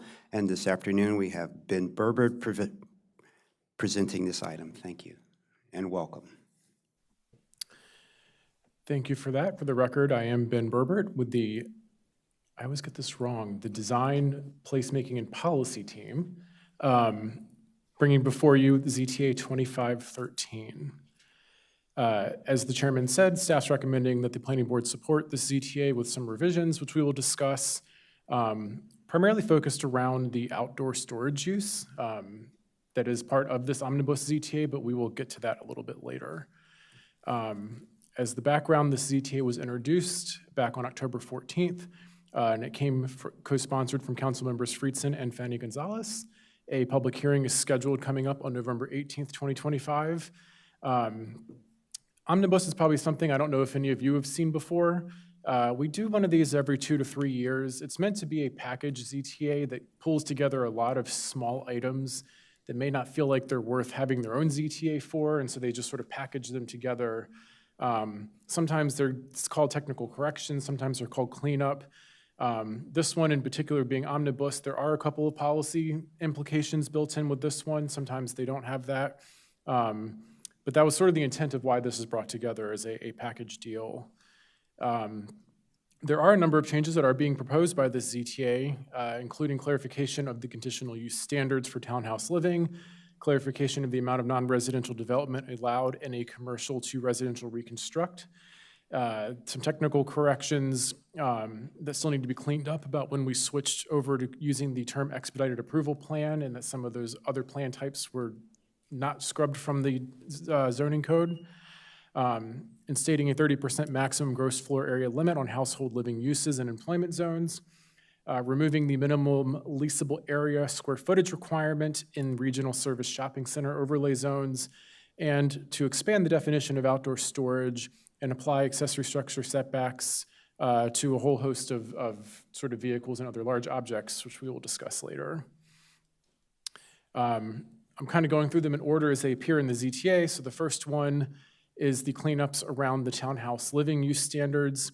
As a little bit of background, when ZTA 2401, which was the faith-based ZTA, was introduced, it created a new set of conditional use standards for townhouse living, now making 2 separate townhouse living use standards, one that applies to faith and the other that applies to the design for life standards. What this is doing is adding the either section qualifier so that you don't have to do both sets, which was never the intention. So for this revision, staff is recommending that the board support that. The next section of the ZTA talks about non-residential uses in a commercial residential reconstruct. The code sort of inadvertently set up some conflicting standards when that ZTA was adopted earlier this year, because it says that the commercial residential reconstruct must be in an apartment building type and that it allows up to 30% non-residential uses. Problem being the apartment building type is currently limited to 10% non-residential uses based on its definition in the code. And so what this ZTA is doing is saying, notwithstanding the apartment building definition, you are allowed up to 30% non-residential uses. And so the 30% would supersede the 10% only if it is part of a commercial to residential reconstruct. Planning staff is fine with this and recommends the board support that change. So we'll ask our questions as we go along. So and at the end, we can vote on this as one if possible. So I have no questions or comments on the first 2, and I support them. I think, but let the other, and I see. Look good to me. But please, let's go. Can you give an example of the non-residential CRR, commercial to residential reconstruct? Sure. So this was part of ZTA 2503 that was adopted earlier this year. And so if you're a qualifying project, a commercial project that has 2 or more stories of existing commercial development that's at least 50% abandoned at application, and you come in for a residential use that meets certain affordability thresholds, you are no longer a residential use meeting affordability thresholds. You are a commercial to residential reconstruct. It's actually a new use in the code.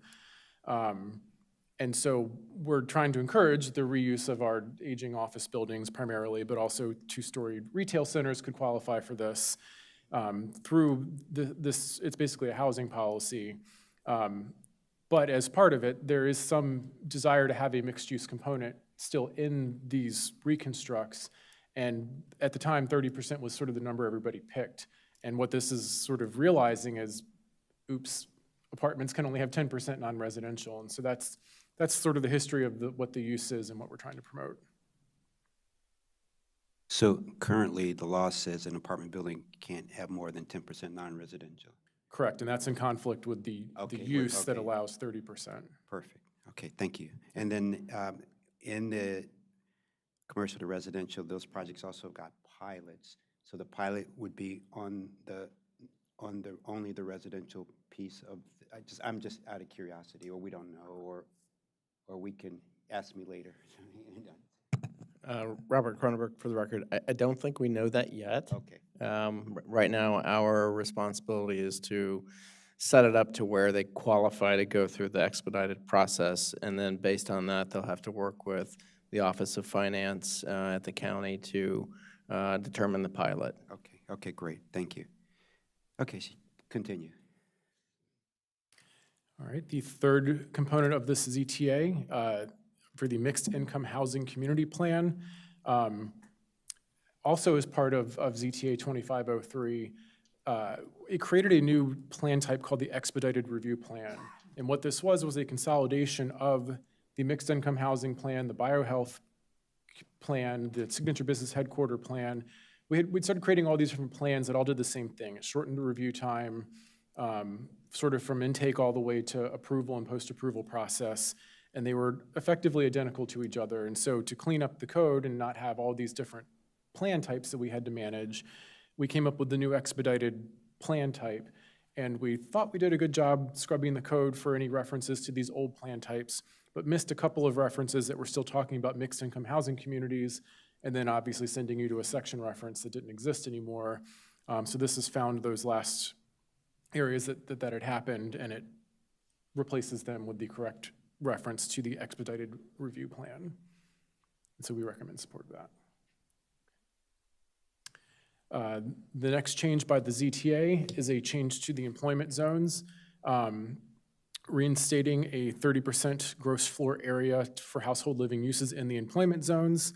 Again, the intent of the employment zones was always to target opportunities for employment and commercial uses and to provide employment areas with supporting retail and surrounding residential uses.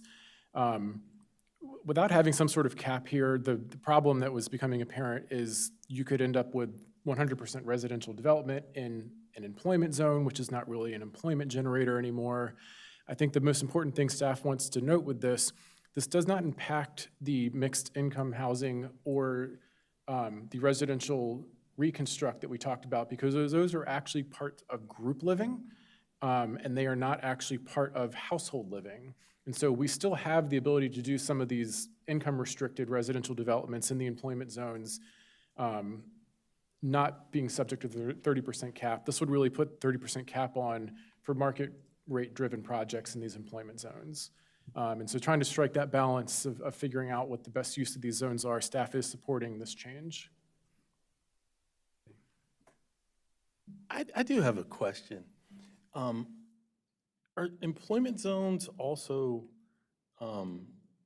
commercial zones where activities that are normally not conducted in residential areas will be ongoing, even though there's going to be new residential opportunities there? Yeah, so in the employment zone is a section of code that includes the employment office zone, the life science zone. It also includes general retail and neighborhood retail zones. And so all four of those are sort of collectively called the employment zone in the code. One of the problems that I anticipate seeing is the power of a resident to complain about ongoing commercial uses that are normal in the area, but are interfering with their quiet enjoyment of their abode. And so, like I can give you an example, Brookville Road, commercial area, down the street. And as you can convert some of the commercial space into residential space, the trucks coming in and out of the commercial space, backup sounds, the time of day they're coming in, the type of activity and business they're engaged in. If they're a retail business, the time of night people come in and out of their stores. And I'm wondering if whether or not there's going to be some defense of those businesses or regulations put in place to protect the businesses that are operating there now. It's not a question for you to answer, but it's a question and a situation that I anticipate occurring in the future. Yeah, I think it's an interesting thought, and I understand the concern. I think to the purposes of today, there used to be this cap on a 30% cap. It was briefly sort of lifted. Concerns were realized that that might not have actually been the most prudent course of action. This is putting it back, and so it doesn't change anything that we've had as policy for going on 15 years or longer now. I think we could make a comment as part, if the board voted on it, to just state that it might be interesting to explore. I'm thinking like how in the ag and residential zones, we state that agriculture is a known and allowed use, and that should be an expected potential externality. Maybe there's something that we could consider requiring that all applicants of residential properties and employment zones state that, employment uses are the preferred and expected use there, but I wouldn't be part of zoning probably. And so I think at most I would recommend it's just a note to council, and that would be whether the board supports that generally or not. And Commissioner, just a follow-up on that. When we did the Littonsville plan, this was a major topic of discussion from the industrial park across the street that really organized to have that. It was that issue. They came up and said, if we have residential coming in, it's going to have an impact on the activities that we do on a daily basis, early in the morning, late at night. And so if I recall, what occurred there was the zoning that was put in place, which was CR at the time, was put in place closer to the metro center, so on the south side of Brookville Road and not on the north side. So the north side kind of retained that industrial, commercial, office component to it as a more standalone versus what would be potentially mixed use on the side where the metro would be.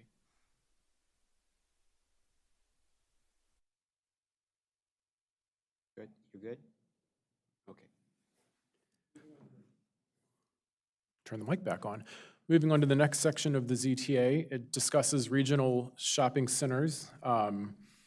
Regional shopping center is a defined term in our code, and it is defined as any gross leasable area of 600,000 square feet or more with a minimum of 50 separate tenants or more in commercial uses. We have two. One of them is right here, the Wheaton Shopping Mall, and the other one is the Montgomery Mall off of Democracy Boulevard. Both of them are also within something that is called the Regional Shopping Center Overlay Zone, which creates a set of development standards that were seen, at least when this was created over 20 years ago, as a little more flexible than the underlying commercial zones that existed at the time. As a little bit of history here, ZTA 04-20, back when these were C2 zoned, created this first notion that if you had 1.2 million square feet of leasable space, so double the minimum, you could have additional flexibility to have slightly higher building heights for residential uses, hotels, health clubs, movie theaters, and associated parking structures. What this ZTA is looking to do is just remove the 1.2 million square foot requirement to be able to utilize the flexibility. Again, we're talking about two properties. Both of them currently actually qualify under the 1.2 million square feet. What this really is doing is saying, should one of these properties through a redevelopment opportunity want to pull their retail leasable area below the 1.2 million square feet, that they still would have that flexibility for the higher heights for certain uses. I think we wholeheartedly support this. We want to see these sites maintain economic viability and be able to redevelop in a reasonable manner. All right, the final and unfortunately slightly more controversial one is a change that's being made to outdoor storage. There's sort of two different changes that are happening. One, it's adding to the definition of limited outdoor storage. And I'll just go ahead and read this out loud. It's adding a new section that outdoor storage of a licensed, unlicensed, registered, or unregistered vehicle or bulk item, such as a boat of any kind with a primary or auxiliary mechanical propulsion, recreational vehicle, portable storage unit, motorhome, travel or camping trailer, campers, or any other non-freight trailer, all now is part of the definition of limited outdoor storage. And then it's adding placement requirements for these new items that says that these must meet the accessory structure setbacks for standard method development in the underlying zone. And it must be located behind the rear building line of the principal building. So, a couple of concerns that planning staff wants to point out here. One, if you look at everything else that has to do with outdoor storage generally, and in particular limited outdoor storage, it's really implying, without stating, that it's really meant for commercial uses.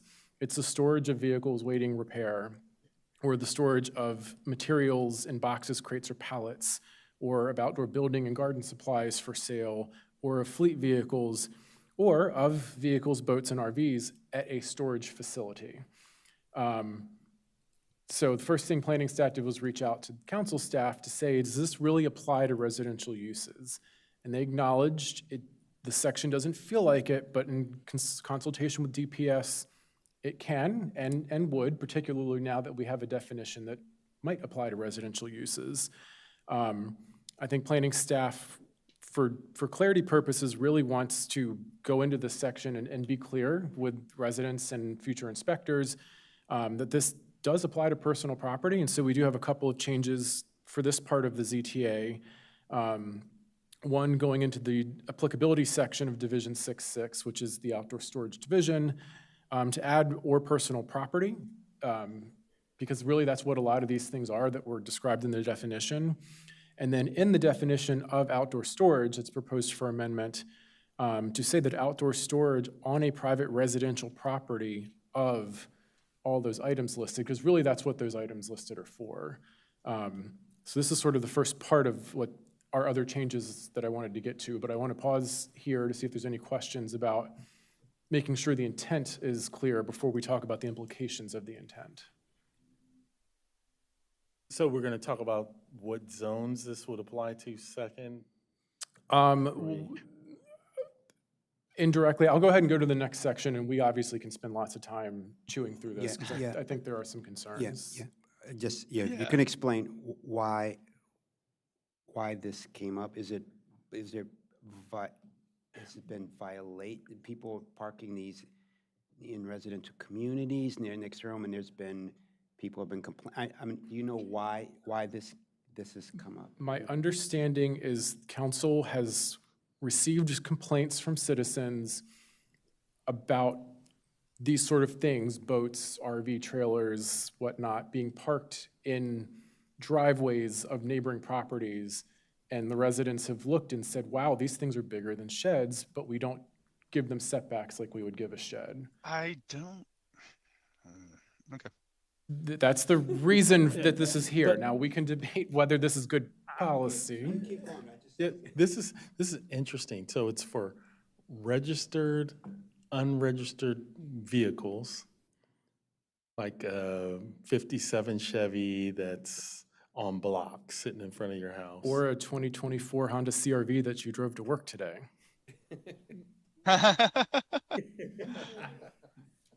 So, or like people are, or like a yacht. You say I can't afford to have it in the storage yard, but I can have it in front of my house. That type of thing. Right. It would regulate.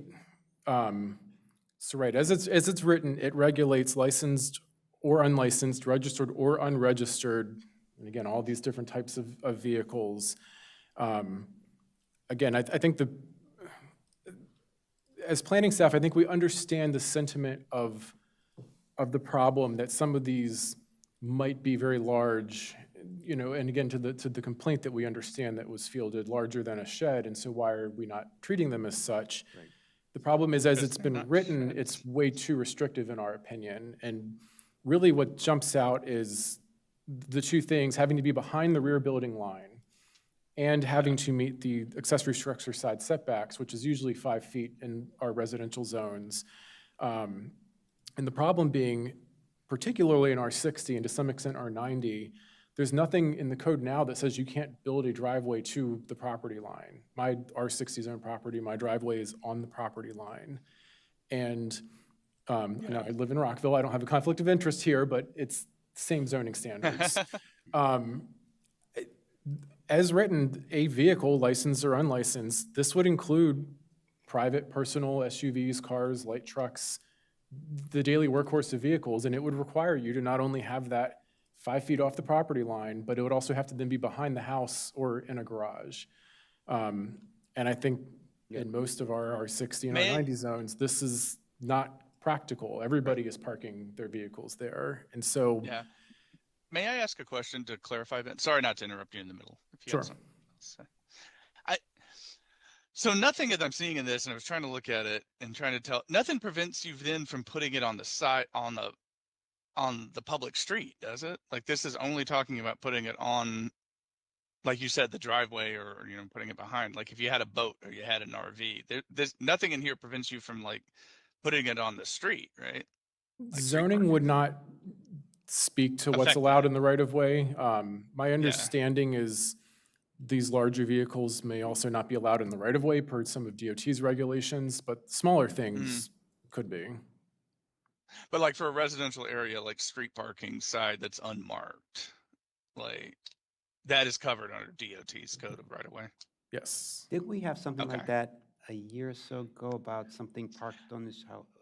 I was thinking about, yeah. We did a ZTA about 18 months ago that allowed up to 2 light commercial vehicles, basically the branded Yeah. vans or trucks to be allowed in the driveway. Or, because it used to be you could have one of those and an RV, and now it just says you basically can have 2 of any of the above or below. Okay, okay. So now you could go to the next step. We've got our little background information. Right, so, you know, I think in trying to respect the intent of council wanting to introduce something, but also make this practical for the most number of people possible, our sort of simple recommendation to this is just, if it's licensed and registered, it shouldn't apply. But maybe if it is the car that's on blocks, or it is a boat that hasn't been registered in Seaborn in years, or it basically takes, you know, usable property this shouldn't apply to. But if it's truly sort of storage of unusable stuff, then maybe there's something to apply here. There's about a million other iterations we could think through on how to tweak this. This just sort of seemed the simplest, and it sort of saved the most people from heartache, while still sort of recognizing there could be a potential time and reason for this. I will say my understanding is we are dealing with properly licensed and registered vehicles that the complaints are being driven from, so this actually wouldn't resolve the complaint.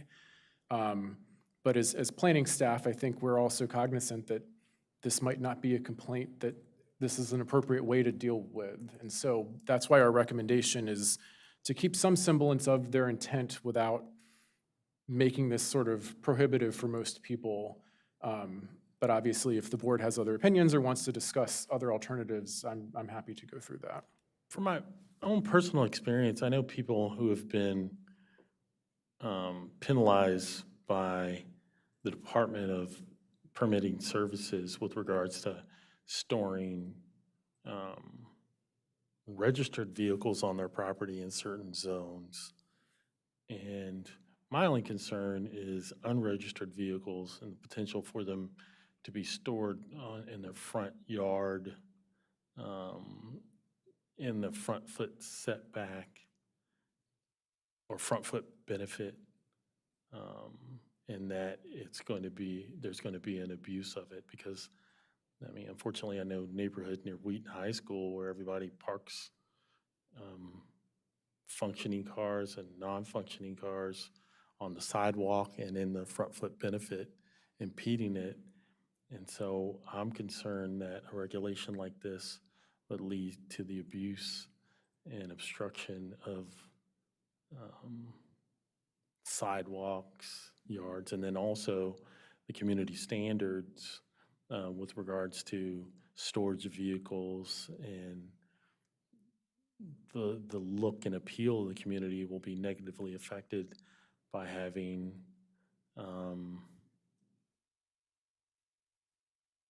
non-functioning motor vehicles, boats in the front of their house and/or in the back of their house.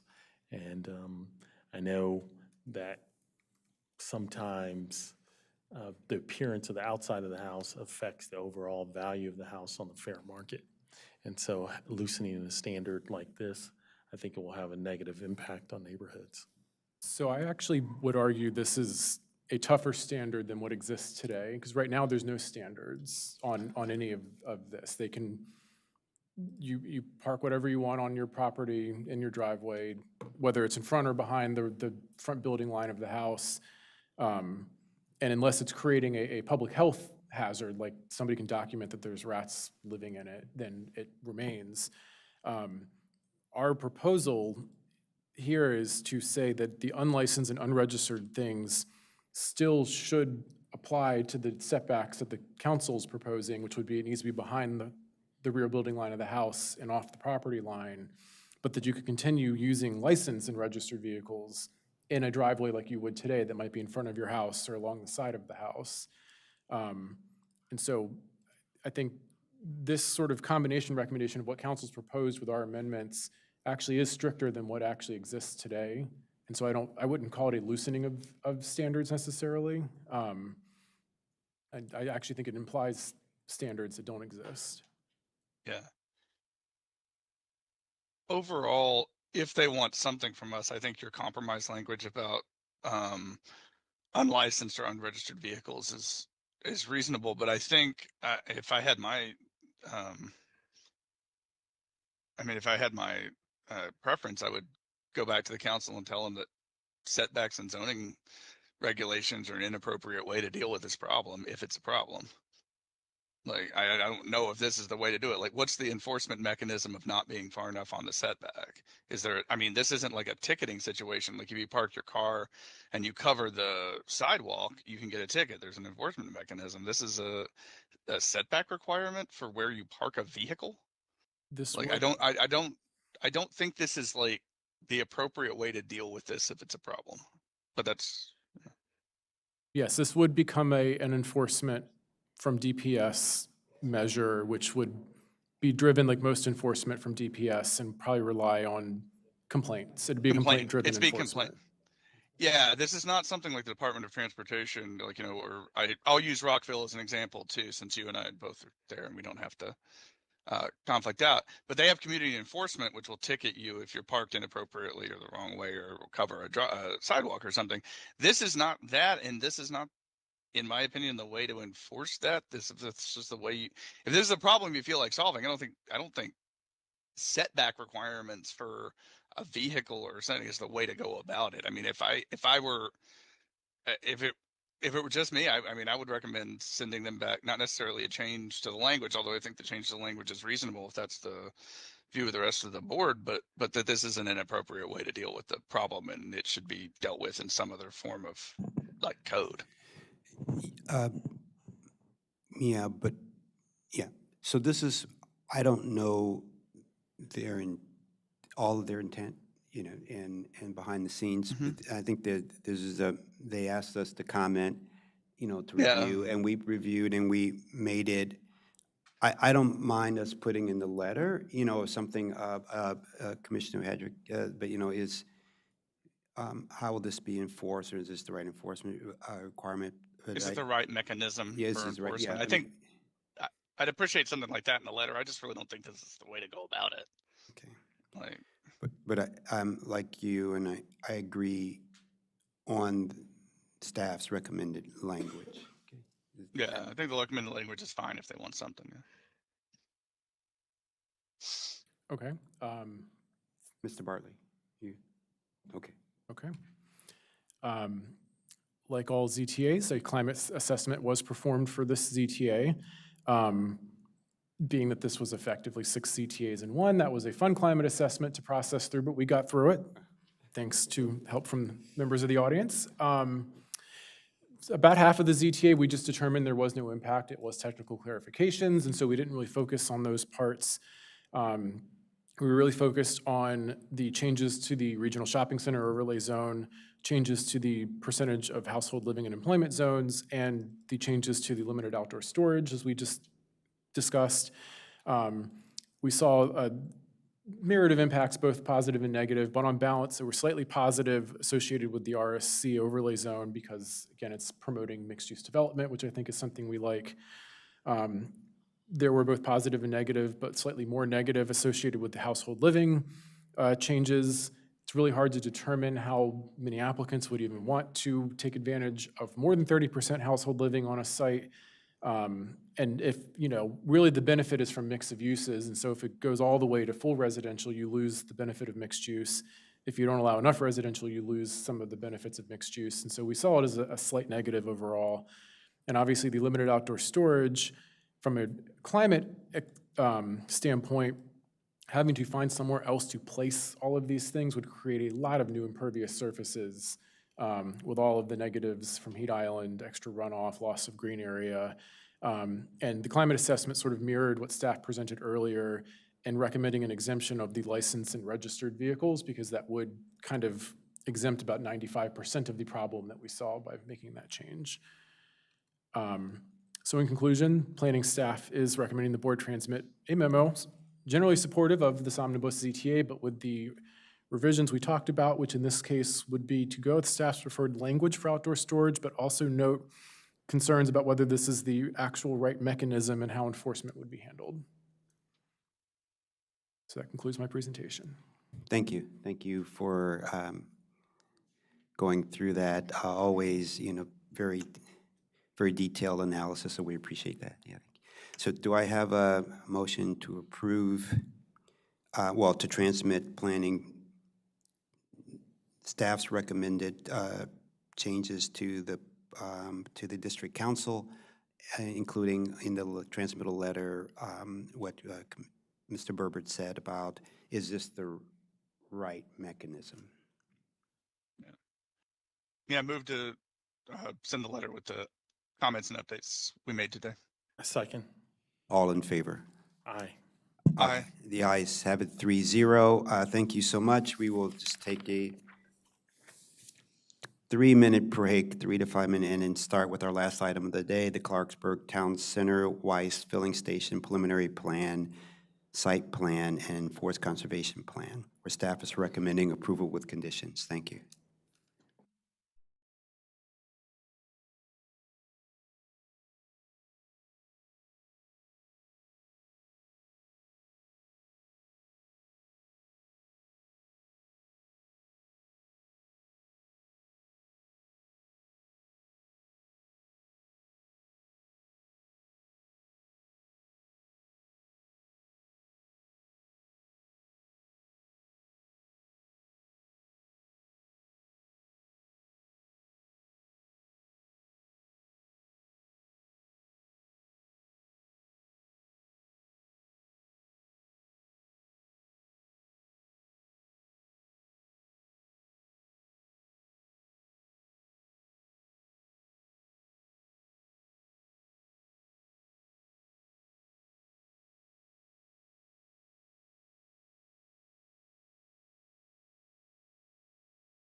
Good afternoon. We're on our last item of the day. Item 13, Clarksburg Town Center Weiss Filling Station Preliminary Plan, Site Plan, and Forest Conservation Plan, where staff is recommending the approval of all three with conditions. Thank you.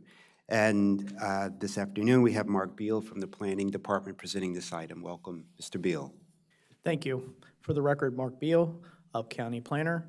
Today, I bring to you the Clarksburg Town Center Weiss Filling Gas Station. It is the preliminary plan with the number of 1-1995-042F. The site plan number is 8-2007-022J. And the Forest Conservation Plan is F-2023-038B. So the property is located in the Clarksburg Town Center area. It's in the retail section of the Clarksburg Town Center. The retail center is the white dashed line that you see that I'm circling here. And then the yellowish dashed line that I have here is actually the parcel where the filling station is going to go. And this is a mixed-use town center with residential, retail, restaurants, grocery store, that sort of stuff. The property is located on parcel K. The total parcel is a little over 6 acres, but we are specific to this little 12,000 square foot area and this area right here for the gas station. It's currently undeveloped, but it is being developed as we speak.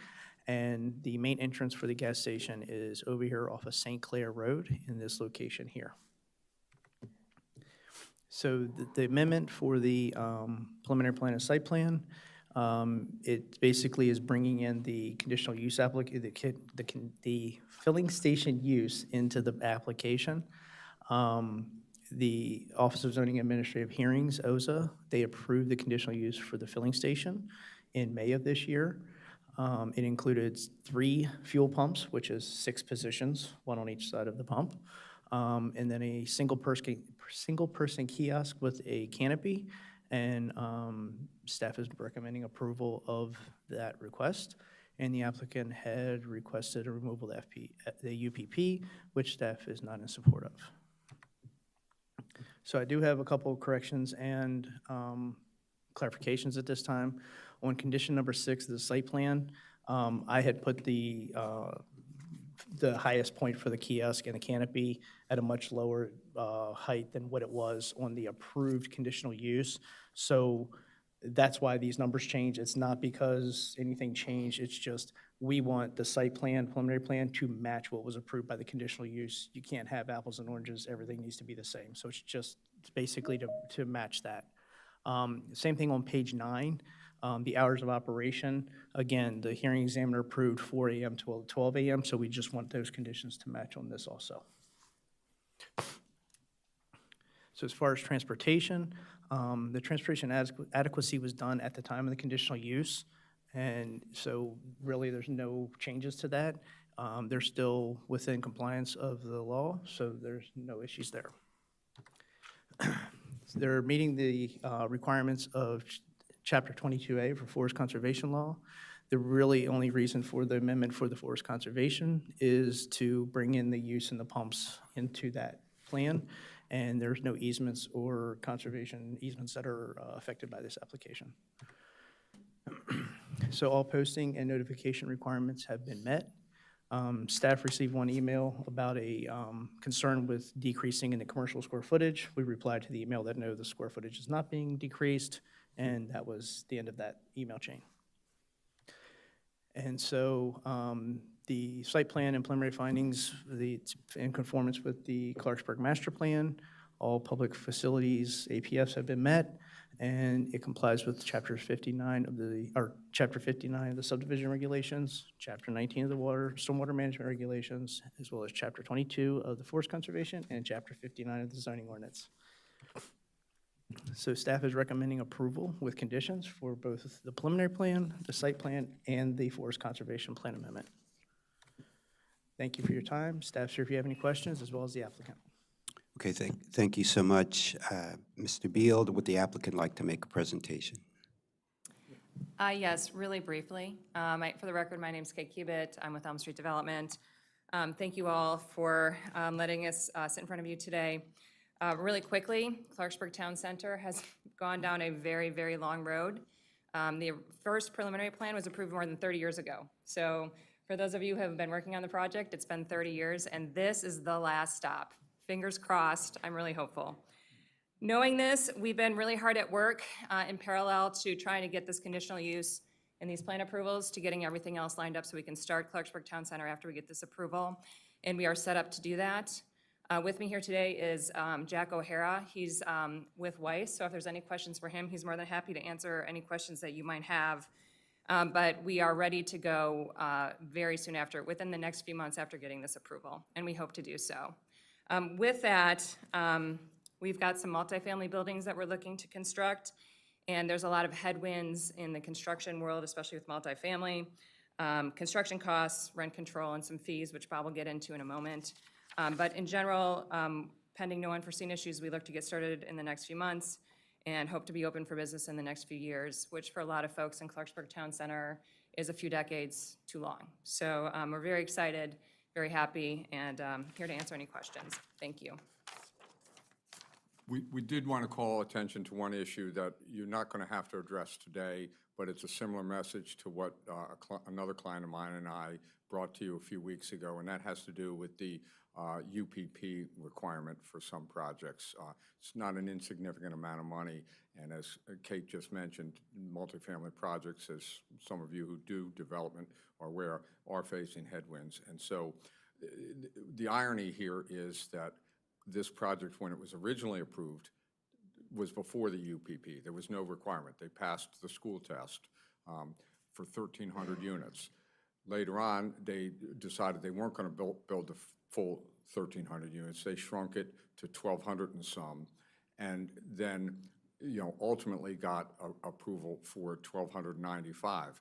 By the time the 1,295 approval came around, even though it was fewer than the 1,300 that had been approved, the UPP was in place. And so the approval at that time imposed a partial UPP that there. Fast forward today, they have changed the school boundaries in that area. They took Cabot Branch and sent it to Seneca, such that Clarksburg High School is not over capacity, it's well under capacity today, such that a project that came in today would not have to pay a UPP.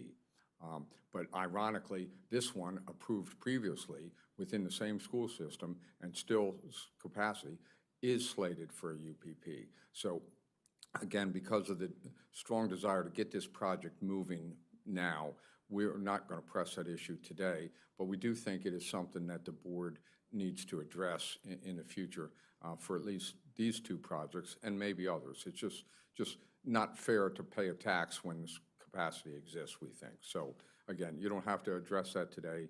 We'll engage your staff and ultimately you to figure out how to deal with that on a broader context. But thank you for listening. Yeah, thank you for bringing it to our attention, and we will work with staff and you on any next steps on this piece here on the UPP, please. I did have a curious comment for, is it Jack O'Hara? You came, and I said, I'll have a question for you. As an electric vehicle owner, I'm having a hard time finding places to plug in, and so my question is, do you plan on, you can do whatever you want to do there, but I'm just saying, out of curiosity, will you have any electric vehicle charging stations here? Yeah. Do you plan to have, or have you thought about it, or will you think about it? Within the gas and go, no, but I believe in the overall development, there will be electric charging stations. Okay, thank you. Mr. O'Hara, I have a question also. I've never seen a Weiss gas station. I've seen other brands, Safeway, Giant, Costco. Is this a first for Weiss? No, we have approximately 60 fuel facilities. About half our stores, about a third of our stores have them. Most recently, we built one in just east of Frederick, Lake Leelanor Development, very similar to that. But it may be the first for Montgomery County then? In Montgomery, yes, it will be our first in Montgomery County, that's correct. Thanks. And then there was a comment about the UPP, and I don't see how that's related to this gas station, so I guess it'll be a topic we bring up for another day. And UPP has nothing to do with this filling station, correct? Correct. So we don't need to address that today, correct? Correct. All right, thanks. Commissioner Hedrick, any questions, comments? None for me. It looks good. Okay, great, great. So do I have, should we do 2, 3, or 1 motions for this? Oh, let's go with 3, shall we? Okay, let's go with 3. We can, yeah, get our money's worth here, yeah. So do I have a motion to approve the preliminary plan 1/1995-042F, where staff is recommending approval with conditions? So moved. Seconded. All in favor? Aye. Aye. Aye, the ayes have it, 3-0. Next, do I have a motion to approve site plan number 8/2007-022J, where staff is recommending approval with conditions? So moved. Seconded. All in favor? Aye. Aye. You're an aye? Aye. Okay, aye. 3-0. And lastly, do I have a motion to approve Forest Conservation Plan F 2023-038B, where staff is recommending approval with conditions? So moved. I'll second. All in favor? Aye. Aye. Aye. Aye, the ayes have it. Thank you so much. Look forward to you moving forward with your project. Thank you. Thank you, and this concludes our planning board meeting for today. Thank you. Have a good one, everybody.